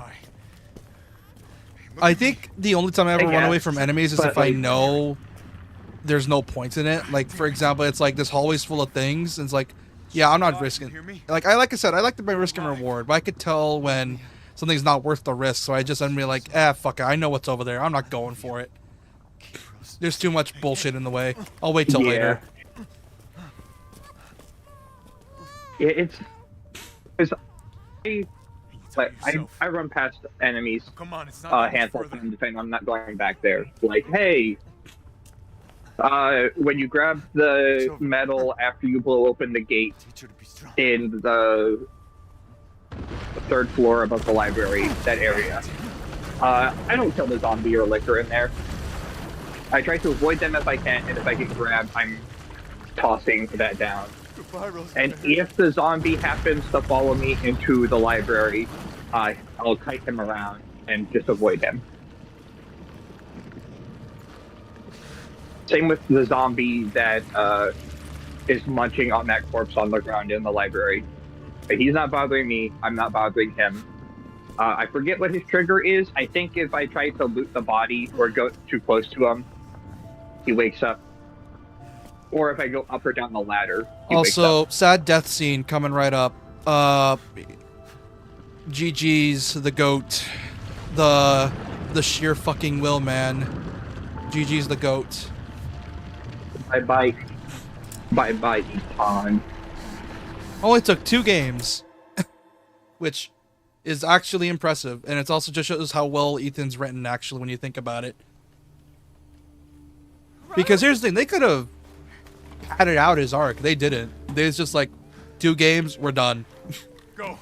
Which I can respect that. Because at the end of the day, Resi's Resi's an anthology series. That's what it is. It's always been an anthology series. It just so happens to have sequels to some games. Get moving. We have to get clear. Yeah. No, we can't go. Not without my husband. Like, Resident Evil 4 is actually not a sequel to Resi 3. It's a sequel to Resi 2. Resi 5 is a sequel to Resi 1. Resi 6 is a sequel to Resi 4 and 5. Resi 7 is a sequel to none of it. And you already get the point. Technically, 5 is a sequel to Code Veronica. Yeah, technically. Which... Technically. What was that? I told you to sit down. Where is he? Chris? What have you done? He's gone. I tried. That's also another thing with Chris I still love, is that his compassion. He's still, even if it's only one guy he knew for a little bit of time, he is gonna do his damnedest to make sure that person doesn't die. And he can feel it in his voice when someone does die. Like, he didn't even know them, and it's like, I should have done better. Well, not really. They've been living out in the where they've been living for 3 years, right? Yeah, they've been checking in on 3 them. years is enough to. Yeah, but it depends on what they were doing, because for all we know, Chris is just sort of checking in on them, only coming in occasionally to get to know them. Because remember, they were just yoinked from their house. Chris, what it? Yeah, but I feel Chris would definitely be the type of person to stop by to play with the baby for an hour because he's bored. Probably. He'll babysit the baby because of the fact he's bored of harassing Leon to continue the Redfield bloodline, and goes to just babysit the baby. It's like, you will be my daughter now. Yeah. Yeah. Even though you're adopted, you are now a Redfield. I was gonna say, I'll be your godfather. Your middle name will be Redfield. God, I love this credits, and the song is so good. Oh yeah. The fact they were able to make a Ghosts and Goblins game with this engine, which I recommend it, fun. It's a storybook art style with the Ghosts and Goblins game.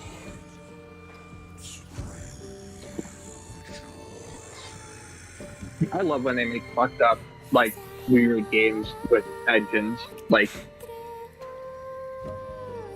Payday 2 was based off of a racing game engine.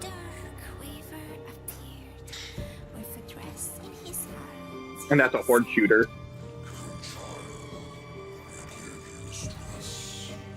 Ghosts and Goblins on the RE engine. Oh, now my ankle hurts. Why does my ankle hurt? Miranda broke your ankles. I ring around to Rosie too much, now my ankles hurt.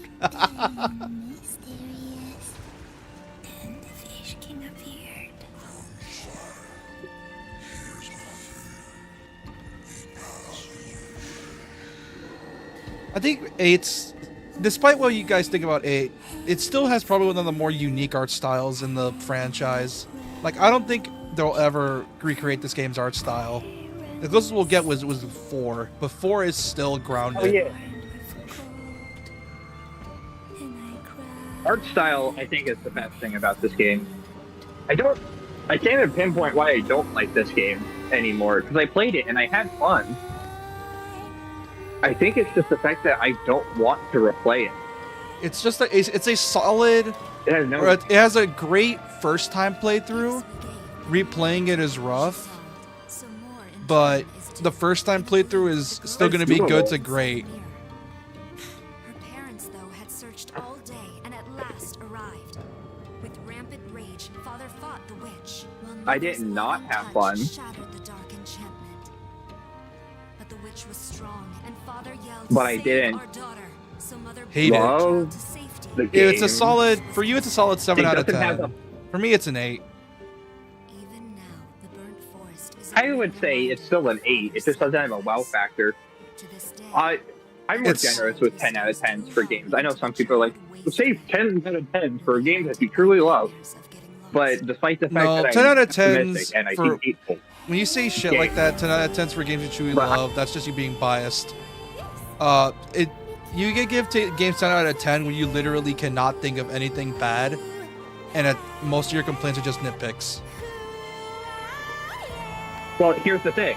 I would say Dark Souls 1 is a 10 out of 10, and I have plenty of things I would say that are bad about the game. I would say Resident Evil 4 is a 10 out of 10. I still wouldn't play the island section. Yeah, I'm just more strict with my 10 out of 10s. I'm just more strict with my 10 out of 10s. And that's what I'm trying to say. That's what I was trying to say. I'm not as strict with my 10 out of 10. I think if a 10 out of 10 is a 10 out of 10, it should be labeled as 10 out of 10 for me.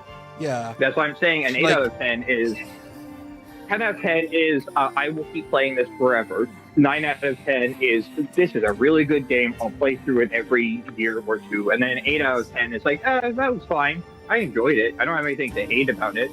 I might not play it again. And then a 7 out of 10 is like, yeah, all right, okay. I might not even finish the game anymore, but I'll still play it. And then 6 out of 10 is like, eh. And then the true 5 out of 10 experience is like, this is the most average, boring, in a negative way, game I've played. And then once you start getting into 4, 3s, and 2s out of 10s, then my enjoyment starts to go back up. Because I like looking at dog shit.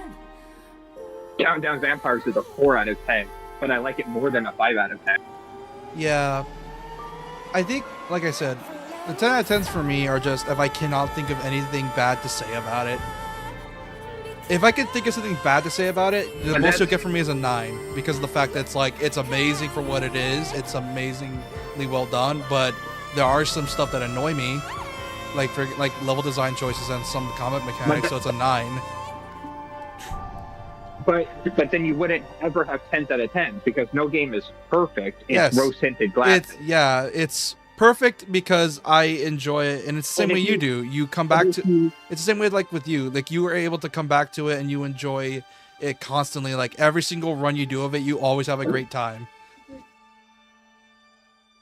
Yeah, my philosophy is if you can't give 10s out of 10s to 99.9% of games, then there's no point in having a 10 out of 10.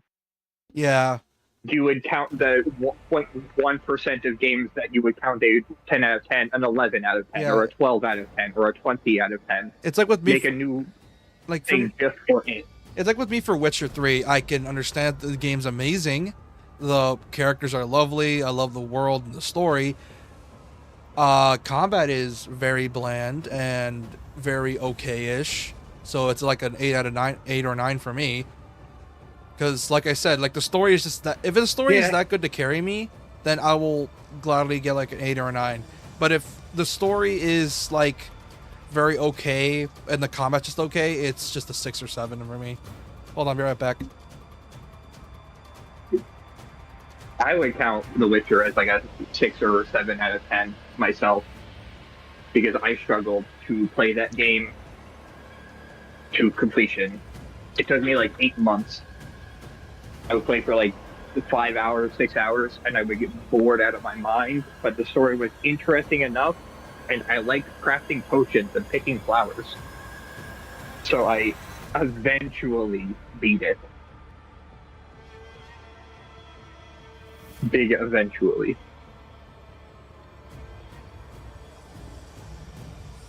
Yeah, this game just doesn't have a wow factor for me. There's that, and for games to go on that long, they need to have like godlike pacing to keep the player that intrigued. It has to be almost perfect pacing, or else you're gonna have the player get bored. Be right back still. But still.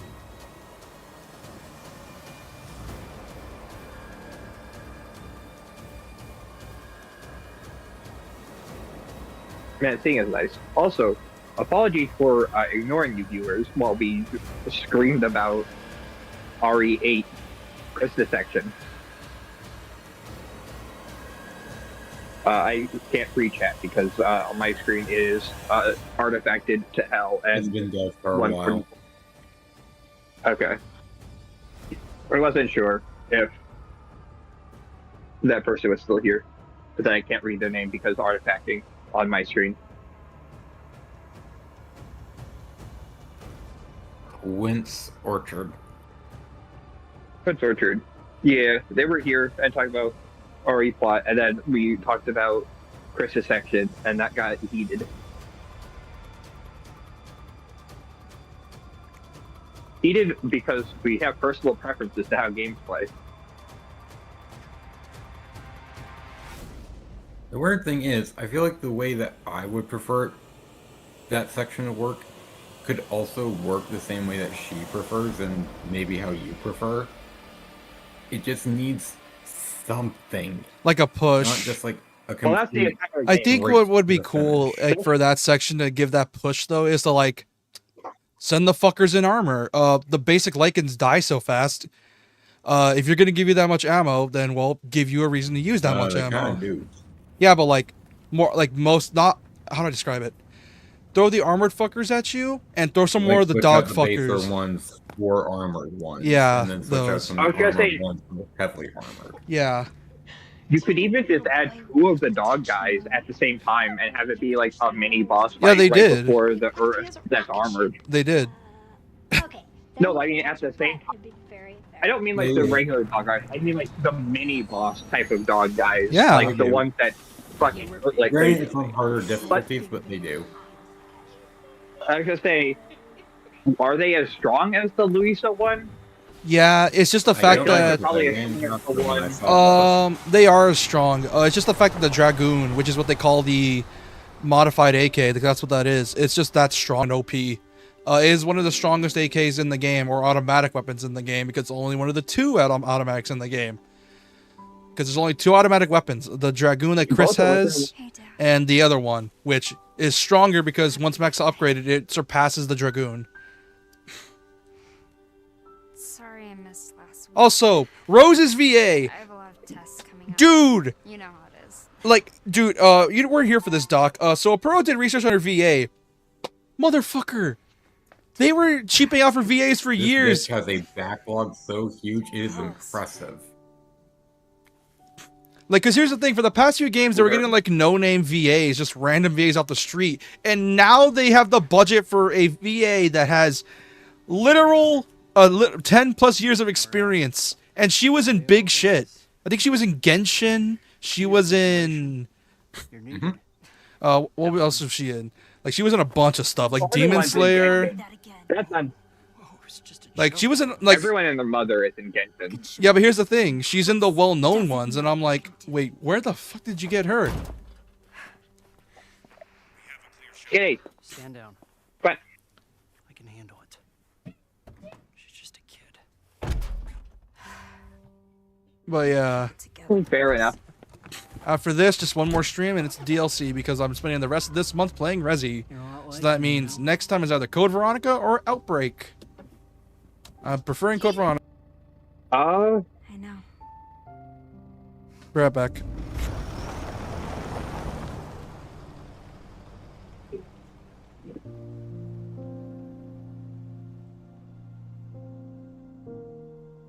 Outbreak, but with viewers.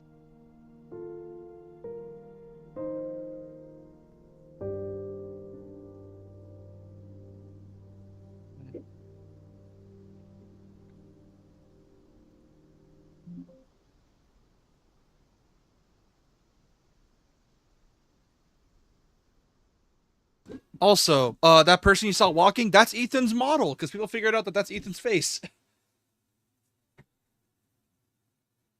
Oh. Yeah, that's Ethan's that's Ethan's face. They were like, because here's the thing: the original plan was to have Ethan live, but they thought it would be a much better payoff if he died. So now they just had a spare model Yeah. to use, so they just reused it for that ending.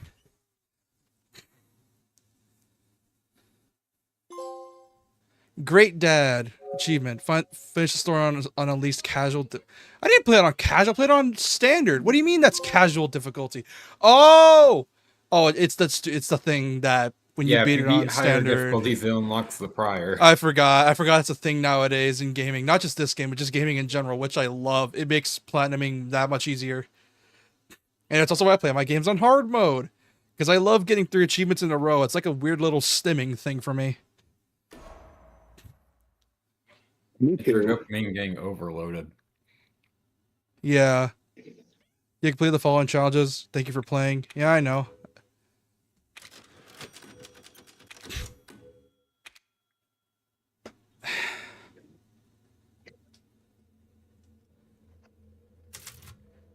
And with that, that's Resi 8. At least until the DLC, because next time it's gonna be the DLC and that's it. Moving on to Code Veronica or Outbreak. Oh, it should be your first time experiencing DLC. Wow. Yeah, it's my first time. I dabbled in the DLC a tiny bit, like the first area, and I just immediately got bored and I immediately left. Not because I wasn't interested by the game's plot, but because I was like downloading another game at the time.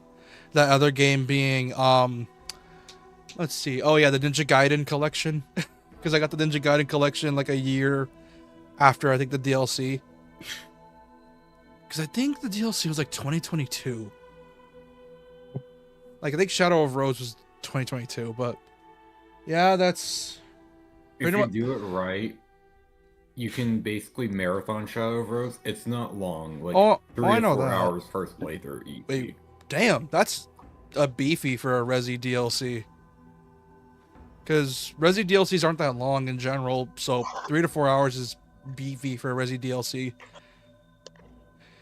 Which shouldn't be too hard. Anyways. It'll be a little interesting at points, but you should be fine. Yeah, it's from what I could tell, it's way more survival horror-y than the main game.